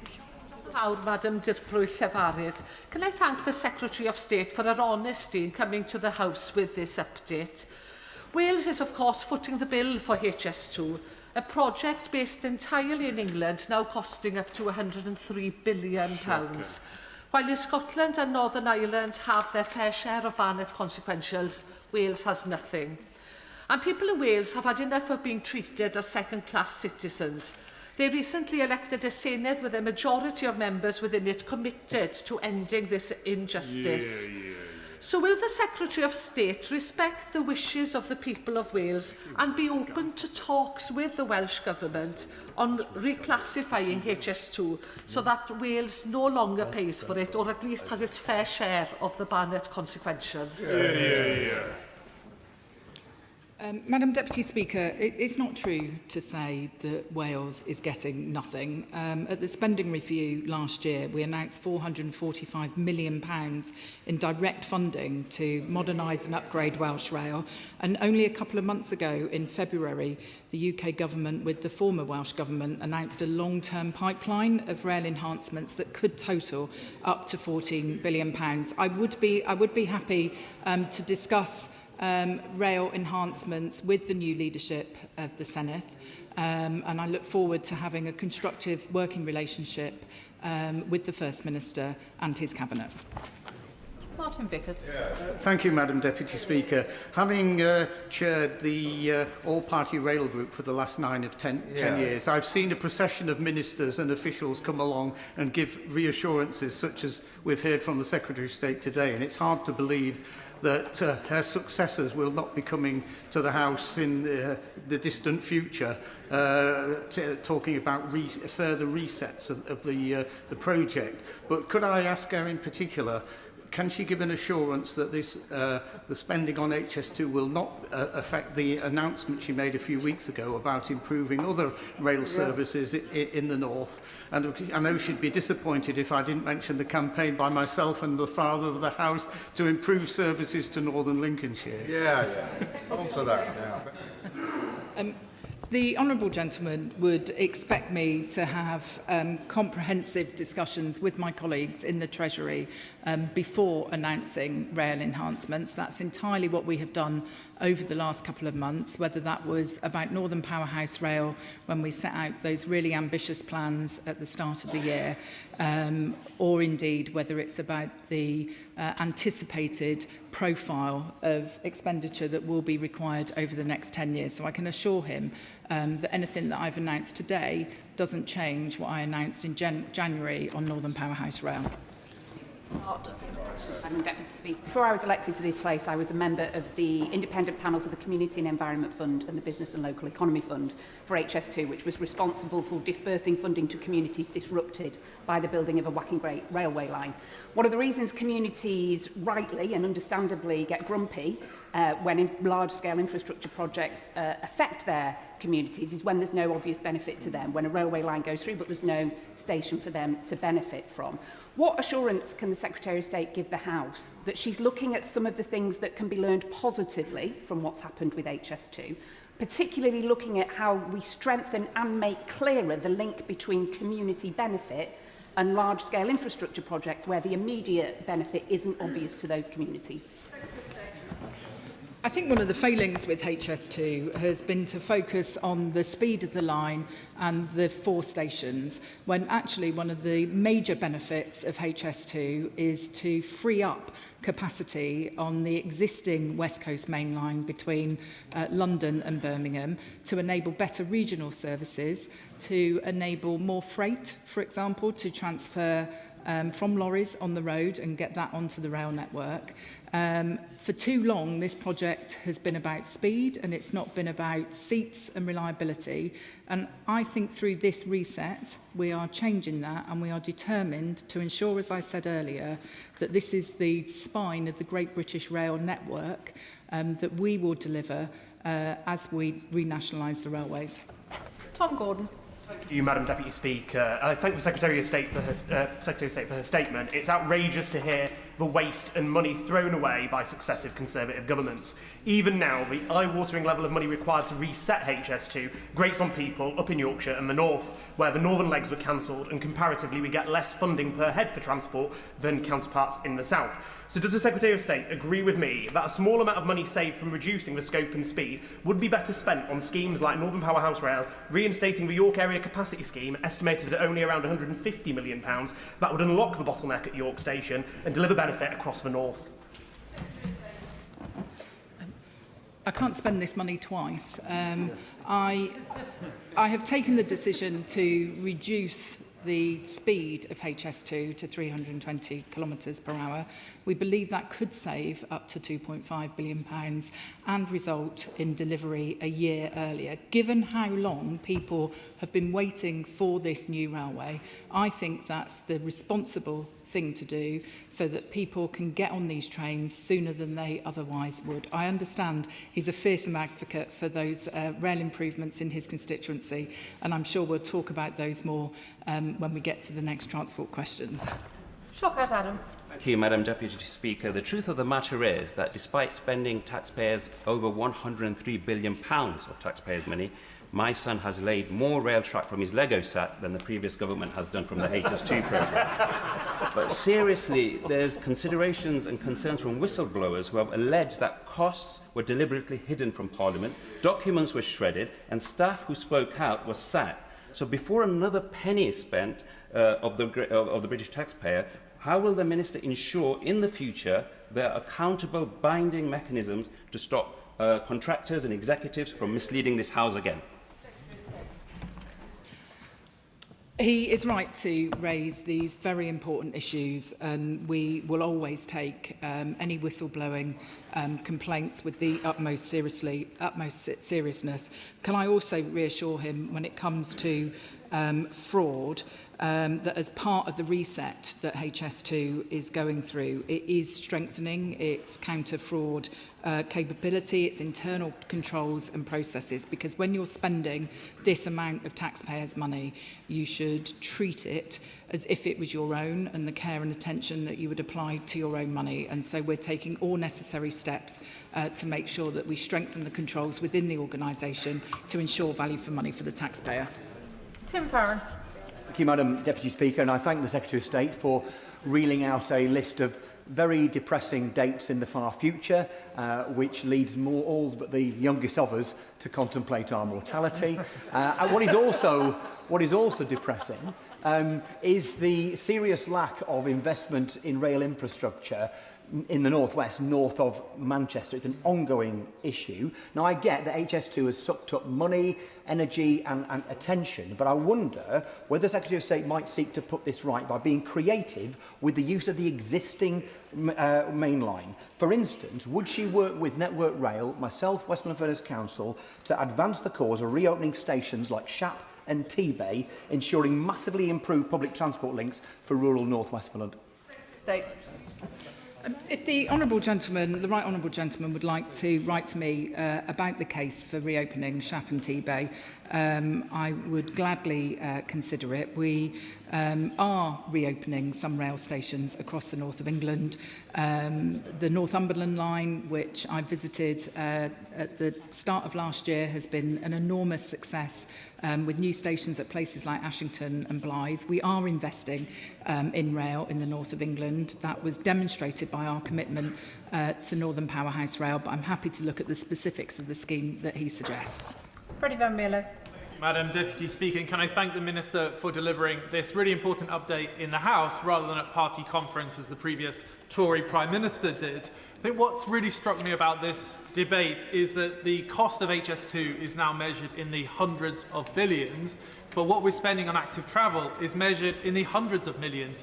The government previously committed, I think it was only 600 million until 2030 on active travel. And projects there, things like the Tame to Haddenham Greenway, would deliver enormous benefit to my constituents. So would she reflect on the differential between how much is being spent on active travel and this project? State. I would gently correct him. We may be talking about tens of billions when it comes to HS2.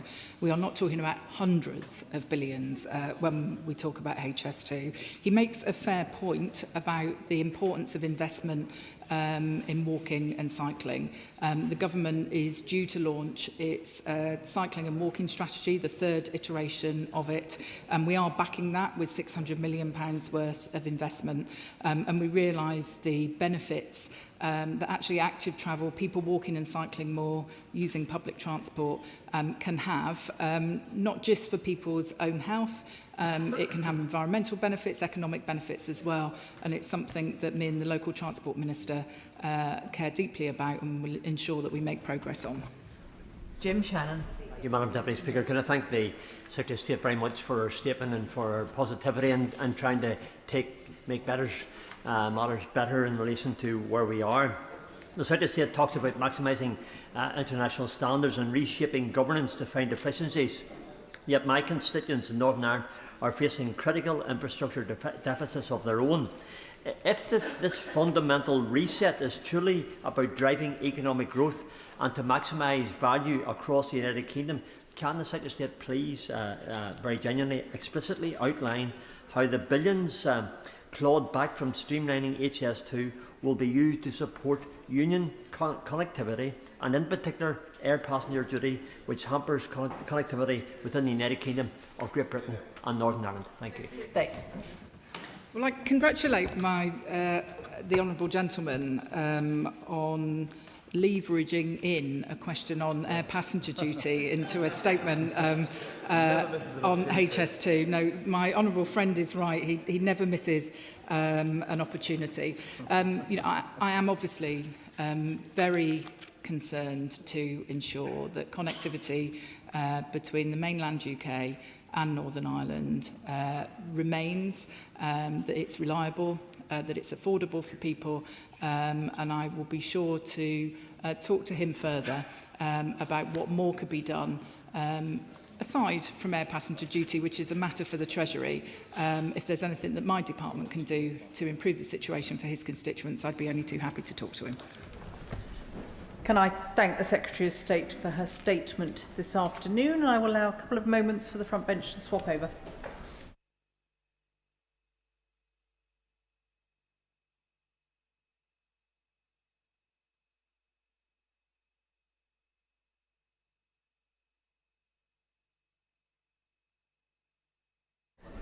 The clerk will now proceed to read the orders of the day.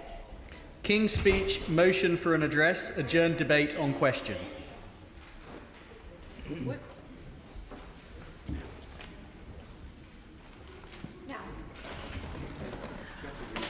I inform the House that Mr Speaker has selected Amendment I in the name of the Leader of the Opposition. The question is that an humble address be presented to His Majesty as on the order paper. I call Claire Cortino to move the amendment. Thank you, Madam Deputy Speaker. I beg to move the amendment as on the order paper. And in fact, this may be our last meeting across this dispatch box, because the Secretary of State is once again on manoeuvres. So considering he's gunning for a promotion, let's review his record, shall we? He promised in the election that he would cut everybody's energy bills by £300. And what's he delivered? Energy bills up by £200 thanks to his plans. He said he would protect pensioners, but weeks into office he axed the winter fuel payment, a policy that many of them have cited as their worst political decision in power. He promised that Great British Energy would lead to, and I quote, a mind-blowing reduction in bills. And yet 2 years in, it hasn't taken a penny off household bills, but it has given a six-figure salary to one of his mates. And now we learn that Great British Energy has been putting solar panels made by Chinese slave labour on British primary schools, something he promised this House he would not do. So what's next? Oh, that's right. He said he could control the price of wind. But his botched wind auction signed us up to the highest prices in a decade, way more than the cost of electricity that he inherited. Promise after broken promise. Bills up, pensioners betrayed, six-figure salaries for his mates, and eye-watering contracts for wind developers. And now, to top it all off, a so-called energy independence bill, which would shut down the North Sea. The greatest act of industrial self-harm in a generation. If that's what gets you a promotion in the Labour Party, then Lord help us all. So let's turn to this so-called energy independence bill. For true energy independence, we need our own oil and gas. But this bill enforces the willful destruction of the North Sea. We need our own petrol, diesel, I will in a moment, we need our own petrol, diesel and jet fuel, but this bill does nothing to save our refineries which are being taxed into oblivion. We need an electricity system which keeps the lights on for British households and industry, but his plan will leave us at the mercy of foreign imports. This isn't independence. It doesn't even come close. It's an energy dependence bill that would leave us weaker, poorer, and more reliant on foreign regimes. Grateful to her for giving way. She says that for energy independence we need our own oil and gas rather than investing in renewables. She'll know that under her government, the government paid £44 billion to subsidise our energy during the time of the Ukraine price spike. Can she tell us how much were our bills reduced as a result of having our own oil and gas when the Ukraine crisis happened? Firstly, let me say to the honourable gentleman, bills came down £500 under me. They've gone up £200 because of the Secretary of State's plans. And let me tell him another hard truth. Cutting off production in the North Sea, he should listen to this, he might learn something. Cutting off production in the North Sea doesn't mean we use any less oil and gas. Production is not linked to consumption. All that it means is that we'll import more of that gas from abroad. That is weaker. That makes us more reliant on imports. No, he used up his chance. He should have asked a better question. Now, look, there are some parts of this work that I welcome. The Fingleton Review is impressive. Yeah. I thank those involved, and as I've made clear before, we will support this work going forward. Nuclear is the only form of energy that can provide round-the-clock, totally clean power, and I'll always support policies which make it as easy as possible to build. However, there is a catch. The Secretary of State says he wants to ease nuclear regulations, whilst at the very same time he's cancelled the project that they would be used upon. By cancelling the third large-scale nuclear power station that I signed off, he has killed the nuclear pipeline. Yep. He is repeating his own mistakes. We are set to have yet another Labour government which has failed to start a singular new large-scale nuclear power plant. And now we here in Natural England are adding yet more delays to Hinkley Point C for little environmental gain. Is he fighting it? No, he's defending the status quo. But by the end of this Parliament, we'll still be waiting for a decision as to whether SMRs will go ahead. By 2030, there will be less nuclear online than there is now. And in 2035, which is 10 years away, they still won't have started any new large-scale nuclear power plants in this country. This is the same old stop-start approach that killed the industry to begin with. If that's what he calls being ambitious for nuclear, he needs to give his head a wobble. I thank the honourable lady for giving way. In my constituency of Morecambe and Lunesdale, we have Heysham 1 and 2 power plants. The reason that nuclear power will possibly go down is because plants are coming to the end of their lives. Plants coming to the end of their lives, and the right honourable lady's government did nothing about it for 14 years. Why did she not deliver, Madam Deputy Speaker, when she was in government? Well, look, let me tell the honourable lady. Under the last Labour government, which the Energy Secretary was part of, not a single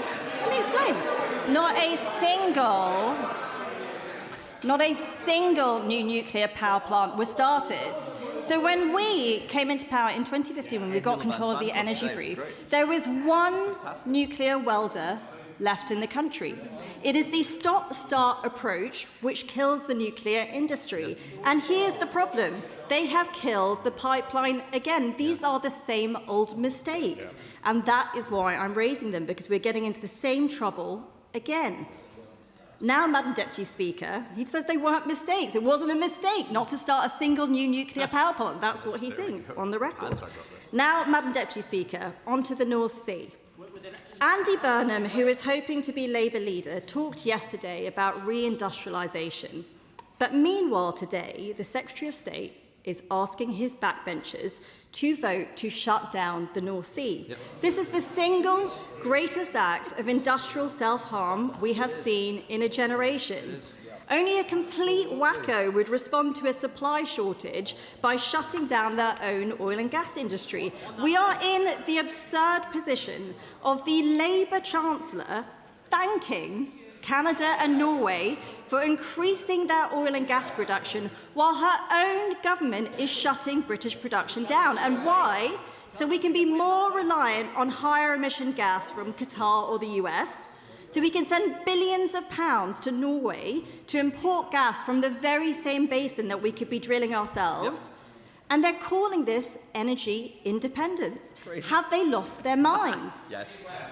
I'll happily give way on that point. Very grateful to the right honourable lady. She talks of absurd positions. I did a little bit of research before the speech today. I went back to the 21st of May 2024, just before the last general election. And in this House, in her capacity then as the Secretary of State, she said that she believed in net zero and that we will get there in 2050 and with the public on our side. Her position now is that she doesn't believe in net zero, doesn't believe it's desirable or achievable. Is that not absurd? Madam Deputy Speaker, people change their minds when they look at facts.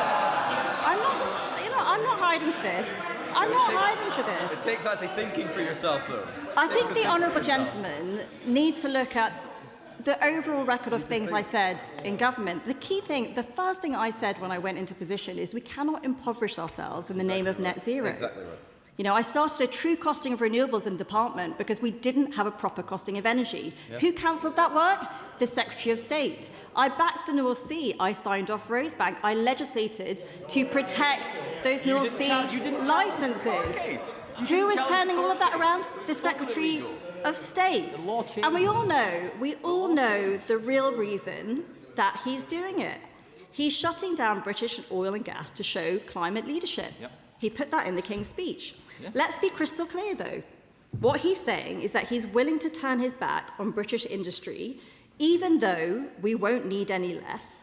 We'll just rely on higher emission imports from abroad. Yeah. Because he cares more about the climate bureaucrats than the jobs of British workers. That is what climate leadership means to him. But the question I would ask is, where exactly is this meant to be leading us to? Bankruptcy? Where does it end? Cheering as the lights go out, as the last factory in Britain closes. That's what his North Sea and carbon tax policies are doing. Yep. They are simply offshoring British emissions. To the coal-powered refineries of India, the diesel tankers bringing us gas from the US and Qatar, to the factories we are now getting our ammonia from in Trinidad. That doesn't help the climate, and it doesn't help British workers. I'll give way to the middle lady. Thank you. I thank my right honourable friend for giving way. Businesses in Broughton Regis and Littlehampton need stable and affordable energy to grow and invest. So would she agree that with our Get Britain drilling bill is vital, not just for energy security, but for our future economic security? I thank the Honourable Lady for her question. The North Sea is a vital part of our industry. It not only provides us with the gas that we need for energy security, but it provides feedstock. That feeds into our chemical industry, our plastic industry. There's a whole supply chain, a whole set of other industries which rely on the North Sea and us having a successful industrial base. You lose one of those, I'll just make a bit more progress. You lose one of those foundational industries and it's like dominoes, the rest go. And this is the point. If we keep offshoring British emissions, it doesn't help the climate and it doesn't help British workers. And the question I would ask them is, do they understand how bad it looks when they make speeches patting themselves on the back here in Westminster, whilst hard-working Brits out there lose their jobs so we can import more goods with higher emissions from abroad? That's why the vote on the North Sea today should be a litmus test for them. Right. Do they reject decarbonisation by deindustrialisation or not? Now let's talk about electricity. I'll just make a bit of progress. A key part of the Secretary of State's plan is to make us more reliant on electricity imports. He doesn't like to talk about it, but at the height of winter, when we need it most, we'll be importing twice as much electricity by 2030 as we did when they came into office. What does that mean? It means relying on the goodwill of France and Norway to keep the lights on in Britain. I'll remind the House, we are now in a situation where France is on the edge of a debt crisis with the National Rally topping the polls. Does the House really think it's prudent to hand over the keys to our electricity security to Marine Le Pen? Because let's be honest, that is the Right Honourable Member's plan. Whichever way you look at it, this isn't an energy independence bill. This is an energy dependence bill that makes Britain beholden to Marine Le Pen for our electricity, to Xi Jinping for our solar panels, and to Donald Trump for our gas. Their plan is for energy scarcity, but what we need is energy abundance. That's why our plan would be to double down on nuclear, to axe the carbon tax to save British industry, to get Britain drilling and to make electricity cheap.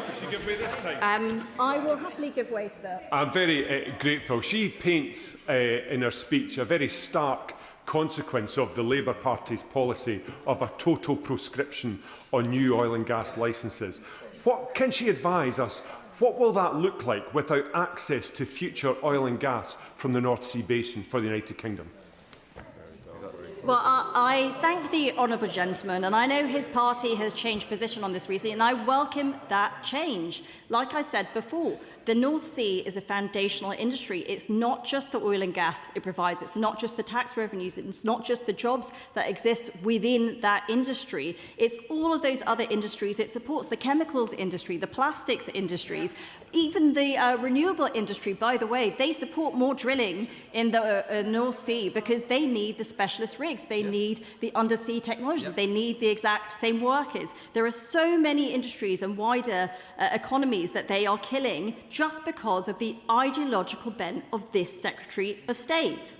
And here is, I will make a bit more progress, and here's the fundamental bind that the Labour Party is in. It doesn't matter who their next leader is, they will all fail. Their supposedly popular leadership contenders will become unpopular very quickly when they can't keep their promises. It happened to us in government, it's happening to Labour now, it's happening to Reform at the council level, it'll happen to whoever is in government next, unless you actually face up to the trade-offs that get you better growth. Growth is the antidote to so many of our problems, but to deliver it, you need two things: cheap, abundant energy and economic freedom.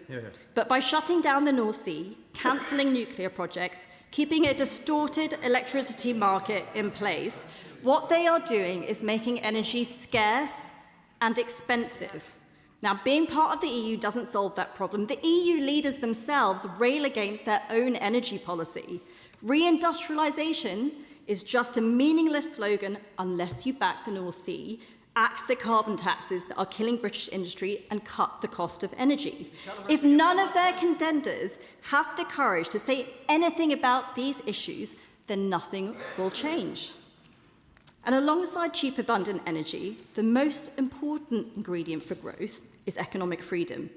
But the Labour Party openly stands for more state control, more tax and spend, more red tape on employing people, more expensive energy, less AI, fewer profits, and more subsidies. But they've been on this path for 2 years now, and what do we have to show for it? Higher inflation, weaker growth, soaring unemployment. Why would anyone want more of this? Families are working harder and harder, getting less and less at the end of the month. And if what people want is full-fat socialism, why would they choose Labour when they've got the boob whisperer over there who's offering them bigger and better? Our whole system is flooded with caution. Nobody's incentivised to take any risks. That is what's making us poorer. And the truth is, the personalities in the Labour leadership race do not matter. Unless we get cheap, abundant energy, we remove the legal straitjackets, the onerous taxes, fix the broken regulators and the sluggish machine of government to set the economy free, nothing is going to change. And look, if people think on their side of the house that Andy Burnham has the answers, let me tell you. Andy is like the fun uncle who's got to sit on the sidelines saying whatever he wants without anybody holding him accountable. Let's have ice cream for dinner. Let's go to the zoo next week. Let's nationalise everything. Who cares about the bond markets? Let's rejoin the EU. He's just said whatever he likes because he's never had to pick up the bill. Now he's actually looking at being in charge. He's having to go back on all of these promises. So ask him this, ask him how he's going to fund his nationalisation plans. He wants to stick to the fiscal rules. So is he really saying he's going back to taxpayers who already face the highest tax burden in history? When he talks about reindustrialisation, ask him if he supports the Secretary of State's plans to shut down the oil and gas industry, the biggest act of industrial self-harm committed in generations. If he wants more powers at a local level, amen to that, I couldn't agree more. But ask him, how can he argue for economic freedom in one breath, whilst with another dictate to people what tumble dryers or cars they have to buy? If they really care about growth and reindustrialisation, they would axe carbon taxes, get Britain drilling, double down on nuclear and make electricity cheap. In short, they would put the national interest ahead of the Secretary of State's ideology and vote with us tonight. The original question was that a humble address be presented to His Majesty. as on the order paper, since when an amendment I has been proposed, as on the order paper, the question is that the amendment be made, and I call the Secretary of State, Ed Miliband. Thank you, Madam Deputy Speaker. It's a privilege to speak in support of this gracious speech. Madam Deputy Speaker, this debate takes place in the shadow of the second fossil fuel shock in 4 years. Families and businesses across the country deeply concerned about the impact of the Iran war on the cost of living.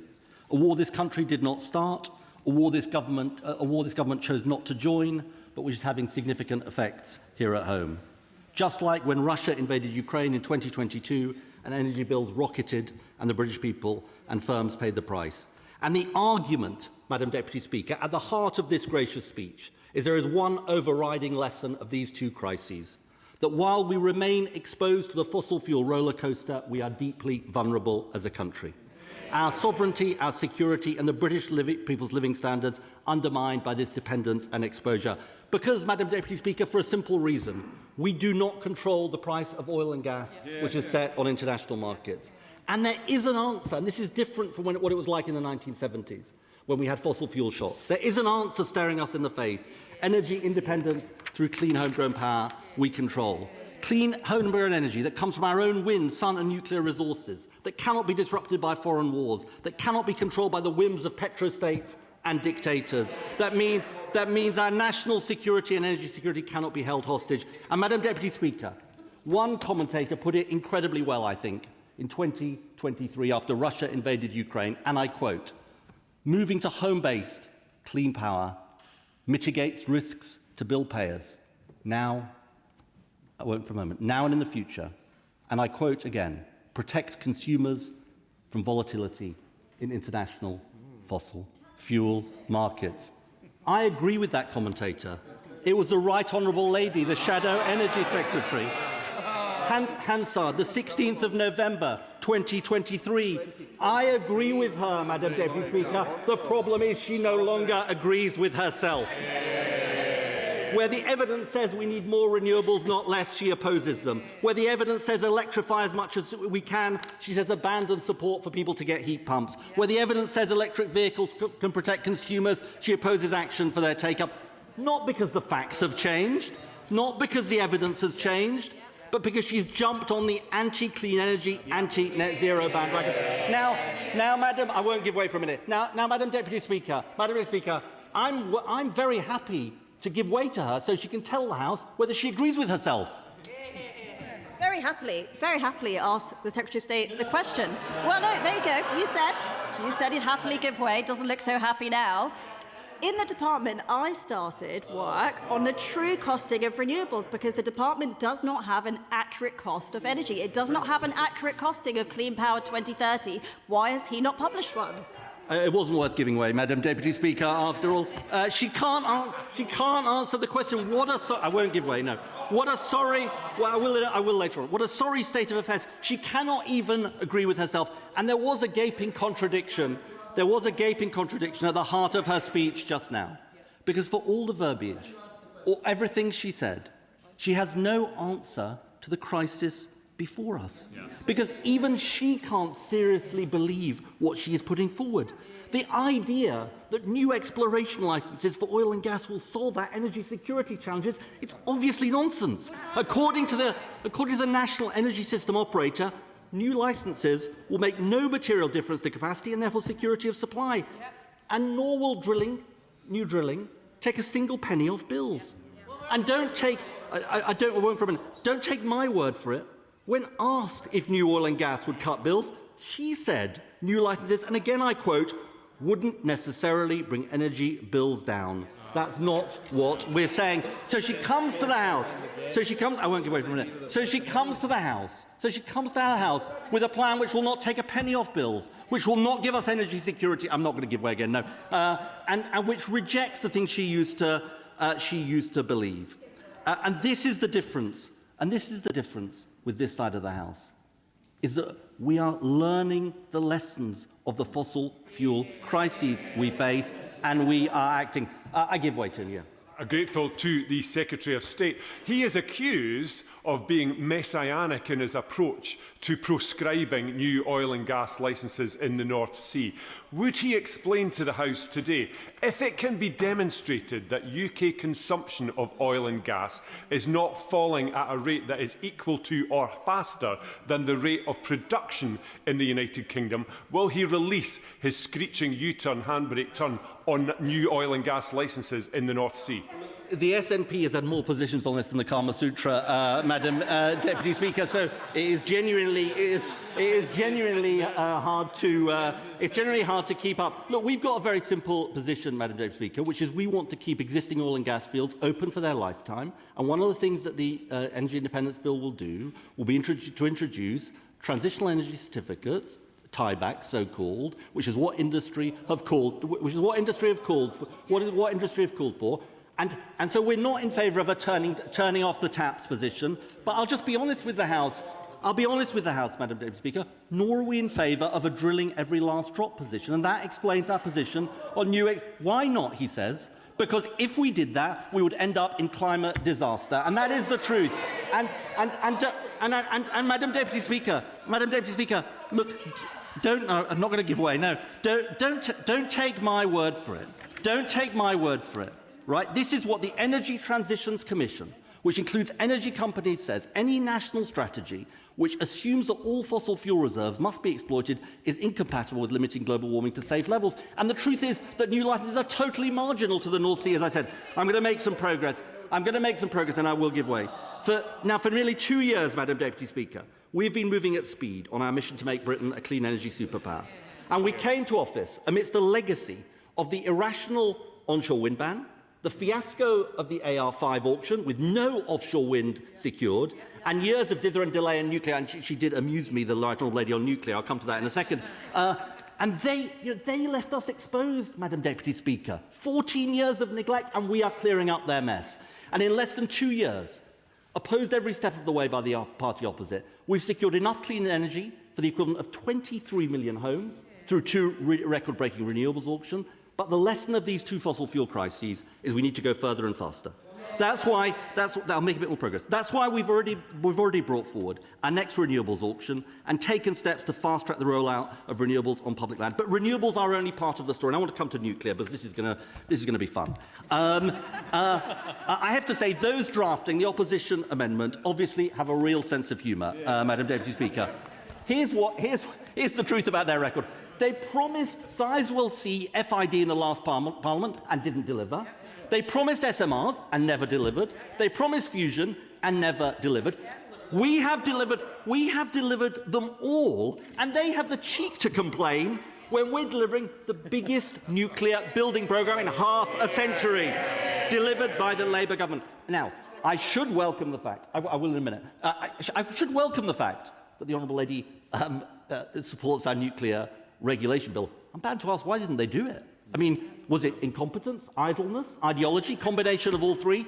But I do, my friend, the Honourable Member for West Aberdeenshire and Kincardine, he always has a great quote that you can read out. This is what he said following the last general election. After 14 years of Conservative government, he said, we are now in a position where it's more difficult to build critical infrastructure than it was when we came to power. It is a Labour government clearing up their mess, Madam Deputy Speaker. I'm going to give way.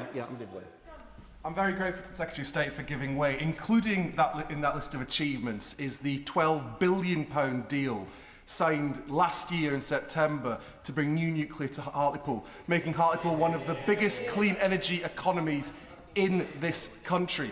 Does he agree, as we secure energy security, we must also secure economic security for those parts of the country left behind?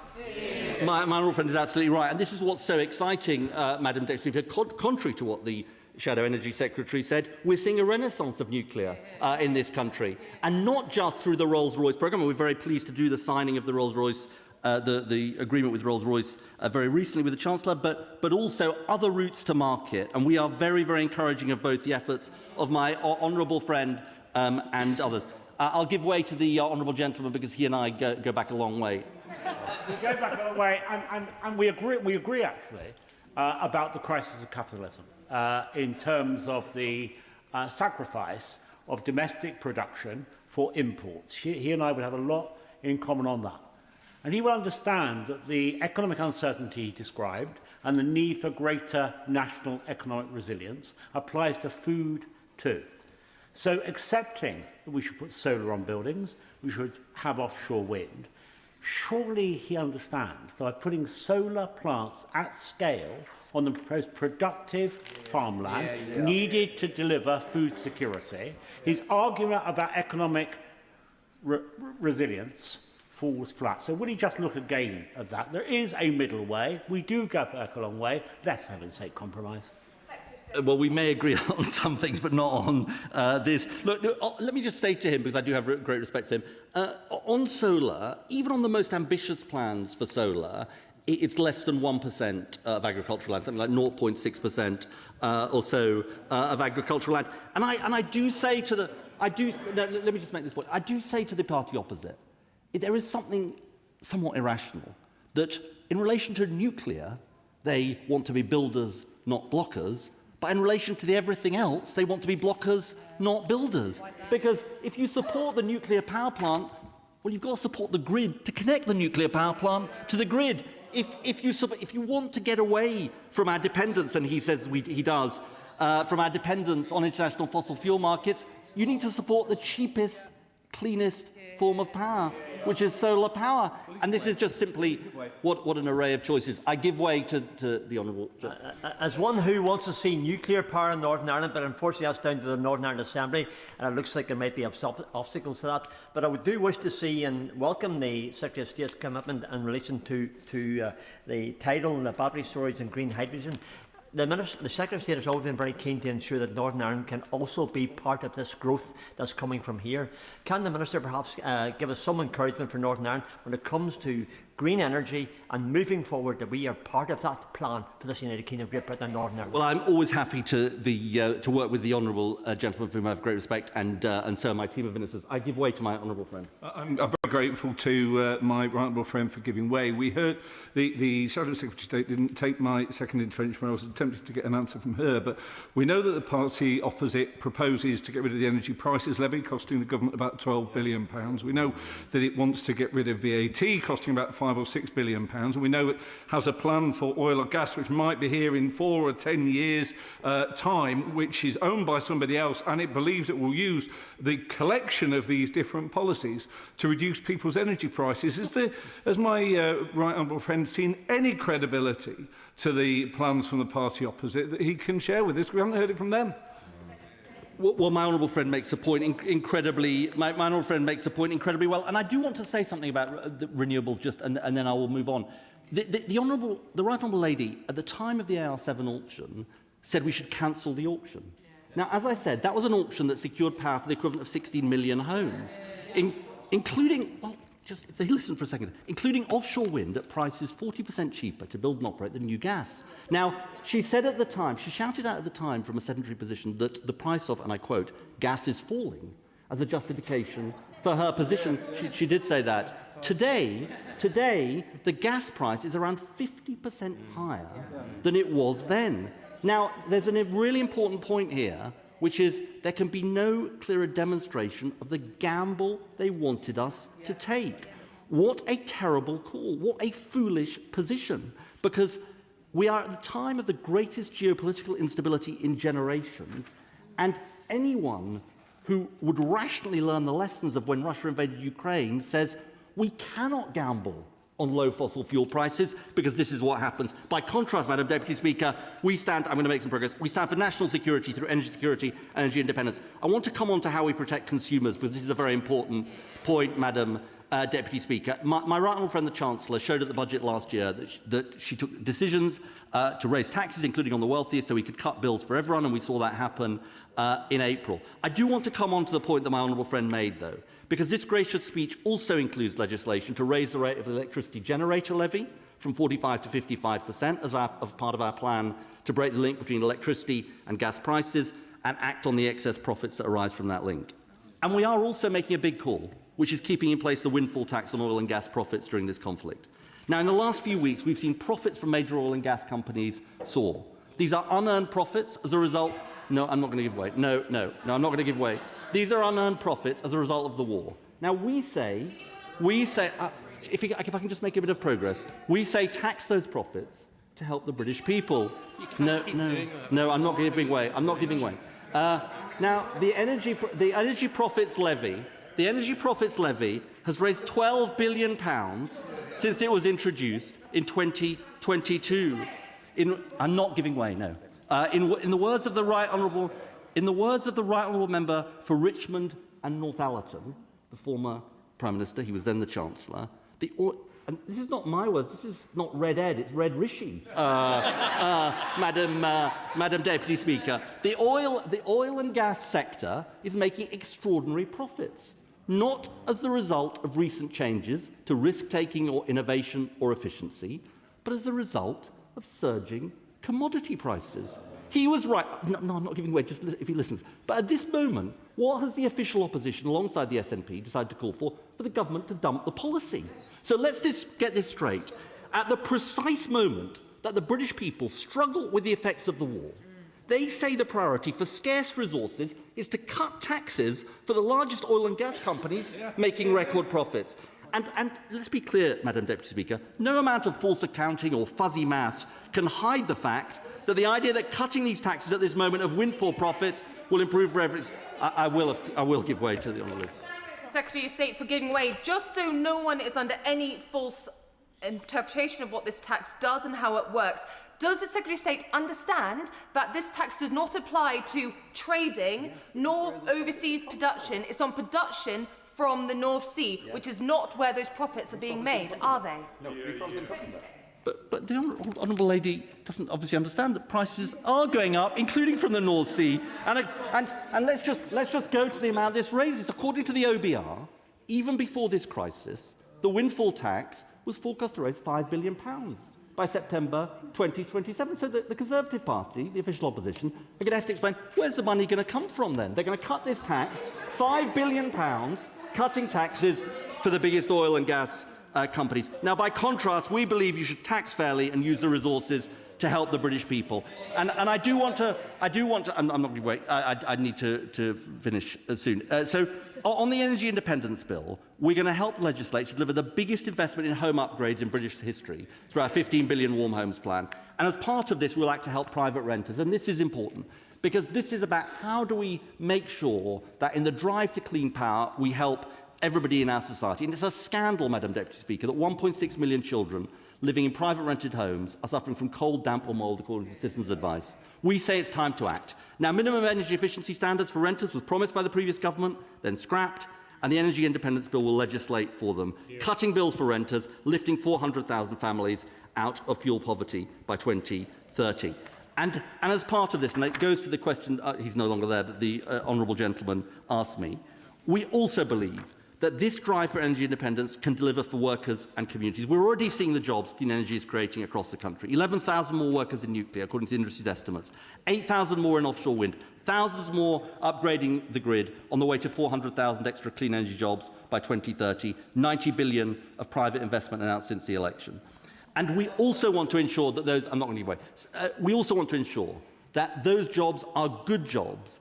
And so we will amend employment legislation as part of the EIB to enable us to bring the rights of offshore renewables workers in line with those working in oil and gas.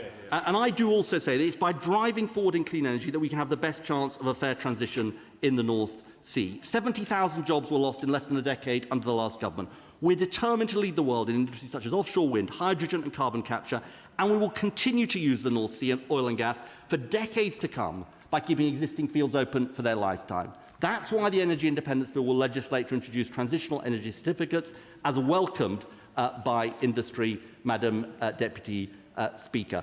I would also say to the reform benches that we also look forward to the debate in the EIB on their plans for fracking, because fracking will make no difference to bills, it's dangerous and it's roundly opposed by local communities, and we will act. Let me close by saying this, Madam Deputy Speaker. This is the approach to energy security. I will give way, yeah. I thank the Secretary of State for giving way. part of my constituency is in Lancashire, where we did see fracking testing and we suffered earth tremors because of that. Does he agree with me that the British people do not want fracking in our communities and do not want to see the risks that we saw in Lancashire? Well, I have to say there is something quite ironic, my honourable friend puts it well, which is that Reform nationally say they want fracking and then their representatives in Scarborough and Lancashire seem to say they're against it. And we're going to be asking from now to the general election where Reform candidates stand with the local community or the fracking industry. No. So this is the approach to energy security that underpins this gracious speech. Above all, we will learn the lessons of the fossil fuel crises of our age. We will build our energy independence, tackle the affordability crisis, deliver good jobs and investment in our communities, and make the right decisions, Madam Deputy Speaker, for today's and future generations. And I commend the gracious speech to the House. Before I call the Lib Dem spokesperson, I think it would be helpful to everybody to know there will be an immediate 5-minute time limit after she has spoken. Pippa Halings. Thank you, Madam Deputy Speaker. And oil and gas prices have a long history of spiking and damaging our economy. The UK was among the worst hit in Western Europe by the price shock following Russia's invasion of Ukraine in 2022. So as long as we remain tied to volatile international fossil fuel markets, then dictators and foreign wars will have a grip on our economy and on the pockets of families and pensioners across this country. So surely it is time to wake up to that reality and learn the lessons of the past. And that is why we Liberal Democrats do welcome the government bringing forward a bill on energy independence. We will scrutinise it carefully to ensure that the urgent and ambitious measures necessary for the energy transition are there, bringing down energy bills, ensuring energy security, but also a fair, managed and prosperous transition to clean energy. Madam Deputy Speaker, as households nervously await the announcement of the energy price cap next week, with forecasts showing households could be hit with a £300 Trump war tax on energy bills, we Liberal Democrats are clear that the best way to get down energy bills is through homegrown renewable power with prices we control. I will give way. I thank the honourable lady for giving way. I know the Lib Dems are a big fan of localism. This isn't a dig, by the way. In my constituency of Harlow, we've got a primary school, Church Langley Primary School, that has led the way when it comes to solar panels on their roof, and they're actually able to generate all the energy they need from those solar panels. So would she welcome the work that this government are doing to ensure that other schools can benefit from the same sort of system? I definitely welcome that, and as you will see in my speech, we want to go even further on that. And as we know, it is Liberal Democrats that fix people's church roofs and put the solar panels on there, so we will too. But for too long, the pace of change has been too slow, and it's left people and businesses trapped and at the mercy of a broken energy system, which they're literally paying the price for. So it's time to take back control of our energy future, and that does start with our communities. And in the last session of Parliament, I welcome the government agreeing with our calls to include community energy and community benefits in the GB Energy Act. But now communities must be given the right to sell and buy energy locally. And we must mandate community benefit requirements where communities host renewable infrastructure, the transition that is done with them, not to them. And I also welcome the adoption of the Sunshine Bill introduced by my honourable friend, the member for Cheltenham, requiring solar panels on all new homes. But why wait until 2027? And why not go further? We Liberal Democrats want to see solar on new warehouses and car parks, turning rooftops across the country into sources of clean, affordable power. And we also want to see solar panels on schools and hospitals. Since 2019, energy bills for schools and the NHS have more than doubled, forcing impossible choices between heating and healthcare or between bills over books. So the current government investment reaches less than 1% of schools. So Liberal Democrats would go further and faster, helping protect frontline budgets for our schools and hospitals. Families too want to do the right thing, and there's been a record increase in the sales of solar panels and heat pumps since the start of the war in Iran. We must build on this momentum, help households and small businesses take back control of their bills, giving access, we say, to zero or low interest loans for upgrading properties by establishing an energy security bank to support electrification. However, at the same time, we do need to fix the broken energy market. It remains absurd that electricity is still priced so highly compared with gas. And that means that people are often not rewarded for electrifying their homes and businesses. And it's also crazy that consumers are paying billions to switch off our wind turbines when the grid cannot cope with surplus renewable generation. And that is why I welcome the recent steps taken to begin breaking the link between gas and electricity prices, a reform long called for by the Liberal Democrats. But we urge government to go further and faster in this bill, moving unfair policy levies off electricity bills, providing a progressive social energy tariff for those unable to absorb these repeated bill shocks, upgrading grid infrastructure, and ensuring that customers directly benefit from cheaper renewable power through flexibility when there's surplus renewable generation. Yes, we need energy independence, but that doesn't mean isolation. So the UK and the EU have deeply interconnected energy systems, but the damaging Brexit deal has meant a huge increase in energy costs. Our future lies in ever closer energy ties to our nearest neighbours, and this government needs to drop its red lines on Europe.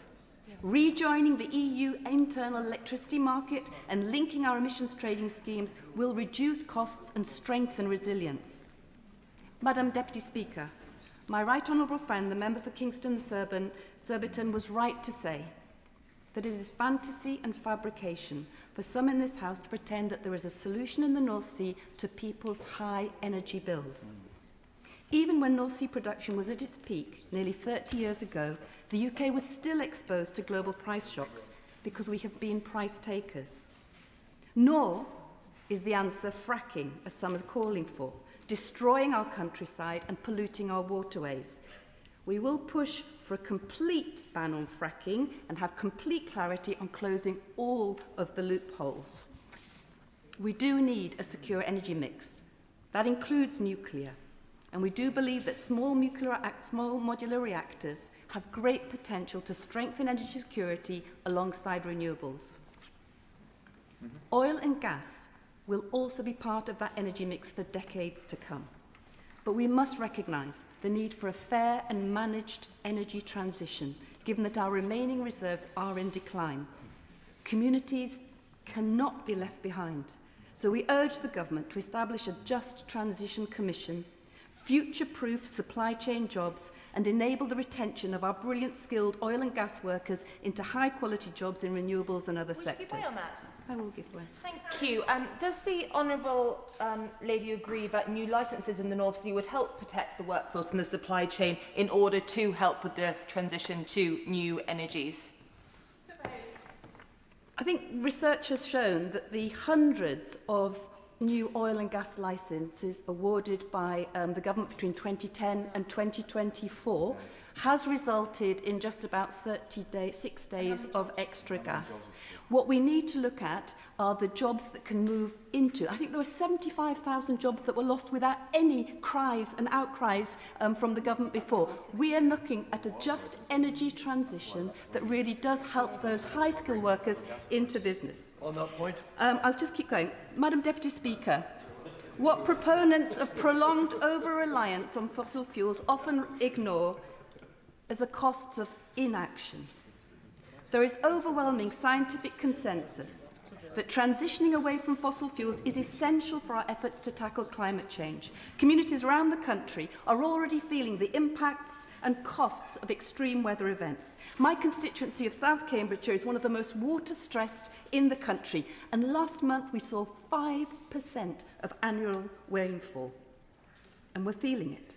Floods and droughts have battered farmers across the country. They're reeling from the worst harvest on record, and that will lead to problems with food security and will put up our food prices. And one avoidable death is one too many for the elderly and vulnerable during recurrent heat waves. Nor does anyone want ravaging wildfires ripping through our most treasured woodlands and national parks. As the government's suppressed national security assessment on global biodiversity loss and ecosystem collapse laid bare, The destruction of nature threatens the UK's resilience, prosperity and national security. People want to know the truth. In my constituency of South Cambridgeshire and across the country, people's emergency briefings are happening. People are taking control. They want to know and be better prepared. And that's why we must also look to prepare for the climate shocks we can't avoid. And that's why we reject the government's false dichotomy between climate and nature, saying that nature is a blocker to growth. We have to be better prepared. We have to overcome the silos between energy, climate and nature. We need to promote nature-based approaches to both capture carbon as well as to adapt, storing water, regenerating our soil, cooling buildings and protecting people's homes from being uninsurable. Madam Deputy Speaker, a secure future for our country depends on our energy independence, restored nature and resilient communities, meeting our responsibility to our children and young people for a healthier future for generations to come. Thank you. Chair of the Select Committee, Bill Esterson. Thank you very much, Madam Deputy Speaker. Well, the Select Committee has taken evidence on much of what is in the gracious speech, and a big part of the debate today has been about the threat that we face as a result of the second fossil fuel crisis within 5 years. I remember the first one in 1973, Candles on the Table, was fun as a 6-year-old, not much fun for most of the country, and we've repeated that experience multiple times ever since.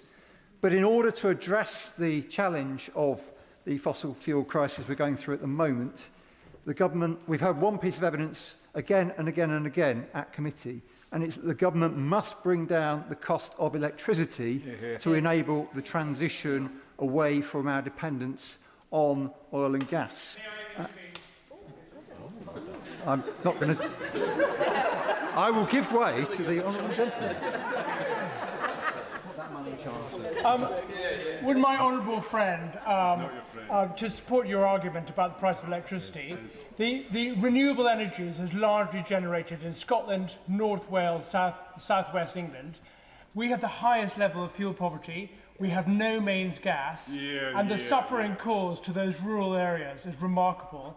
And I think until that is impacted or improved, we're not in a position to move to an electricity-based economy. Thank you.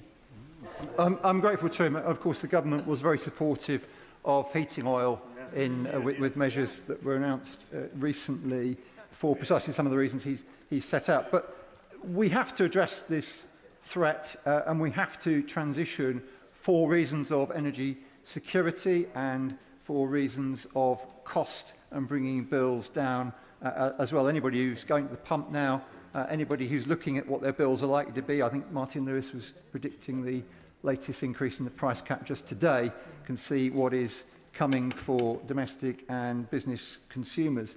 And in terms of energy security, Ukraine has learned the hard way and shown us all through the Russian attacks on its oil and gas installations. We've seen the same in the Middle East with the war with Iran. And decentralising and moving away from dependence on oil and gas is key when it comes to protecting energy generation. And the economic arguments are very, very strong. The Right Honourable Lady was talking about growth earlier. And I just say to her that just look at what the OBR is saying. The OBR makes the point that the costs of not addressing climate change are significantly more than the costs of making the transition. The Climate Change Committee predicts that if we don't act, we will see a fall in GDP of 7% by 2050. And if we really want to be scared, listen to the actuaries. And actuaries do know a thing or two about this. They predict a global GDP fall between 2070 and 2090 of 50%, with catastrophic consequences across the world, unless we take the action we need to now. So we have to act. And then to the North Sea. It is a super mature basin. There is a fraction left of what was there to start. We were in a hurry to extract from the North Sea. Peak North Sea was 1999, 4.5 million barrels of oil a day. By 2023, after 13 of their 14 years in office, it had fallen to 1.23 million. That is a quarter of its peak production, and it will halve again by 2030. And as NISO says, new licences won't make a material difference to capacity or production. Jackdaw would only provide 2% of UK demand if it is given consent, and Rosebank would only account for 7% of production by 2030 of 2030 levels. It doesn't stop the decline; it only slows it. I will give way. Thank the honourable member for giving way at last. I finally got to my feet. And I'm surprised that I wasn't allowed to intervene earlier, because I agree with much of what's being said, especially from the Secretary of State when it comes to renewables and acorn. But I have a question for the honourable member. Would he agree that granting a licence for jackdaw would be much more environmentally friendly than importing LPG from Qatar or from the USA? Here, here, here. Well, it's as I previously had said, the amount is very, very small compared to the needs of the UK. I think there are. He might not be so disappointed in what I say next. I think there is an argument, and the government has done some of this with tiebacks, for continuing to support production in the North Sea, because the same supply chains that are responsible for our oil and gas industry are going to be critical for the development of the renewable generation that goes on in the North Sea and more widely. And many of those workers, and some of them have already moved into sectors like nuclear. So I think it is key, and it's really, really important that the agreement with the TUC on the Clean Jobs Plan is pursued. And I welcome what the Secretary of State announced before about rights in the North Sea for renewables. I think it is key that we enable that transition, that we give a future, a well-paid future, to people working in oil and gas now. Madam Deputy Speaker, the opportunities for security that I've talked about, an increased generation and electrification will reduce that reliance on imports of oil and gas. What the Secretary of State referred to, what's hopefully in the bill about optimising the grid, will only help with that process too. The government has already addressed via NISO the connection queue, which is being cleared already, and giving people access to excess renewables, being able to sell back to the grid, and encouraging businesses to make greater use of flexibility can only help give people access now to cheaper energy. So the economics of this really add up as well. The clean energy economy is growing 3 times faster than the rest of the economy. It is delivering the jobs that the Secretary of State referred to. It is the Warm Homes Plan, and this will be supported by the Warm Homes Agency, which again has been announced, will deliver people healthier homes to live in. It will deliver better air quality. And what is critical, as I said at the start, is reducing the price of electricity so that people can take advantage of the technology in the Warm Homes Plan. It is already cheaper, according to Auto Trader, to buy a new EV. The second-hand market has been cheaper for some time.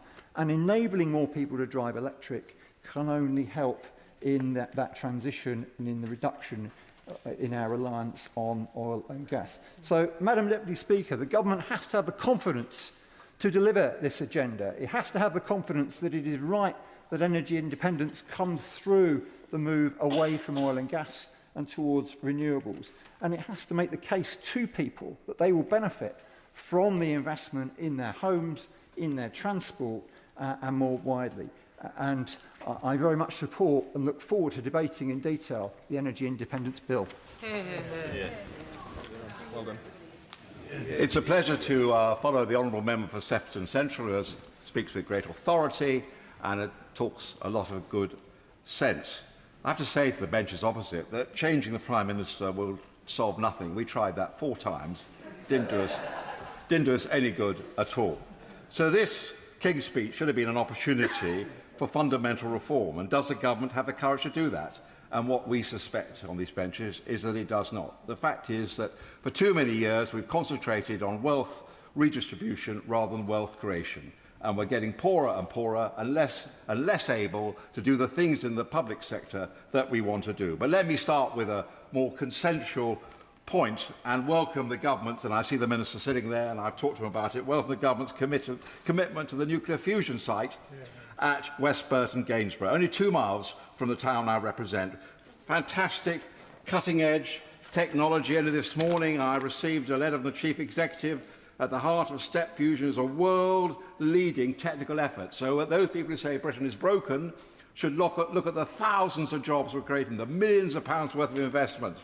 And he thanks us. He says the UK is recognised globally for its lead in fusion regulation, having set a proportionate approach comparable to industrial processes through the 2023 Energy Act. So there we are, consensual, working together, cutting-edge technology. We've heard a bit about solar farms. I visited over 30 villages in my constituency, an open churches festival this week, and I went to a village at Fillingham. I saw on Fillingham Aerodrome solar panels being built. Nobody seemed to care. Brown site, 100, 200 acres, but 16,000 acres around Gainsborough, prime agricultural land. I hear what my honourable friend says for South Holland and the Deepings. So just have a moderate approach. You know, I can climb the hill in the Wells from my cottage, I can look across the North Sea, I can see that we're world leaders in offshore wind. Fair enough, popular. But 16,000 acres of prime agricultural land. All the profits going to entrepreneurs in London and large landowners. Yeah, I give way to the chairman of the Select Committee. I'm grateful to him what he said before, and I always find his contributions interesting. The Select Committee heard from the Country Land and Business Owners Association on the subject of solar panels on agricultural land. And their evidence to us was clear that it doesn't have the impact that is feared, and that actually it is often beneficial to farmers in providing an alternative revenue stream without affecting their ability to grow crops. £100,000 a year for owning 100 acres. Yeah. Very good, wonderful incentive. But can you grow? We are the breadbasket of England. Can you grow wheat and barley? Anyway, I don't want to go on about it. We know the arguments. Now, British nationalising British Steel. No, we don't take an ideological view of this. I represent a constituency where hundreds of my constituents work in British Steel. Greg Clark ran it for 9 months. He paid all the wages. So I personally, neither for nor opposed to it. But actually just nationalising British Steel won't make a difference when we're paying the highest energy costs in Europe.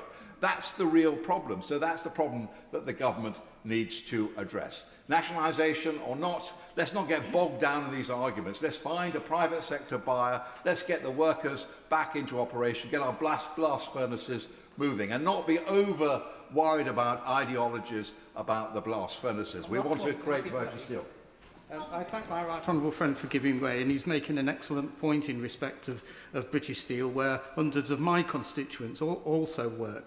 Would you agree that in the short-term nationalisation may be the way forward, but longer-term we need to get private sector investment into the industry, and the way to achieve that is to reduce energy costs, and that is absolutely critical, not just for steel, but for so many of our heavy industries. Yeah, my honourable friend is so well respected in the area for the fantastic amount of work he's done in Scunthorpe, constantly holding the government to account, working with the government, and we've got to do this together to protect our steel-making capacity for the sake of our industrial wealth. Now, the Energy Independence Bill, I agree it provides a framework for transitioning the UK energy market away from fossil fuels. We all agree with that, towards alternative forms of energy. No problem with that. This is sensible regarding nuclear energy. But the ideological pursuit of renewables is doing harm and is at odds with achieving energy security when we have our own fossil fuel resources in the North Sea. It's not a zero-sum game. I don't see the ideological virtue of simply exporting your carbon emissions, which we're doing to Nova. I've got to make some progress. I do apologise. So again, I would have thought we could have a compromise on that. We could have a policy which is sensible, gradually moving away from fossil fuels, gradually becoming a more green energy economy, but not simply exporting our emissions by setting arbitrary dates. Now, will you forgive me, Madam Deputy Speaker, as this is a debate on the Queen's speech if I mention another subject in the short time available to me. Now, when you get to my age, you can say unpopular things, because I haven't got much longer anyway. So I've got 2 minutes and... The problem with our country is that we're governing by focus groups. And what do focus groups want? They want less tax and of course, they want better public services. Their debt is already 100% of GDP. Within 50 years, because of the triple lock and other benefit increases, it'll be 170%. Now, of course, the old vote, but they all have children and grandchildren. We do have a responsibility to younger people in our country. They know the present system is unsustainable. So, whilst the average increase of the triple lock measures over the past 13 years, and we brought it in, it was supposed to be a temporary measure, but no party has the courage to change it. The average increase over 13 years has been around 40%. Pensions have gone up over 60%, nearly £20 billion of annual additional costs so far. This will get bigger every year and more unaffordable. By 2050, the gap is likely to have grown to £120 billion, if not more, to exacerbate the economic crisis. And whoever becomes Prime Minister, they've got to cope with this. It's really important. By that time, there will be 25% fewer tax-paying workers for pensioners in Britain. Our children and our grandchildren. Of course, we've got to care for old people, particularly old people in poverty, and divert resources to the old people in poverty. But you've got to remember the younger people too. This is entirely unsustainable. So let me finish this point. Yes, we want to keep a triple lock, not the triple lock. We want to have the average of the three indices so it doesn't go up exponentially every year. The government should do the right thing by the nation and bring it in. They should bring it in, make our finances affordable, and my front bench should not oppose them.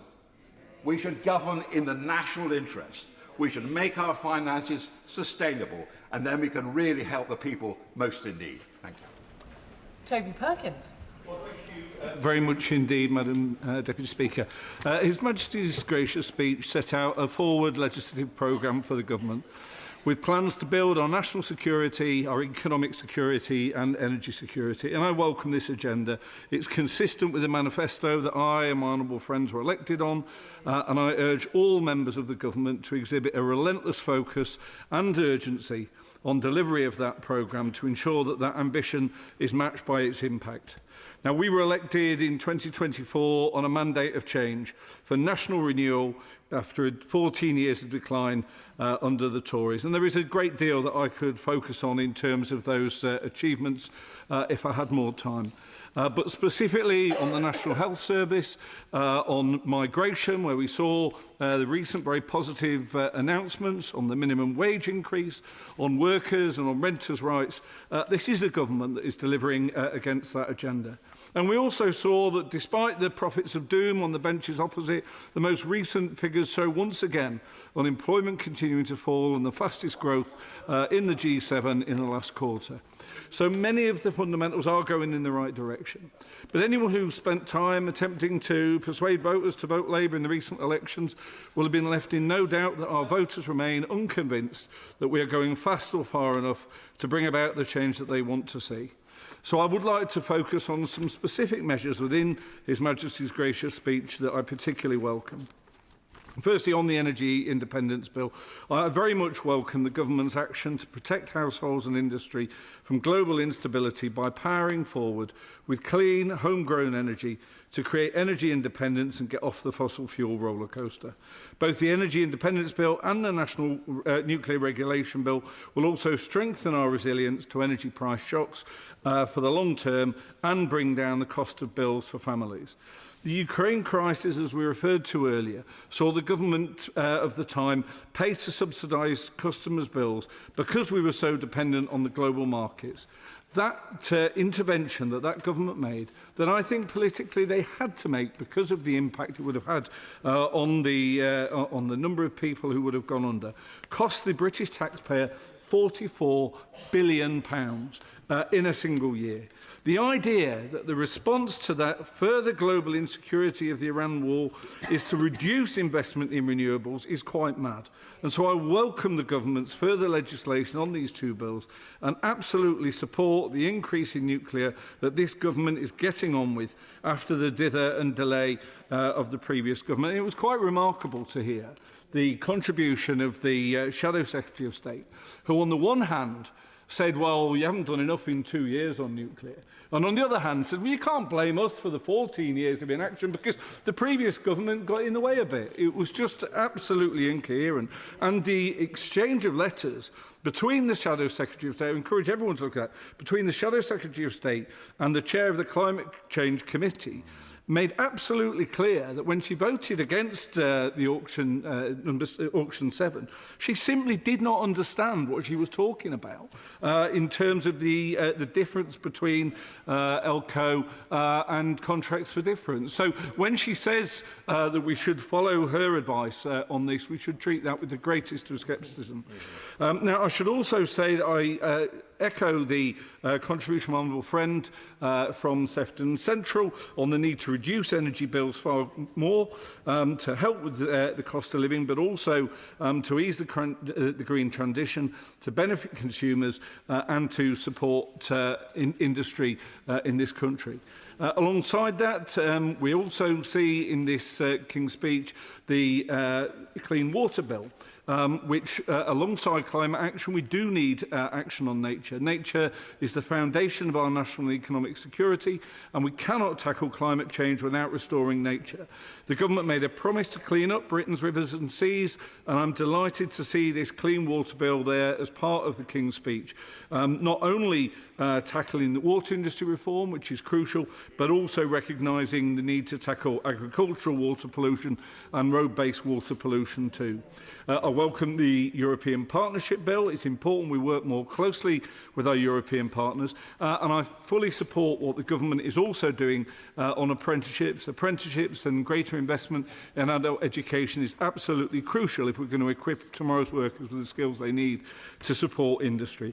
So there are many measures in this bill that can make a real difference, as well as the need to go further and faster, and I look forward to supporting it again later. Sir Roger Gale. Thank you, Madam Deputy Speaker. If we are moving into an era of electric cars, thousands of them, and if we are moving into, mostly made in China, of course, and if we are moving into an era of artificial intelligence developed in the United States, then we are going to need infinitely more electricity than the country is capable of producing at present. Madam Deputy Speaker, since the days of the great Walter Marshall, the head of British Nuclear Fuels at one time, I have been a supporter of nuclear energy. And I believe passionately that we have to move much, much faster towards small nuclear reactors if we are going to begin to meet the needs of tomorrow, the needs of our children and our grandchildren. And I hope very much that we can unite behind that move. But in the meantime, we've got to bridge the gap. And I believe it is sheer folly for this government not to take advantage of the resource that we've got in the North Sea to help to bridge that gap. It is an absolute nonsense to buy in fuel from Norway or elsewhere when we could be producing it from the same sources ourselves. And we should be doing that. Don't tell me it's a drop in the ocean. It's an important potential contributor to bridging the gap in our energy needs. And Madam Deputy Speaker, the Secretary of State, sadly no longer with us, derided. I take no lessons from a former failed leader of the opposition, but the Secretary of State, in extremely derisory fashion, spoke of the minimal cost to agricultural land of solar panels. Those solar panels are covering, in East Kent, agricultural land on which was growing bread-making wheat. My right honourable friend referred to the breadbasket of England. We can't lose that land, and we don't need to lose it, when we've got acres of rooftops in public ownership and acres of car parks that could and should be used first. Now, the Secretary of State said we're going to have to produce the network to get the future power to the homes and the businesses and the hospitals and the schools that we have to feed. He implied that that requires a network of pylons right across the United Kingdom.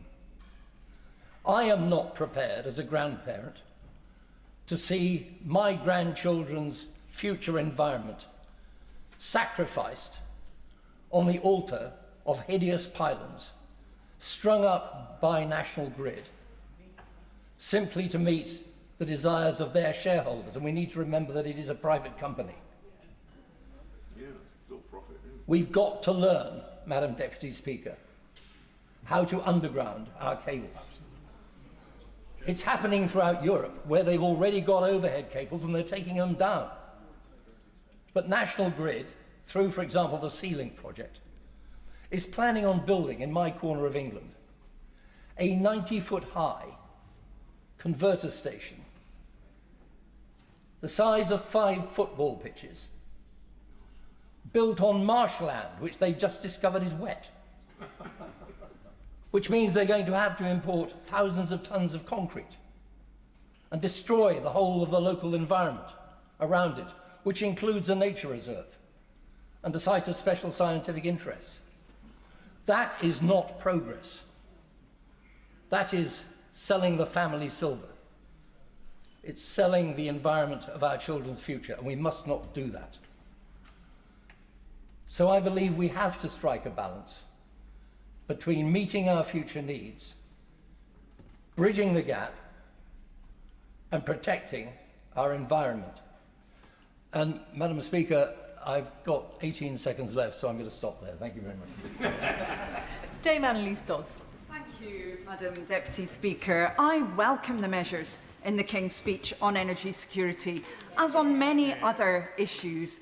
The opposition's wrong-headed approach would leave us tethered to global markets that we can't control. They'd lock our country out of much-needed jobs, and they'd condemn Brits to higher bills.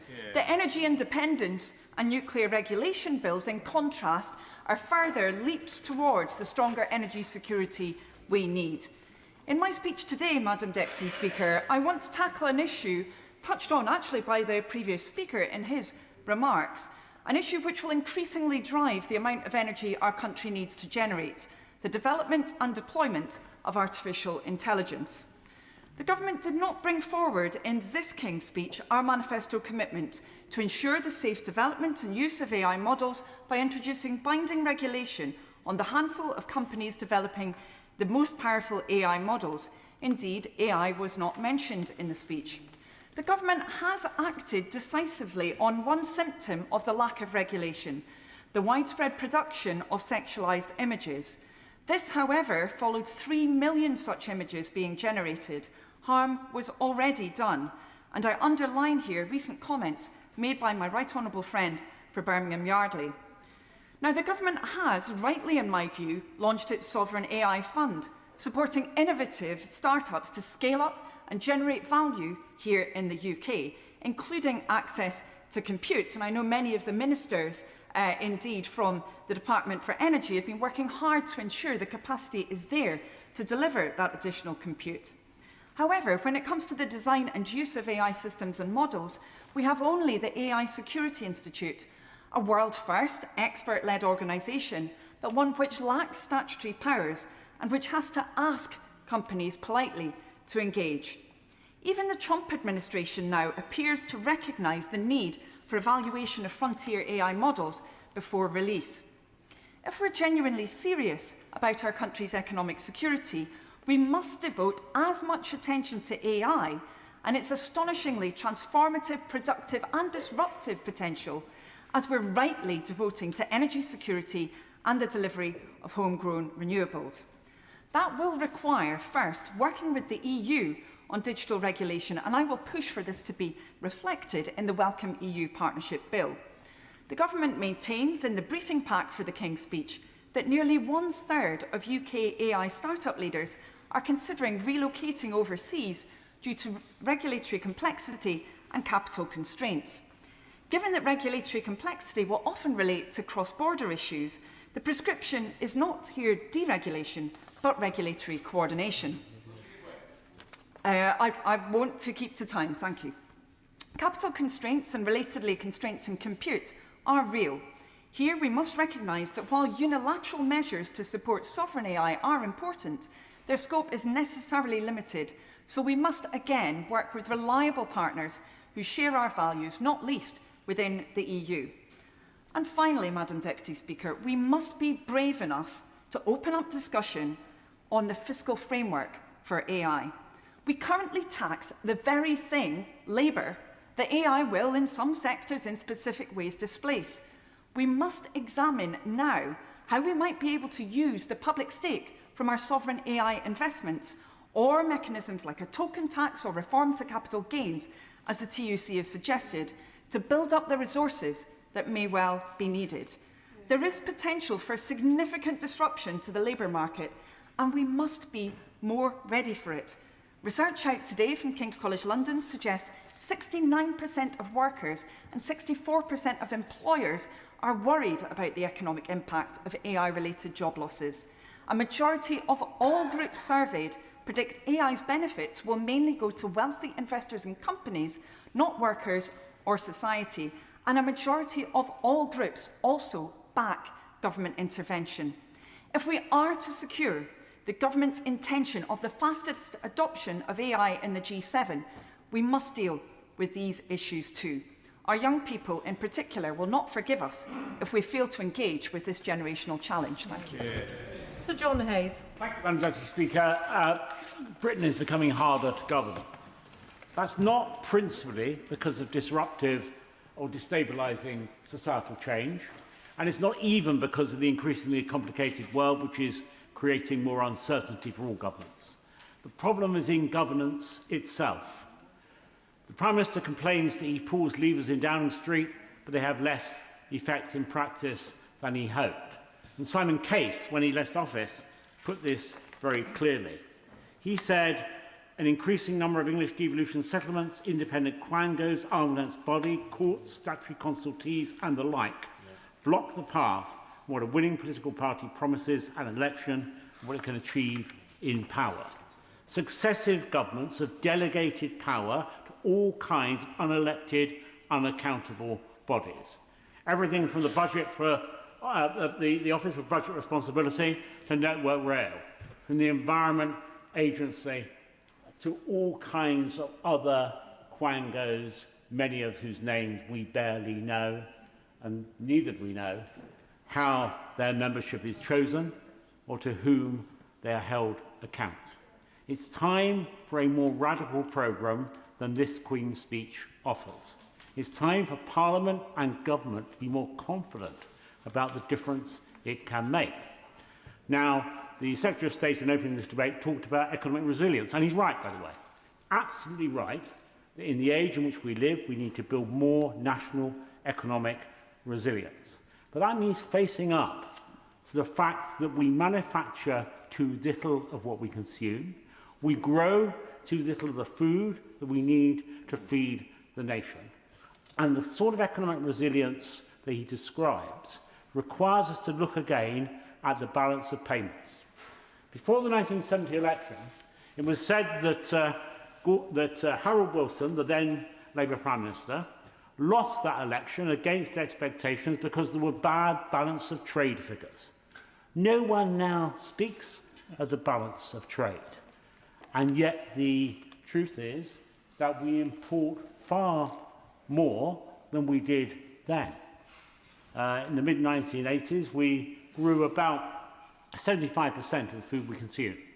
That's now down to 40%. It is preposterous that we've lengthened supply lines, that we've, as a result, decreased traceability. We don't really know where much of what we consume is made, or how it's made, or by whom it's made. We know that in the Far East there's all kinds of unacceptable conditions that wouldn't be tolerated in this country, and yet we still choose to import large amounts of those kinds of goods. So let's have a fresh look at the character, the shape of our economy, if we really want to build more national economic resilience. To do that, we will also need to look at productivity, because as the Father of the House described, it's not good enough for government to spend endlessly without looking at the value it gets from that expenditure, and yet we know that both public sector and private sector productivity has stalled for a considerable time. Not unique to this country. It's a problem for the whole of Western Europe, most modern economies. But nonetheless, we need new measures to focus on productivity so that what we get for what we spend becomes the issue, not how much we spend as a whole. I thank my honourable friend for giving way, and he's giving quite a good lecture on what needs to happen. What incentives do we need to provide farmers to grow more and indeed use their land as effectively as possible, and also employers to use their time as effectively as possible, so that we can literally operate on a 24-hour-day, 3-shift operation in production? Yeah. Let me just before I deal with that excellent point, and I'm grateful to my honourable friend for making it, just remind the House the current trade deficit is about 25 billion, by the way. That would be unthinkable a generation or two ago. And on the issue that he described, we have to rebalance the food chain. For too long, major retailers have held a gun to the head of primary and secondary producers. It's not the size of the cake that matters, it's who's getting what sort of slice of the cake. So whilst those major retailers continue to make huge profits, the people who actually grow, make the food, have seen their livelihoods under persistent pressure for the whole of the time I've been in this House, and no government has really had the courage to face up to that fact. So we need to give more power to the grocery code adjudicator, to intervene where sharp practice takes place, and to stand up for the hard-working farmers in Lincolnshire, and even farmers elsewhere, but particularly ones in Lincolnshire, of course, who grow so much of the food which we consume across the kingdom. If we're going to build productivity, we have to invest in skills. Now, when I was the skills minister, I'm proud to say we built apprenticeship starts to around 500,000 a year. Still not enough, in my view. I think we should be having more apprenticeships than that. We've got it up to about 500,000 a year. That's fallen to about 350,000 now. We have fewer apprenticeship starts than we did then. We have to re-evaluate what advanced learning looks like. Higher education is all very well, but higher learning matters just as much. And vocational, practical and technical skills both deliver for the economy because they satisfy economic need, and they give people a chance for fulfilment whose aptitudes, whose tastes and talents lie in that direction. So to build productivity, we need to invest in skills. That's the kind of radical programme.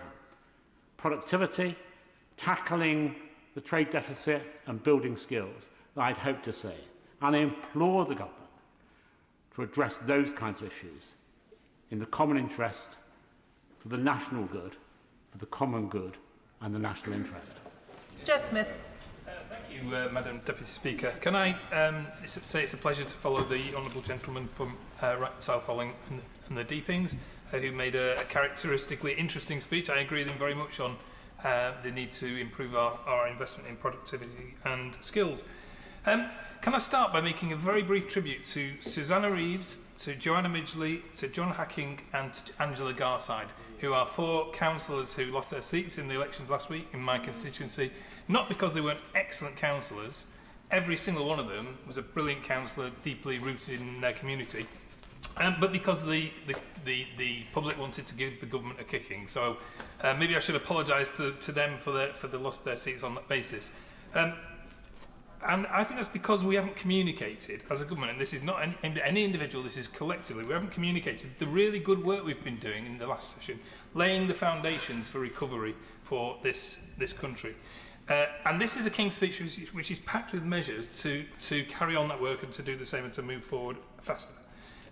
Like the Energy Independence Bill, as the Secretary of State has set out, the move to clean power is absolutely key, not just to build the green industry and the green jobs of the future, but to deliver the climate commitments that so many people in my patch in South Manchester care about. Now, I'm very conscious of limited time, so I'm going to focus on some of the measures which will make a big difference to my constituents in Manchester Withington. I want to start with the Northern Powerhouse Bill. Very strongly welcoming that. HS2, when HS2 was cancelled, it was a real kick in the teeth to people in the north. We were looking for the link up to the northern economy to the southeast, and notwithstanding the shambolic planning and delivery that the Secretary of State set out earlier on behalf of HS2 Limited, overseen by the government, it was a real shame that was cancelled. But we've always argued in the north that Northern Powerhouse Rail is actually more important. To get that connectivity east-west across the great cities of the north will drive our economy and make us able to thrive and compete on a global scale. So I'm really pleased that the government has set out the Northern Powerhouse Rail Bill. 2 points I want to make very briefly on that. Firstly, we will. Can I get in? Maybe I'm the first to do this in respect to this new bill. Can I make a plea? We need that underground through station at Manchester Piccadilly as part of that delivery. Anything, I mean, it's expensive, but anything else will be a false economy. That will be the way that we drive the connectivity across the cities of the north, and we need to do that. And the other thing I'd like to just make a plea on is a clarity early on the route. I think the route proposed from Manchester Airport to the city of Manchester at Piccadilly is under my constituency, as previously proposed. There was some controversy and some discussion about the site's event shaft, so I'm not going to get into that detail now, but it's really important that we give our constituents early details and an early opportunity to have their voice on that. I want to say something very briefly on the overnight visitor bill, only because it's taken some criticism from a number of places in the last couple of weeks. In Manchester, we've had one since 2023, an overnight visitor levy, and believe it or not, the sky hasn't fallen in.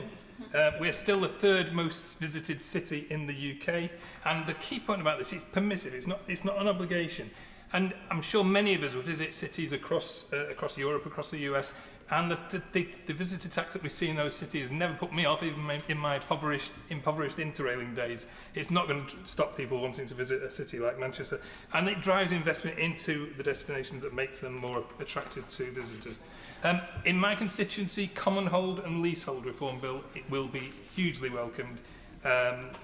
Too many leaseholders have been trapped in the system with spiralling charges, opaque management, limited rights over their own homes. And our excellent housing minister is already making a difference on that, and I'm really pleased to see that coming forward. Likewise, the social housing bill, which will make a big difference. Since I became an MP in 2015, the biggest issue in my inbox has been housing, and it's really important that we can expand our house building. Very briefly, I want to mention the ticket touting bill. It's in my role as the APPG on ticket abuse, I've realised that ticket touts are costing approximately £400,000 every single day, and that's intensifying the cost of living pressures for households across the UK. So it's great that the government set out a draft bill. It's disappointing that it's only a draft bill, and can I urge, it's really important to get it right, but can I urge the government to bring that forward as quickly as possible. I'm going to end on a positive note. I've had a number of occasions to deal with gov.uk and one login in recent times. Digital access to services is making a big difference already. Let's ignore the conspiracy theorists and get on with the digital access to services bill to improve our services for everybody. Aaron. Deputy Speaker, it's an honour to follow the honourable member for Withington. Something I find less pleasurable, and indeed detest, is the use of the phrase in our discourse that Britain is broken. I hate that phrase, because it's not true. I wonder if we can reflect on how damaging and intoxicating the opium of nostalgia is. And it's not like a wistful nostalgia, harmless and benign, used by commentators and politicians. It's an angry and aggressive and malign form of nostalgia. The reality is, let's open up and be honest about this. There was never a golden age, and the idea that somehow everything in the past is better and today it's all rotten and broken is utterly poisoning our democracy and our discourse. Let's be honest. The only thing that was better about the past consistently is that the music was better. and we were younger.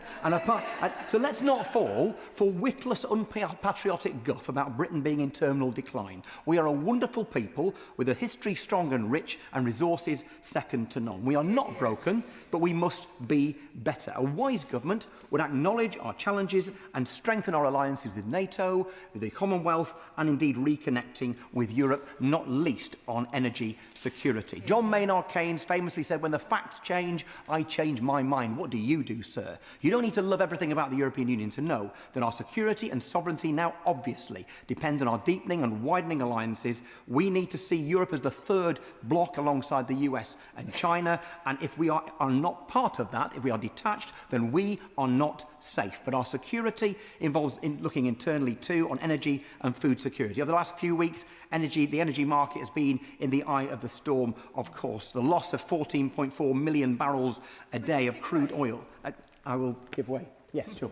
I thank my honourable friend for giving way. Food prices have become the biggest pressure on family budgets. Our food system is failing as households, it's failing our farmers, and it's also failing the economy alike. It's clear that a good food bill is a glaring missed opportunity to back British farmers and improve public health. So does my honourable friend agree with me that you can't have food security without energy security, and that the government must set out a national food strategy to support this? I want to strongly support my honourable friend's food security bill, and I will come to that in a moment. The fact that we have seen this loss of crude oil output from the Gulf since Donald Trump's war began, it's been partly offset by draining stockpiles and other temporary reliefs. For the developed world, prices have risen and indeed crippled many communities that I represent in Westmoreland and indeed across the whole of our country. But so far, we have yet to run out. But the International Energy Agency warned just last week that oil inventories are being depleted at a record pace. Governments, companies and consumers need, therefore, to be ready. Are we? I do not think so. Energy security is now utterly and totally urgent. If I cannot convince you of all of the science that points at human-made climate change, the need to tackle it, that catastrophic blight that we face, if I cannot convince you on that level, surely I must be able to convince you that our energy security rests on renewable energy, domestically produced, because Putin cannot turn off the sun, the wind or our waves. Surely we should be therefore rejoining the European international energy market, and we should be investing massively in the national grid. But it is also vital that we recognise, as my honourable friend rightly and wisely said, the importance of food security in all this. The United Kingdom is currently only 55% food secure. The outsourcing of our agriculture has become a national security liability. We need more short, diversified food chains with more incentives to primary producers to grow food domestically. The problem is, though, England is now the only country in the United Kingdom and the only country in Europe that no longer provides support for our farmers to produce food. Now, maybe we could agree that back in 2020, when the Environmental Land Management Scheme was being drawn up by the previous government and adopted by this government, maybe we could agree that that was how things felt at the time. But the facts have changed. It's time to change our mind and to back our farmers to produce the food that we need. The facts have changed. Food prices are projected to be 50% higher in November this year than they were in 2021. Agricultural inflation is double regular inflation and therefore feeding food inflation, which will follow and harm our communities. And of course, we live against the backdrop of uncertainty. The technological and geopolitical shifts that we are living through include, of course, the very threat to the future of NATO, Russian and Chinese aggression. So our energy, food and military resilience matters more now than it ever has before. We are fools if we do not respond. So, you see, Madam Deputy Speaker, we are not a broken country. We are a brilliant country, but we are a vulnerable country. We should not be energy insecure. We should not be food insecure. We should not have the smallest army we've had in 200 years. We should not be decoupled from our allies in Europe. But the good news is that we can fix all of these things if we have the will. It will mean uncomfortable choices and changed stances from many. But the facts have changed, so we need to change our minds. Emma Foodie. Madam Deputy Speaker, and I'm really pleased to be able to speak in this debate today on the gracious speech, because this government was elected to deliver change, And in my community, for too long, we've felt at best ignored and at worst left behind. Decisions taken in Whitehall and Westminster did not address the challenges that we faced. That investment didn't reach us, opportunities didn't reach us. Frankly, Westminster didn't hear us. And the measures in the last King's speech began to change that. The English Devolution and Community Empowerment Bill brings decisions closer to home. The changes to the Green Book give us a fair go at securing the investment that we deserve. Breakfast clubs and free school meals set up children not just for the day, but to give them the best start in life. We're starting the process of bringing buses back into public control. Public services are showing signs of recovery following 14 years of austerity. And this King's speech builds on that. But we must deliver more and we must deliver it faster. And today's debate is rightly about energy. And recently I visited the Port of Blyth in my honourable friend, the member for Ashington and Blyth's constituency, and I heard about their vision and the jobs and the opportunities that the renewables sector is already bringing there. We have been at the mercy of repeated international crises, underlining why we must secure energy independence to protect people here and across the country. Previous governments didn't move quickly enough, and we are paying the price. Now, my region is leading the way to build clean, renewable energy and energy security. New seabed site off our coast can unlock at least 6 gigawatts of offshore capacity. That is billions of pounds of investment coming to our region, creating jobs and opportunity. And in my own constituency, the West Hertford Business Park, with support from Arlington and the Port of Blyth, will unlock 2,000 jobs and more than 400 million of local investment. The Moor Farm roundabout upgrades, never knowingly not mentioned by me, adds to the sense of possibility and acting as a gateway to growth across the North East. We're building futures here. Energy Central Campus at Blyth and the Energy Academy, in Wallsend are training a new generation of skilled workers for the industries of the future. And when the opposition talk down clean energy, they are talking down opportunity. Opposing this drive could cost up to 17,000 jobs in our regional renewable sector. So members opposite should level with my communities about what their plans mean for their jobs and their families. The Energy Independence Bill will take us further, and I want my region at the very heart of it.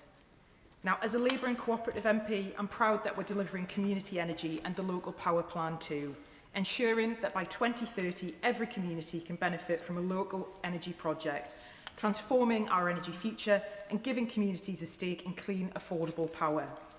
And turning to a few other measures set out in the speech.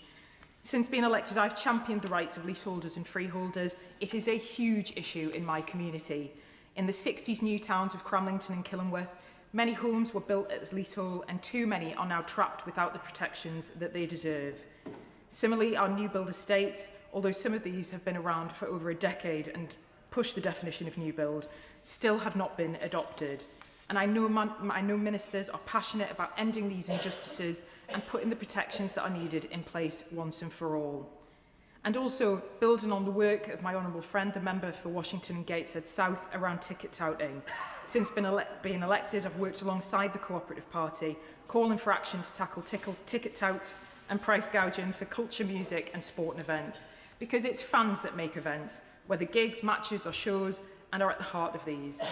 And too often, they are robbed of the opportunities or ripped off through price surging and touts reselling tickets. There are many other bills in this programme that I support, Madam Deputy Speaker, that will make a real difference in my community. On housing, education, national security and immigration, this King's Speech is a programme to build on the change that has already been delivered, but to go further and faster, to extend opportunity to communities like mine, with measures to improve the lives at the heart of this programme, to provide the good jobs and opportunities of the future. It's now time to get on with delivering this change, and I look forward to supporting these measures. Bob Blackman. Thank you, Deputy Speaker. And a pleasure to follow the honourable member for Cramlington and Killingworth. And as a scientist by background, I welcome now the cross-party agreement towards nuclear power forming a key part of our energy supply for the future. It wasn't always the case that was the case. Certainly on the Labour benches previously, there was opposition to nuclear power, and indeed from the Liberal Democrat benches. So I'm delighted now that we have agreement that this is the positive way forward. And indeed, the key here is making sure we have a mixed economy in terms of energy supply. I welcomed, for example, the use of solar power on the roof of the Aspire Centre adjacent to the Royal National Orthopaedic Hospital, granted by the previous Conservative government, which means that the supply for that centre and the hospital is actually contained from that solar, and it contributes towards the grid as well. This is welcome news.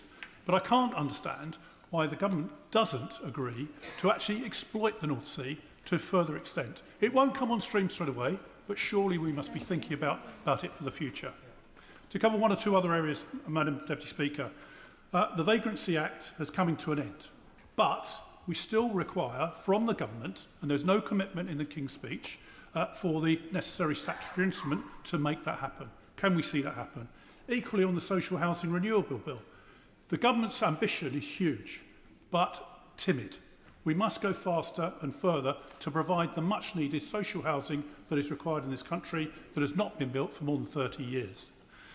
And, Madam Deputy Speaker, we live in a dangerous world. The reality is, with the war in Ukraine causing energy price hikes, indeed we must think about what has that done for the Treasury in terms of windfall from the petrol pumps going into the Treasury. But at the same time, a fragile truce in the Middle East, the civil war in Sudan, where more people are being killed than anywhere else in any other conflicts, and indeed the 500,000 Christians in Nigeria who've been massacred by Islamists. The sad reality is, on the 7th of October 2023, I was absolutely appalled that after the attempt by Hamas to commit genocide on the people of Israel, we saw people celebrating on our streets what was going on. We've then, subsequently, a blind eye was turned to the hate marches that were assembled outside a synagogue in London, 100 yards away at midday, just as the Shabbat services were coming to an end. And that's continued week after week after week, with the congregation being intimidated from going about their lawful business. Now, the Prime Minister quite rightly talked about combating anti-Semitism, but it's not enough to have words. We need action now.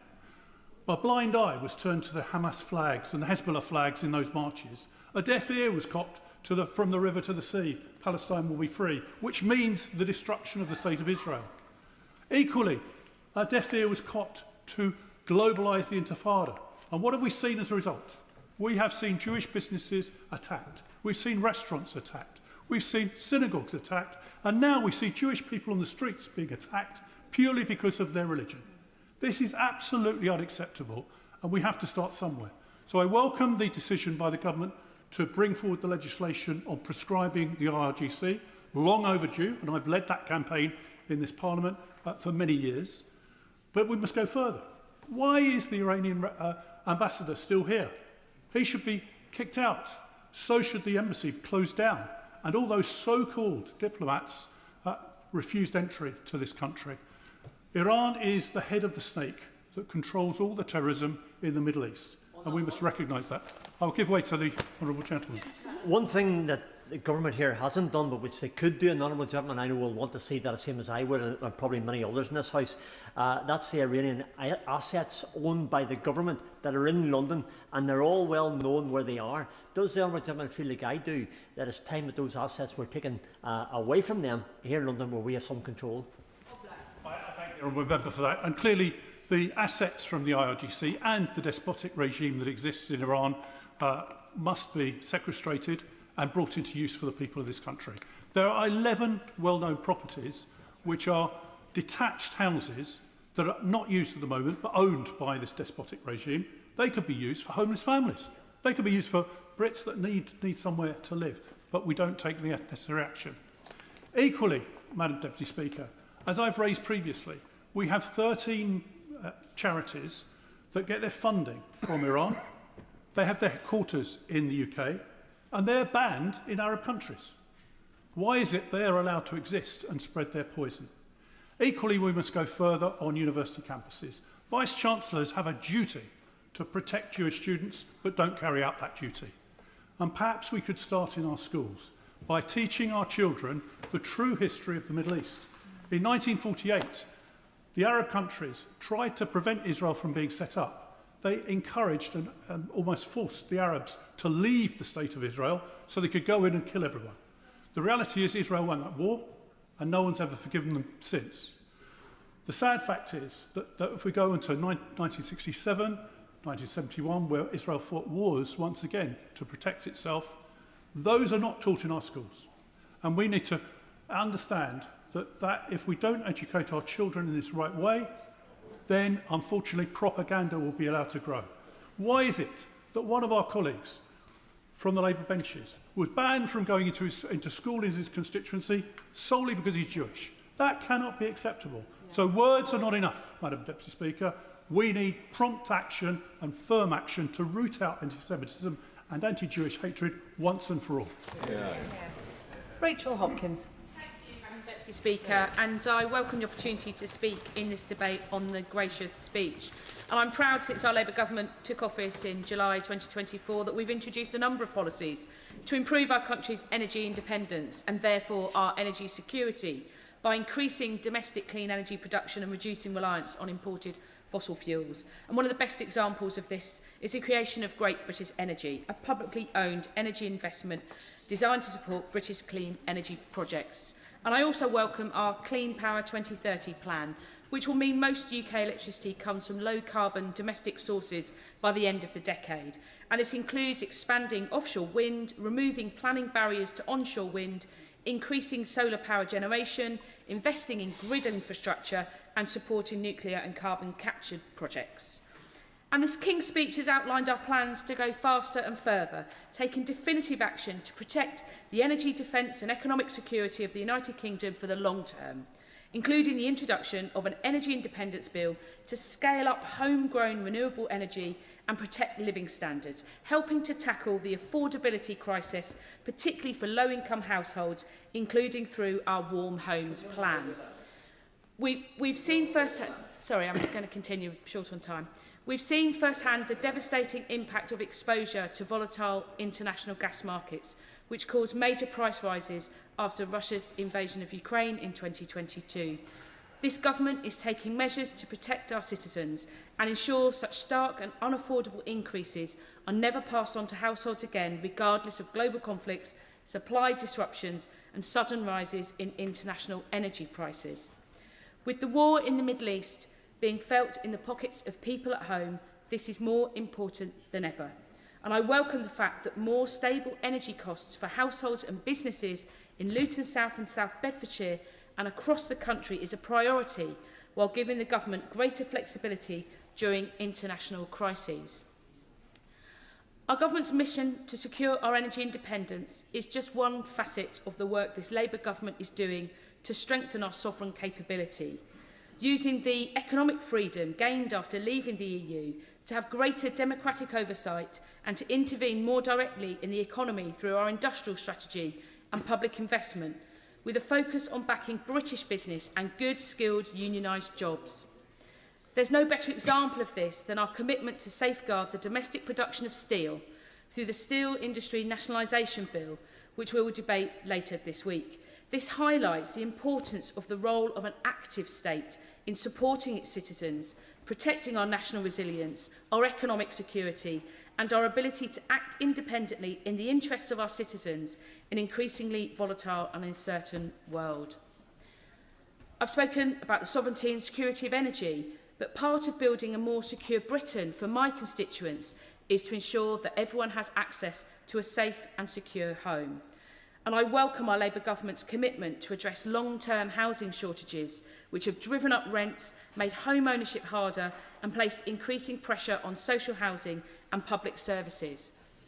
Increasing our supply through long-term investment in social and council housing with significant restrictions on right to buy under the Social Housing Renewal Bill, alongside planning reforms and reform of the leasehold system, including the capping of ground rents, will make the housing market more affordable and stable, particularly for families in constituencies like mine of Luton South and South Bedfordshire, where more affordable family homes are so desperately needed.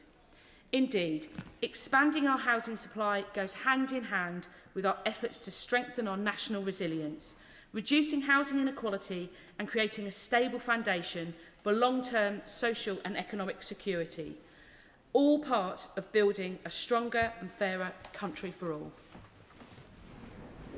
Richard Ford.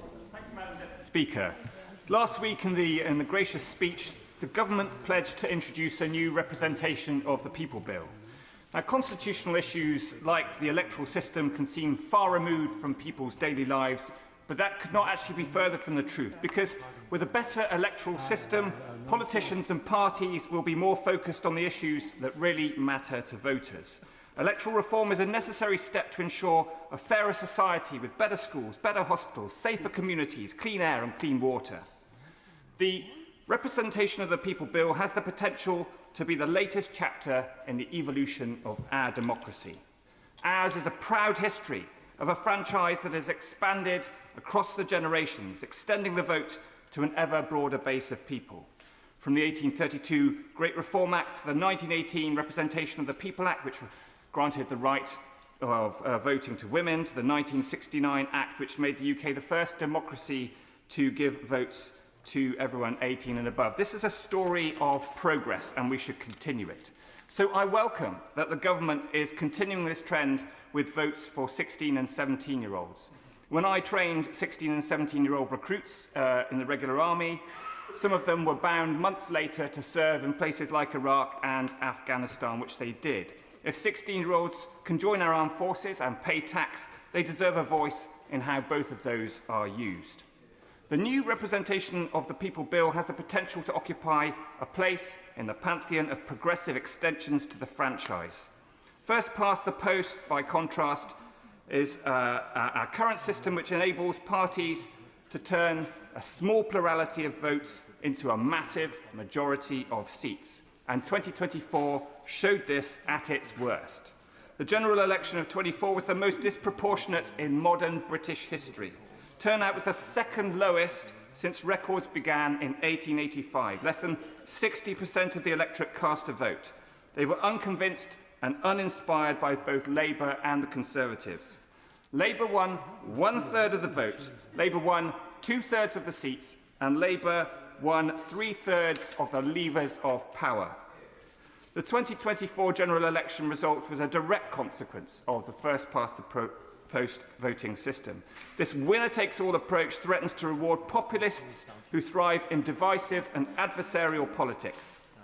I'm speaking this afternoon not in relation to our party political self-interest here in the Liberal Democrats. We were delivered a result. We were delivered a result that was proportionate to the votes that were cast. But look around me. For the MPs from Reform UK or from the Green Party, if the 2024 general election had been conducted under the additional member system of PR, Reform UK would now have 94 MPs sitting on these benches. The Green Party would have 42 MPs sitting on these benches. Instead, we have 5 and we have 4. The disparity between votes cast and the seats won adds significantly to the disillusion that many of us will have heard on the streets of the UK when we were out there campaigning in the local elections earlier this month. Will you give way? I will. On that point. So, I thank him for giving way. Is not the biggest problem with first past the post that often you're voting against someone rather than for someone, and that poisons our democracy because everyone thinks they end up with someone that they don't want? The honourable member for Tunbridge Wells is spot on. He's spot on. Former Labour voters, I accept former Labour voters vote for me to keep out the Tories and Reform. Former Conservative voters vote for me to keep out Labour and the Green Party. This is not a system we want. We want a system where people can vote positively for change with hope. Little wonder that the only other European country besides the UK that elects their parliament this way is Belarus. If first past the post continues, we could see just 30% of votes bringing in the government with extremist ideas. I want to see a proportionate number of MPs for Reform UK and for the Green Party, not a disproportionate number. I don't agree with them on universal access, on defence or on immigration. On universal access, it's the Reform UK that's talking about tax breaks for people who opt out of the NHS. The Green Party is talking about bringing in a basic income for everybody with no conditions. One wants to strip us of universal healthcare. The other one wants to have taxpayers paying for a universal income. On defence, whether it is Reform UK apologising for Putin's aggression against Ukraine, or the Green Party pledging to dismantle the UK's nuclear weapons, one is lowering the Ukrainian flag over town councils that it controls, while the other would hoist the white flag over defence establishments in this country. On immigration, whether it is the Green Party threatening to end proper controls, or... Can I encourage the honourable gentleman to return to at least some of the substance of His Majesty's gracious address? Richard Ford. Madam Deputy Speaker, these parties do not represent the moderate majority, but with as little as 30% of the vote at the next general election, they could control all of the levers of power. First past the post is unfair, unrepresentative, and it undermines the legitimacy of our elections. I urge the government not to prolong the disenchantment, the apathy, and the hopelessness. People are fed up with being told to vote for the lesser evil. The representation of the People Bill is the opportunity this government has to get it right. Thank you. Nadia Whittam. Thank you, Madam Deputy Speaker, and I agree with every word that the Honourable Member has just said about first past the post and proportional representation. It's Labour Party policy. It unites the left and the right of the Labour Party. I think it's probably one of the few things that the Honourable Member for North Durham and I work together on passionately. And if colleagues on this side of the House think that first past the post was great for us in the last election, then just wait till the next election. It's the right thing to do, it's the most democratic thing to do, and it's also the best thing to do in our own self-interest. Madam Deputy Speaker, our party came into government against a backdrop of deindustrialisation, privatisation and austerity, which over the course of decades has bled this country dry. It's left millions of people in abject poverty, in the fifth richest country in the world, and millions more struggling to get by. Of course, people are enraged by the state of our society, but grifting far-right politicians declaring war on minority groups are exploiting this rage to sow division. They are funded by many of the people who cause these problems in the first place, who want us to punch down so we don't look up at them. This threat is on our streets and in our political system. From the Unite the Kingdom rally, mocking Muslim women and calling for mass deportations, including of British citizens, to the Reform councillors celebrating the rape of a Sikh woman and saying that Nigerians should be melted down to fill potholes. Unless we want these people running this country, we have to get our act together. Because while we've done some good things in government, and I want to be clear here that this isn't a criticism of the Secretary of State, who I think has done an excellent job in his role, particularly against some of the flat earthers opposites. But while we've done some good things in government, like improving workers' rights and renters' rights, creating GB Energy, increasing funding to local councils, the fact is, we have not delivered change at the pace and the scale that voters expect. And there is also far too much that this government has got wrong, like attempting to limit jury trials, like cutting benefits for disabled people, its failures over the genocide in Gaza. These mistakes and the refusal to learn from them are fueling the collapse of the two-party system and the rise of a multi-party political landscape. But the leadership strategy to stop reform has just reinforced their narrative that immigration is what's wrong with our society. And not only is that completely at odds with Labour values, but it's also been a complete electoral disaster. We have smashed apart our own voter coalition, and as we hemorrhage votes to the Greens, we're also delivering seats to reform. Madam Deputy Speaker, I refuse to put a positive spin on the last 2 years because I want us to be better. We have to face unpleasant facts. I know it's painful. It's painful for all of us because we all believe in the potential of a Labour government. We all understand what is at stake here. And I know that colleagues who disagree with this analysis do also genuinely want to improve people's lives. and stop a far-right government. But I'm afraid the argument that we can achieve this by sticking to a failed political strategy just does not hold water. This Labour government needs a total reset to show that it's listening, that it understands what it got wrong, and that it has a clear plan to change. But its response to a catastrophic performance in the local elections has been to double down on the same incrementalism that we've seen thus far. And this is what we've seen again in this King's speech. While there are positives, like the Hillsborough Law, measures for Ukraine, a commitment to ban conversion practices, it's clear to most of us that they are not enough.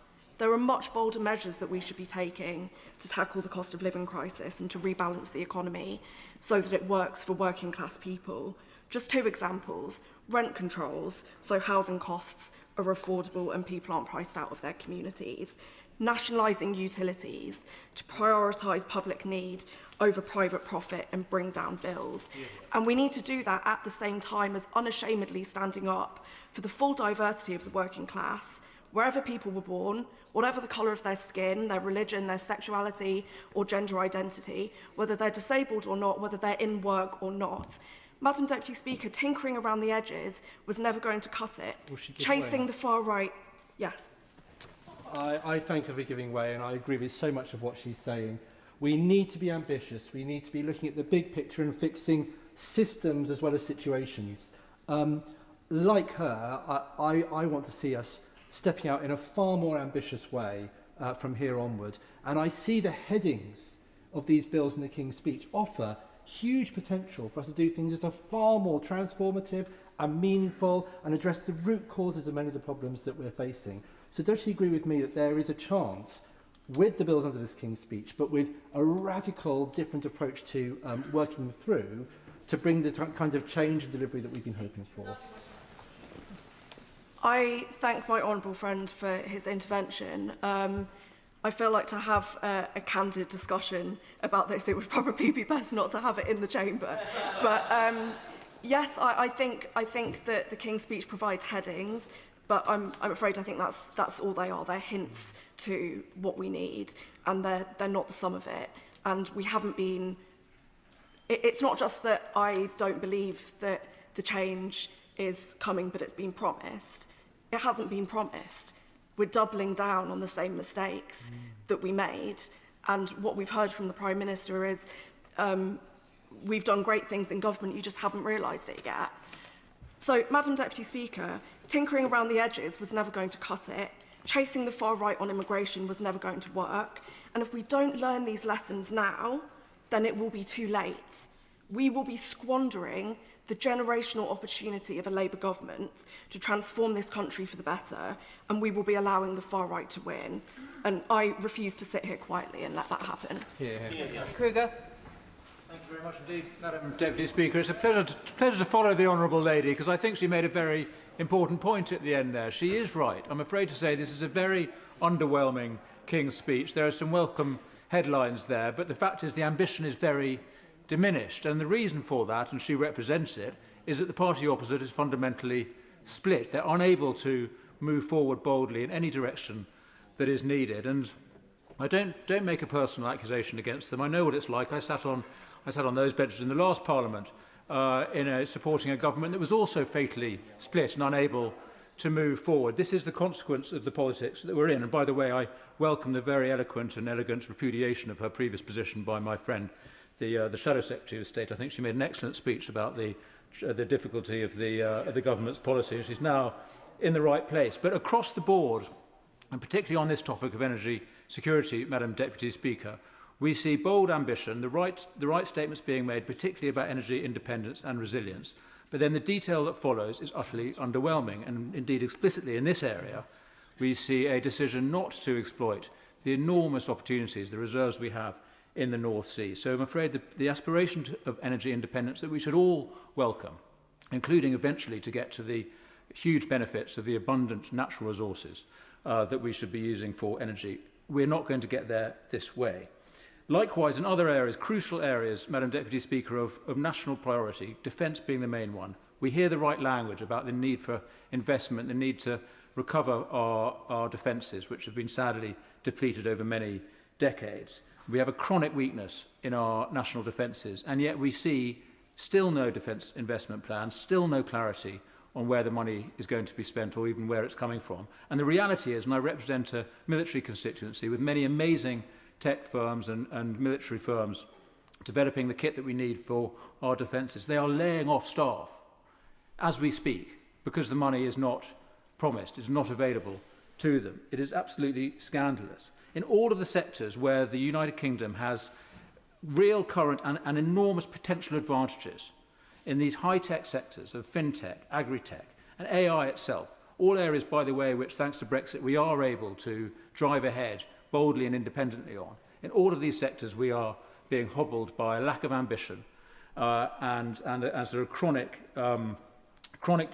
inability to release the talents and the opportunities of these sectors. I was going to intervene earlier on the member for Oxford East, who was bewailing the exit of UK tech entrepreneurs in the AI space and saying that we should be more like Europe in that regard. They're not leaving the United Kingdom to go to the EU. They're going to the Middle East, they're going to the United States, they're going to the Far East, because these countries have a pro-tech industrial policy, which is what we need here in our country. Madam Deputy Speaker, I've been meeting a whole bunch of businesses recently. We're on a bit of a prawn cocktail operation in the Reform Party. It's amazing which businesses want to come and talk to us at the moment. It's very encouraging. But they are all very depressed about the state of the economy. And one of them said to me recently, yesterday in fact, an AI entrepreneur, said, if we're not careful, this country's economy is simply going to be US tourism. That's all we're going to be able to offer, because we are driving away all of the entrepreneurs, all of the businesses which represent the opportunities for growth in future. I was talking to a pharmaceutical firm last week, now exiting to Europe, yes, to Switzerland in fact. I saw this morning again a company developing the technology for small modular nuclear reactors, giving up, going to the United States.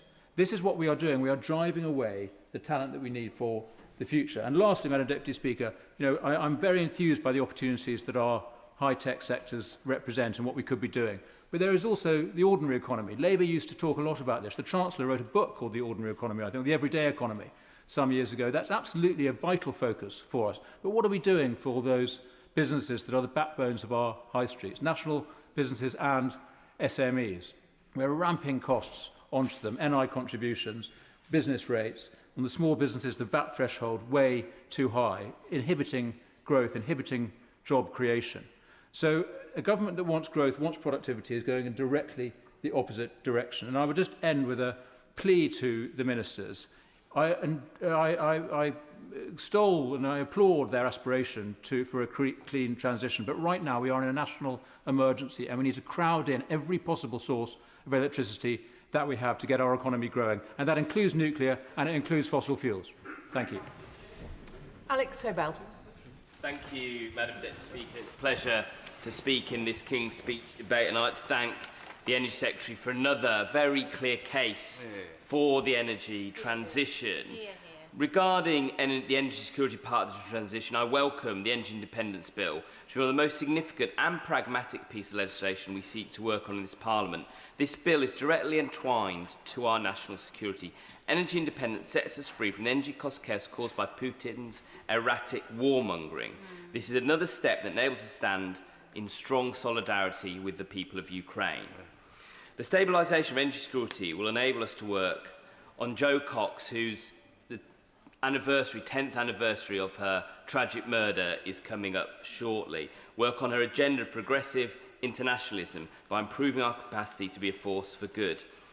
On Jo's progressive internationalism, I'm also proud to see the European Partnership Bill and welcome the Youth Mobility Scheme many of my constituents will be able to take advantage on. So I'm keen to see even more progress in terms of our European relationship, including freedom for European musical acts to tour Europe and visa-free travel. Furthermore, I'd like to hail the Power Rail with delivery of a fair deal for the north of England, something we've been sadly neglected through the last 14 years of Conservative government prior to 2024, through Northern Powerhouse Rail Bill, a scheme, you have to remember, that was announced and then cancelled by the previous Conservative government. That all being said, there is certainly more work to be done on the Clean Water Bill in the speech. to ensure we establish true water resilience in terms of our national energy security. We must ensure the bill does not tie us into a failed, privatised system owned by overseas actors. The only route to water security is through mutual ownership. In England, we should have the system like they have in Wales, where the people of Wales own the water company. This is notably different to 1970-style nationalisation. As we know, nationalisation is at the mercy of any future government who might seek to privatise it again, whereas mutual ownership puts the public first, where local people make key decisions about their water supply systems. We should see mutual ownership of the entire water industry. This will ensure a stable and secure future for our water systems. The public must have a say in the future of our water. Generally clean waterways, publicly owned, secure for the future of the nation. Restoring waterways and nature is not separate from national security, it underpins it. My Amendment G, as on today's order paper, recognise that functioning and healthy ecosystems reduce flood risk, protect our homes, hospitals and transportation systems from overheating, sustain soils to be able to grow food and clean the air we breathe. The UK's key ecosystems are every bit as vital as our roads, energy grid and water networks, yet we continue to treat them as an afterthought. As the Treasury Commission Das Gupta review made clear, we undervalue the natural assets our economy and security depend on. By legislating for a strategic nature network and recognising its national infrastructure, we can restore, connect and maintain a system of key functional ecosystems that strengthen our national security, protect communities and build resilience across the UK. As other members have mentioned the prospect of electoral reform in the representation of the people bill, I also want to say that we've just seen a local council elections where we had a council elected on 20.5% of the vote, even lower than the lowest percentage at the last general election. We are seeing increasingly lower percentage winning margins as we move from a 5-party system in England and a 6-party system in Scotland and Wales. We need a national conversation and we need to think about this clearly for the long-term future of our country, which is why I will be placing an amendment on the representation of the people bill to establish a national commission for electoral reform, which I urge the government to do, so we have clear actions going forward about the future of our voting system and its integrity. Just to conclude, Madam Deputy Speaker, I'm sure that the Treasury bench has heard what I've had to say about the amendment, about the need to include nature as infrastructure. So I'm now withdrawing my amendment, knowing that the spirit of the amendment has been heard and taken on by the government. Thank you. Joe Robertson. Thank you, Madam Deputy Speaker.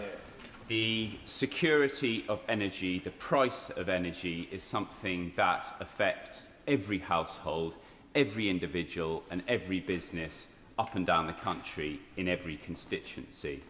It's a matter that concerns everyone. That's why the Secretary of State, when he was in opposition during the last election, promised to cut household energy bills by £300. But instead, in government, he's presided over an increase in household energy bills of £200. That is his record as he sets his sights on his next job, the job he so desperately craves, that is the job of replacing the Prime Minister. He is also the Secretary of State that has set up GB Energy, that won't produce any energy, that will cost taxpayers £8 billion, and its own chief executive says will take something like 20 years to employ just 1,000 people. There is nothing in the King's speech that will secure the country's energy supply, that will bring down energy costs, and that will bring the jobs and investment that the government has promised. Now, we've heard from across all benches in this House that there is a consensus, there is a unity. We all want to decarbonise energy use, but on these benches we will not support doing that at the cost of families, households, individuals, particularly those who are hard up and are least able to pay. This is not a binary choice. You're either pro-decarbonisation or you're against it. You can be for it but understand that security in energy supply, security in household energy bills must come first. What country in the world will run headlong into an ideological experiment for the sake of it and leave hard-up citizens behind? No country in the world. This country shouldn't be one of them. This government shouldn't be one of them. I will give way. Many of these problems have been put in the too difficult box for too long, and they're long-term and difficult to fix. But does he at least acknowledge that the government's investment through the National Wealth Fund of £600 million into the small modular reactors is a real step forward which will get people's bills down in the long term? I accept there are some really difficult questions in and around this whole area of debate. And the truth remains that no government has done more to decarbonise the economy and to bring forward green technology than the last Conservative government. But we will not do it at the expense of hard-up working families. And it's the bonkers green tax agenda that this government is peddling that is harming the debate on decarbonising the economy. And I will get on to an example before I give way, after I give way. Just puzzled by his idea that the last government, and I'm actually very comfortable with accepting that has been a growing consensus about decarbonising of our energy supply, energy system over a period of time, starting with the Climate Change Act when only a handful of Conservative MPs voted against it. However, I am puzzled to say that he thinks that the last Tory government did this without any burden on the taxpayer or indeed bills, when the energy a so-called savings package that Liz Truss put in place cost £44 billion and has left this country in profound debt.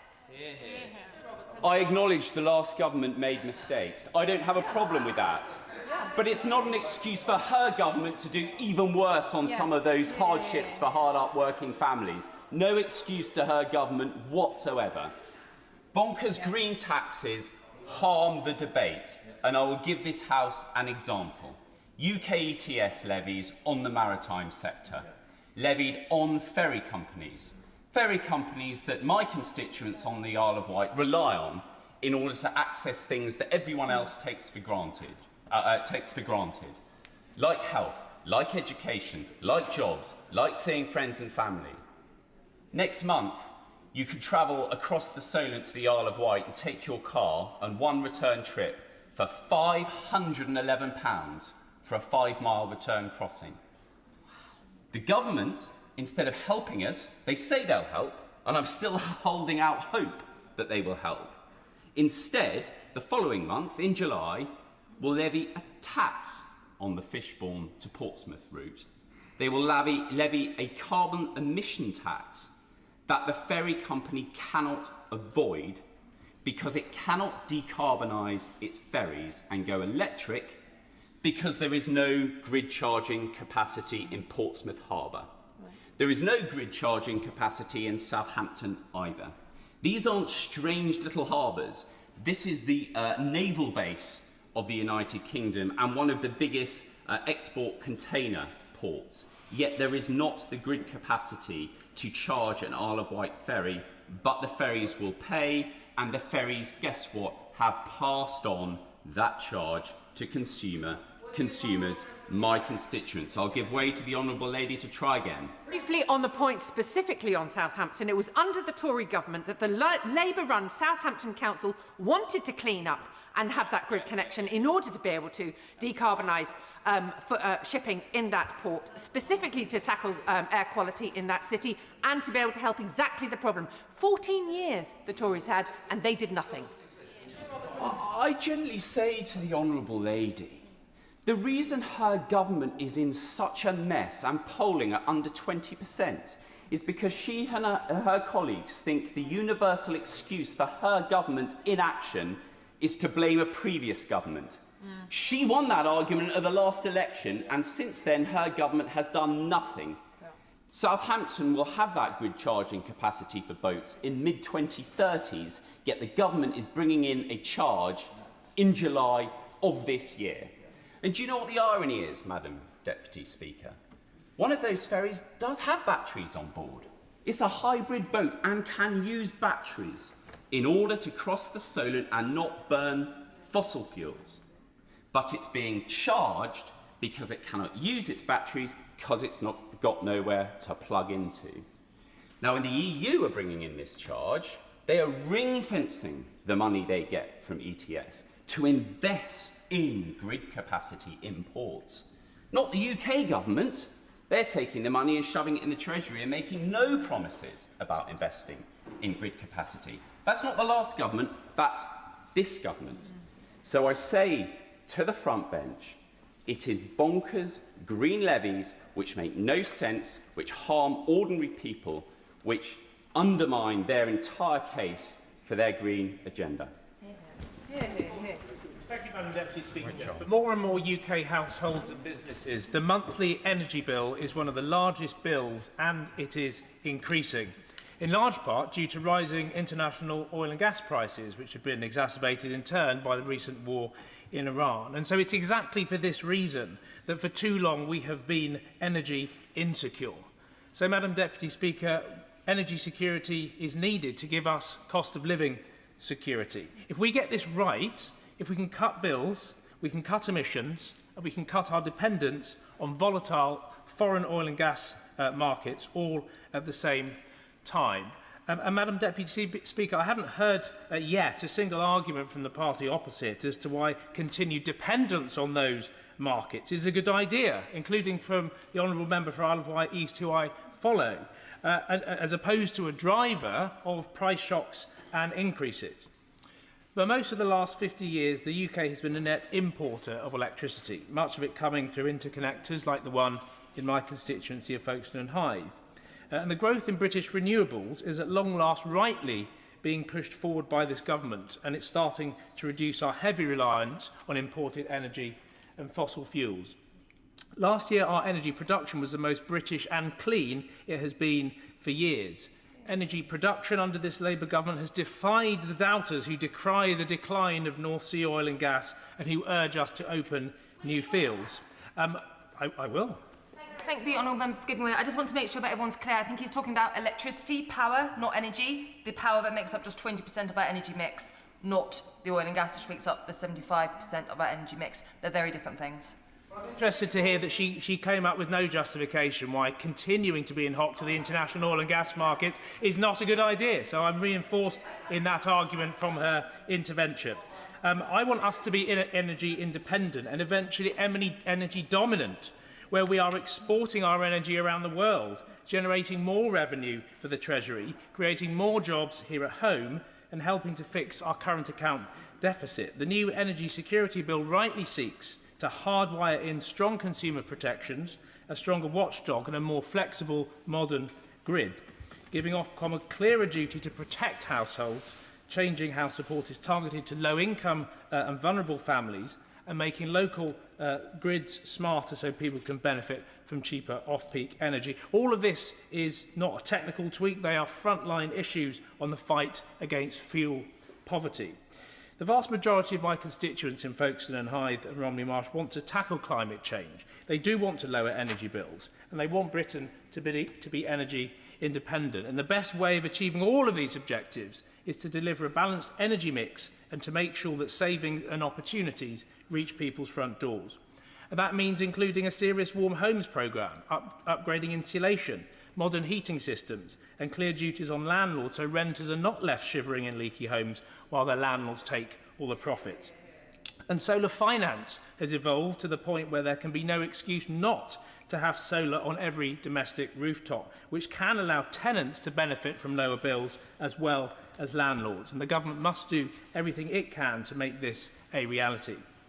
Renewables play a critical part in our energy production along with new nuclear, and we should continue to extract the existing North Sea oil and gas fields, but the government is right to oppose the opening up of new fields, which will not lower people's energy bills because the oil and gas price is determined by global markets.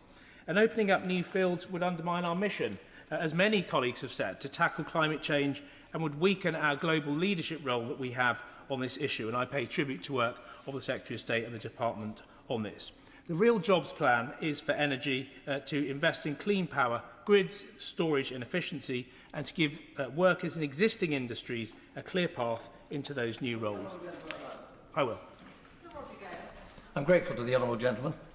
I've sat through the entire debate, which is now getting on for 3 hours. I've read the bill. Nobody, not one member of this House, this afternoon, including myself, nor the bill, refer to hydrogen, which is probably the best clean future energy there is. I thank the right honourable member for his intervention. I agree with him. Hydrogen is an important part of where we need to go, but we need to fix these fundamentals, which were not fixed during the 14 years which came before Labour's election, and we need to get on with those things too.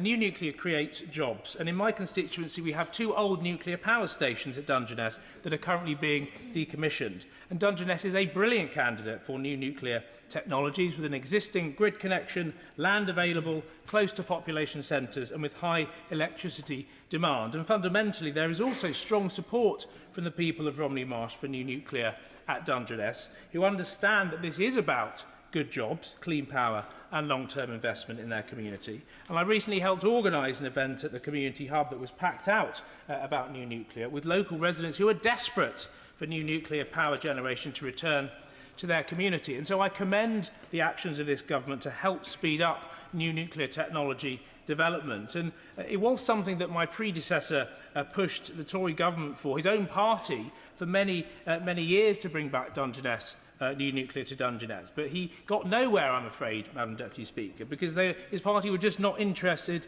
in helping him. And so I do welcome the nuclear regulation bill's intention to implement the Fingleton review, where it cuts unnecessary delay and duplication. And this is not to say that we undermine environmental protections. Those must, of course, remain effective and credible, as well as evidence-based. And the argument is not nature versus nuclear. Climate change is itself a major threat to habitats and species, so changes must focus on faster decisions, but with real environmental integrity. If we are to achieve true energy security, then we need new nuclear to play a critical role, because the sun does not always shine and the wind does not always blow. We need warm, efficient homes, fair energy bills, and a regulator with the teeth and the remit to stand up for the public as the system changes. New nuclear can generate a significant number of well-skilled, well-paid, unionised jobs and help support the reindustrialisation of Britain, which we, of course, desperately need. And so can the mass rollout of renewables, grid upgrades and home retrofit. So I welcome the Energy Security Bill and the Nuclear Regulation Bill, especially the measures that help speed up the development of new nuclear. This is about whether families can afford to heat their homes, whether workers have good jobs in the industries of the future, and whether Britain can stand on its own 2 feet in a dangerous world. And I would say to the champions of the oil and gas industry sitting on the benches opposite that they should do the right thing for the country. They should accept we can never get bills down while we rely on international oil and gas markets, and they should support the measures in this bill to give us clean, cheap power and energy independence for our great nation. Anna Sabine. Madam Deputy Speaker, one of the many challenges facing rural constituencies like mine is the rising cost of fuel. When the war in Iran pushed up prices, I had constituents telling me they could no longer afford their planned orders of heating oil and would try to manage without heating for as long as they could. And as you might expect, residents in fuel near Somerset rely heavily on car use and therefore fuel like diesel and petrol in order to access health services. I'm very concerned about the lack of community input into decisions being made around health services, which disproportionately affects communities who have to drive or get the bus or run patient transport services in rural areas.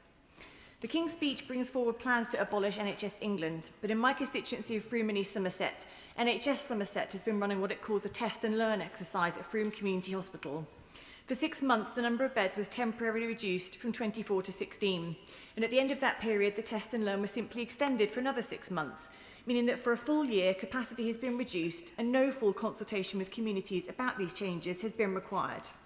People are rightly concerned that a reduction in a local service will require them to travel further afield, the cost of which is rising. I have serious concerns about whether the evidence provided so far is strong enough to justify making these changes permanent, and I'm deeply troubled by how little the community has been involved in that conversation. I decided to do my own consultation, hosting a pop-up in Frome 2 weeks ago and asking local people to tell us why the hospital was important to them. One constituent wrote, "I feel strongly that Frome Hospital provides so many services for local people. When I hear from elderly friends who've ended up with long stays in Bath, I find it incomprehensible that once they reach a certain stage of recovery, they can't be moved nearer home." Another said, "It's a shame we must lose beds. My friend was in Bath for 5 weeks, then had to go to Wincanton Hospital for another 7 weeks as there were no beds in Frome. And this was so hard for her family who lived miles away." The people of Frome and its surrounding villages rely on their community hospital. And yet they woke up one morning to find a decision had, in effect, already been made to reduce its capacity. A decision that means some of the most vulnerable members of our community will not have a bed in a local hospital community setting if they're discharged from our general hospital in Bath. For an elderly person, for a carer managing on their own, or for those without access to a car, the risk of being placed in a community hospital somewhere else in Somerset is a serious barrier to suitable care. And a lack of public transport and increasing fuel costs places a huge additional stress on families and carers. 2 weeks ago, I was pleased to meet with the Minister for Care to discuss the government's plan for neighbourhood health centres, a policy I broadly welcome and one which I believe could genuinely benefit parts of my constituency. In this meeting, the Minister was explicit that our Integrated Care Board was required to consult local MPs and other stakeholders on their plans for these new health centres. Not only has our ICB not been in touch, but when we followed up with them ourselves, we were told 2 things. First, they had no idea they were expected to engage with MPs on this. And second, they'd already decided where the hubs would go without consulting anyone else. In both the cases I have set out, there seems to be a lack of mechanism to force ICBs or trusts to consult local people and a total lack of sanction if they fail to do so. People who live in Frome and surrounding villages are the experts in their own lives, and they have helpful, constructive and innovative ideas to input into decision-making around the future of local health services. The government is also overseeing the removal of Health Watch of the Citizens' Senate, 2 additional bodies which centre patient voice at the heart of discussions about their care. I'm worried that without these bodies being replaced, or without mechanisms in place to ensure good consultation, communities risk being entirely unheard in decisions which will, for some, affect their daily lives. I do hope that ministers will coordinate with colleagues in departments for health, transport and elsewhere to ensure that people in Frome and East Somerset can get the health services they need in the places they need them and in an affordable way. Andrew Lewin. Thank you, Madam Deputy Speaker. And can I say it's a real pleasure to see you back in the chair, the model of calmness and authority. And I think after the week that my party has had, then there is a virtue in stability, which I think you represent in that chair. But I'm pleased to be back in this chamber for the first time in the session of this Parliament to talk about policy and not personality, to focus on one of the biggest issues our country faces, our energy security. The decision by the United States and Israel to strike Iran on the 27th of February has seen thousands of lives lost, billions expended in weaponry, a stalemate in the Strait of Hormuz and a global energy crisis. For many countries, the situation has become very grave very quickly. In the UK, the price at the pump on the day before the strikes, petrol was £1.35 per litre, diesel was £1.43. Average prices now stand closer to £1.58 and £1.86 respectively. And while we are less reliant on the Strait of Hormuz than many countries, our exposure to the fossil fuel roller coaster, that is the global market, means we are being hit hard too. The choice before us is simple. Get off the fossil fuel roller coaster, accelerate our transition to green and clean energy for people and planet, or people and the planet will continue to pay the price for our reliance on gas and oil. A word on climate change. Records on global temperatures date back to 1850, and yet the past 11 years have been the 11 warmest years on record. We must pursue the transition to clean and green energy for our political and economic security today, but for the tomorrows of all of the generations yet to come. Madam Deputy Speaker, when it comes to embracing green technology, the public is already voting with its feet. The CEO of Octopus Energy has reported a 50% increase in demand for solar panels and a 30% uplift in demand for heat pumps within weeks of the conflict in Iran starting. This is welcome news, but the transition to green, clean and homegrown energy is not a challenge that the market alone can fix. I'm proud of the record of our Labour government in the last 2 years. 2 renewable energy auctions with bids for enough power to power 23 million homes, ending the de facto ban on onshore wind and scaling up the social housing Warm Homes Fund. including more than £6 million for Welwyn Hatfield Borough Council in my constituency, which will see more than 600 council homes retrofitted in my community. But we have to go further, and I hope the Energy Independence Bill can be a focal point for this government. Madam Deputy Speaker, we have to innovate. I was with the Chief Secretary to the Prime Minister in January when he made an excellent speech on how to speed up the delivery of policy, something that so many colleagues have talked about today. He talked about learning the lessons of the vaccine task force model and applying it more universally. And I would encourage colleagues in the Department for Energy and Net Zero and the Cabinet Office to work together with this model in mind, particularly with a view to speeding up the all-important connections to our grid. We have to work, Madam Deputy Speaker, with the private sector. I'm very proud that Ocado has its national headquarters in Hatfield, and they've been in touch with me about their ambition to speed up their grid connections and the importance of an EV charging infrastructure that allows them to transition to electric vehicles. And I'm also very pleased that Mitsubishi Europe, working in Hatfield, is training gas engineers to transfer from boilers and so that their skills can be applied to working on heat pumps in the future. But most importantly of all, we have to make clear that the green transition will work for everyone in our society. And the Social Housing Warm Homes Fund is one of the single most important parts of this plan. Retrofitting the homes of people on low incomes, demonstrating beyond doubt that this is not some kind of elite project, as members on the other side of this House want us to believe. It's a project that will ultimately get bills down for people who need it most. Madam Deputy Speaker, if the Conservatives and Reform wish to cling to the fossil fuels and the global markets, it's their job to explain the cost to their constituents. But clean, green and cheap energy is the future, and this Labour government is absolutely right to be striving for energy independence. From after the next speaker, the time limit will be reduced to 4 minutes. Harriet Cross. Thank you very much, Madam Deputy Speaker. And too often we see when we debate energy in this place, it becomes tribal very quickly. You're either oil and gas or you're renewables. There's no room for nuance. We need renewables, we need nuclear, but we also need oil and gas.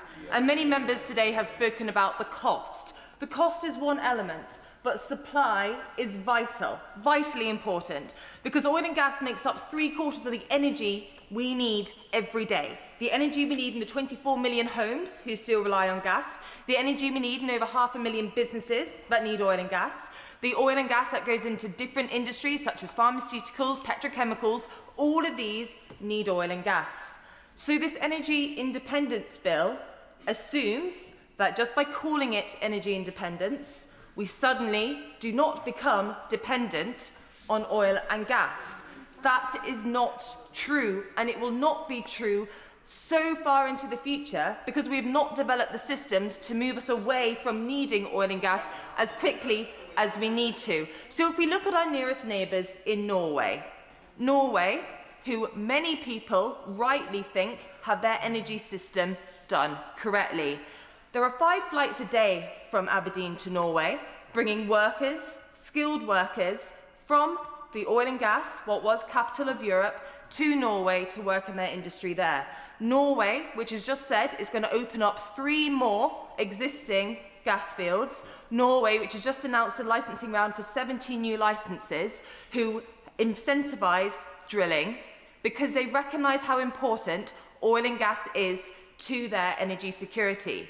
So if any member opposite would like to tell me that the Labour government in Norway, by increasing their use of oil and gas and exploiting their oil and gas in the North Sea, if that Norwegian Labour government is making Norway less energy independent by using their oil and gas, no, of course they're not. Of course they're not. It's this Labour government, the UK Labour government, who are making the UK more dependent on Norway for our gas, who we send £20 billion to for the privilege of using the same gas that is from the same North Sea, more dependent on Qatar, on America, on Mexico, where we will use our LNG, which, if we're taking the climate argument, we will liquefy, transport and regasify before using here, so it is less good for the environment.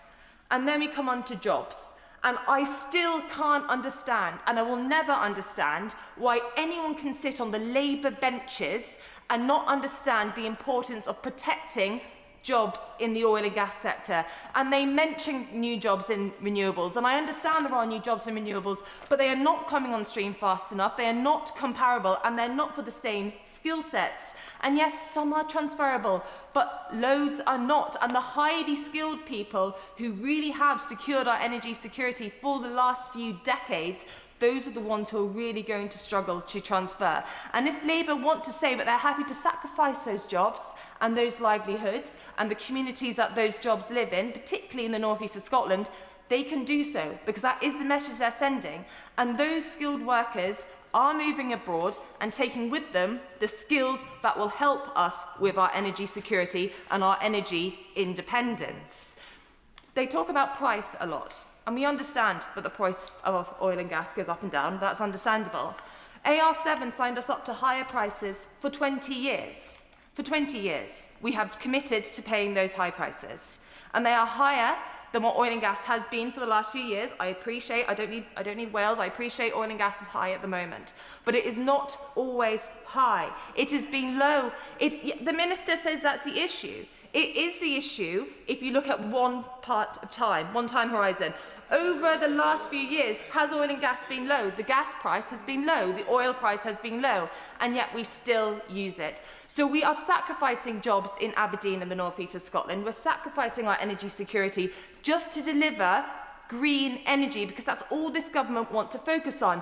This government should be looking at our neighbours in Norway, seeing what they're doing, seeing how they are seen as the true country which is energy independent, and seeing that they are still using their oil and gas. Still using it because they know they need it, because their energy systems, their country is not set up not to use it. The UK is not either. We need it, we must use it, and we should be drilling all we can from the North Sea starting today. Alison Hume. Thank you, Madam Deputy Speaker. I welcome the announcement of a new energy security bill in the King's Speech, which will meet our manifesto commitment not to issue licences to explore new oil and gas fields. Crucially, it will also deliver on our commitment to ban fracking. Fracking, or hydraulic fracturing, involves injecting fluid at high pressure to fracture rock and extract hydrocarbons. And in 2019, a moratorium on fracking was introduced following earthquakes linked to fracking activity at Preston New Road in Lancashire. Currently, UK legislation defines fracking based on fluid volume thresholds, 1,000 cubic metres per stage or 10,000 cubic metres in total. Madam Deputy Speaker, this leaves a legal loophole for oil and gas companies to exploit. In beautiful Burniston, in my constituency of Scarborough and Whitby, Europa Oil and Gas has proposed extracting gas using a technique called prop and squeeze, which is hydraulic fracturing just at lower fluid volumes. This means it exists outside the fracking moratorium. In Burniston, on the edge of the North York Moors National Park, villagers have been involved in a David and Goliath battle with Europa Oil and Gas. I'm delighted to say that North Yorkshire Council has threw out the recommendations of its officers and formally rejected the planning application. But to create indisputable clarity over fracking legislation in our country and close this loophole, any future ban must include all forms of fracking. Currently, 66 existing licences remain active. Planning applications can still proceed under current rules. If our definition of fracking remains volume-based, then we risk companies continuing to frack, just under a different name. Make no mistake, the frackers haven't given up. Following North Yorkshire Council's rejection of Europa's proposal, Europa stated they felt confident about winning an appeal against the decision. The evidence is there for the government to include small-scale fracking in our ban. A recent report published from the University of Edinburgh found that earthquakes from high-volume fracking and low-volume fracking are equally large and equally unpredictable. This means that the risk of seismicity, such as earthquakes, induced or triggered from proppant squeezes, cannot simply be ruled out. This evidence echoes findings commissioned by the then Oil and Gas Authority into Preston New Road, which also showed that seismic impacts cannot be accurately predicted regardless of fluid volume. I urge the government to use the upcoming Energy Security Bill to replace the volume-based definition with one based on intent and process, and introduce a blanket prohibition on fracturing rock for hydrocarbons. All forms of fracking contribute to greenhouse gas emissions and undermine our net zero commitments, and therefore all forms of fracking need to be banned. Madam Deputy Speaker, last December I held a Westminster Hall debate on this issue, and the Minister responded, confirming that the government remains open to evidence regarding a comprehensive ban. To conclude, I would ask my honourable friend to confirm what further evidence he requires to ban small-scale fracking, unless, of course, it's earthquakes in Scarborough. Anne Davis. Diolch yn fawr, Madam Dirprwy Llafarydd. Energy has become one of the most important issues in Caerfyrddin and the rest of Wales in recent years. Global events have exposed how vulnerable our communities are to energy shocks. And Russia's invasion of Ukraine in 2022 cost the Welsh economy £5.65 billion, averaging over £2,000 per home in Wales. And as the impact of the war in Iran intensifies, Welsh households are being hit once again. And rural households are paying hundreds more in fuel and heating oil costs, and the average on-grid household energy bill could rise by nearly £300 when the energy cap is revised in July. Off-grid customers have seen their oil and gas bills at least double over the past few months. While the measures in the... By all means. Thank you. I thank the honourable member for giving way. I just wanted to point out to her that it would be really, really helpful if the new Welsh Government could release the £3.8 million of funding that the UK Government has given to Welsh Government to help people struggling with their heating oil costs. And I'm wondering when that's actually going to be distributed. I thank my honourable member for her question. Can I assure her that I'm sure that it will be released, but shouldn't it have been released by the previous Welsh Government when that money was put in a few months ago, with all due respect? Whilst the measures in the King's speech sets out steps to reduce energy costs, they do not get to grips with the fundamental unfairness of our system. People in Wales pay some of the highest standing charges in the UK, despite average salaries being lower than the UK average. This is unsustainable and action needs to be taken. Despite being an energy-rich nation, Wales is unable to make the most of our abundant natural wealth. This is simply due to the lack of control over them. Plaid Cymru is clear. It is for the people of Wales to control and benefit from our natural resources. This extractive economy model must cease. And money generated from our wind and sea power should be kept and shared within local communities. The Crown Estate must be devolved to Wales as it is already in Scotland. And following the Senedd election, a majority of parties in the Welsh Parliament, including the Plaid Cymru Welsh Government, are calling for devolution of the Crown Estate, as well as every single local authority in Wales. The case and democratic mandate are inarguable. We have immense natural resources, including wind and tidal power, which are not being fully utilised. And electricity generation in Wales has fallen by almost 50% since its 2016 peak, as growth in renewable capacity has not kept in pace with a drop in generation from coal and nuclear. If we are to strengthen our energy security, we need to see the government and developers working with the needs of communities to deliver investment in renewables.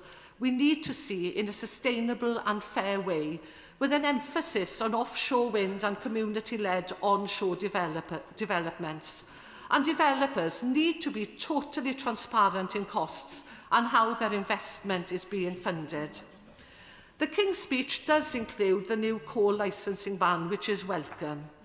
However, as I've raised before in Parliament, the proposed ban in its current form does not guarantee the prevention of commercial extraction of coal from coal tips. The government should bring measures forward to close this loophole so that companies can never profit from the over 2,500 tips we have in Wales, which contain millions of tonnes of coal between them. In addition, Westminster must also provide justice for our valley and coal mining communities by fully funding the remediation of coal tips in Wales, which are the legacy of our pre-devolution industrial past. The price tag is estimated at 600 million. However, the UK government has only committed around 143 million. We needed a King's Speech that addressed the unfairness at the heart of Wales's energy system. For a country so rich in energy and potential,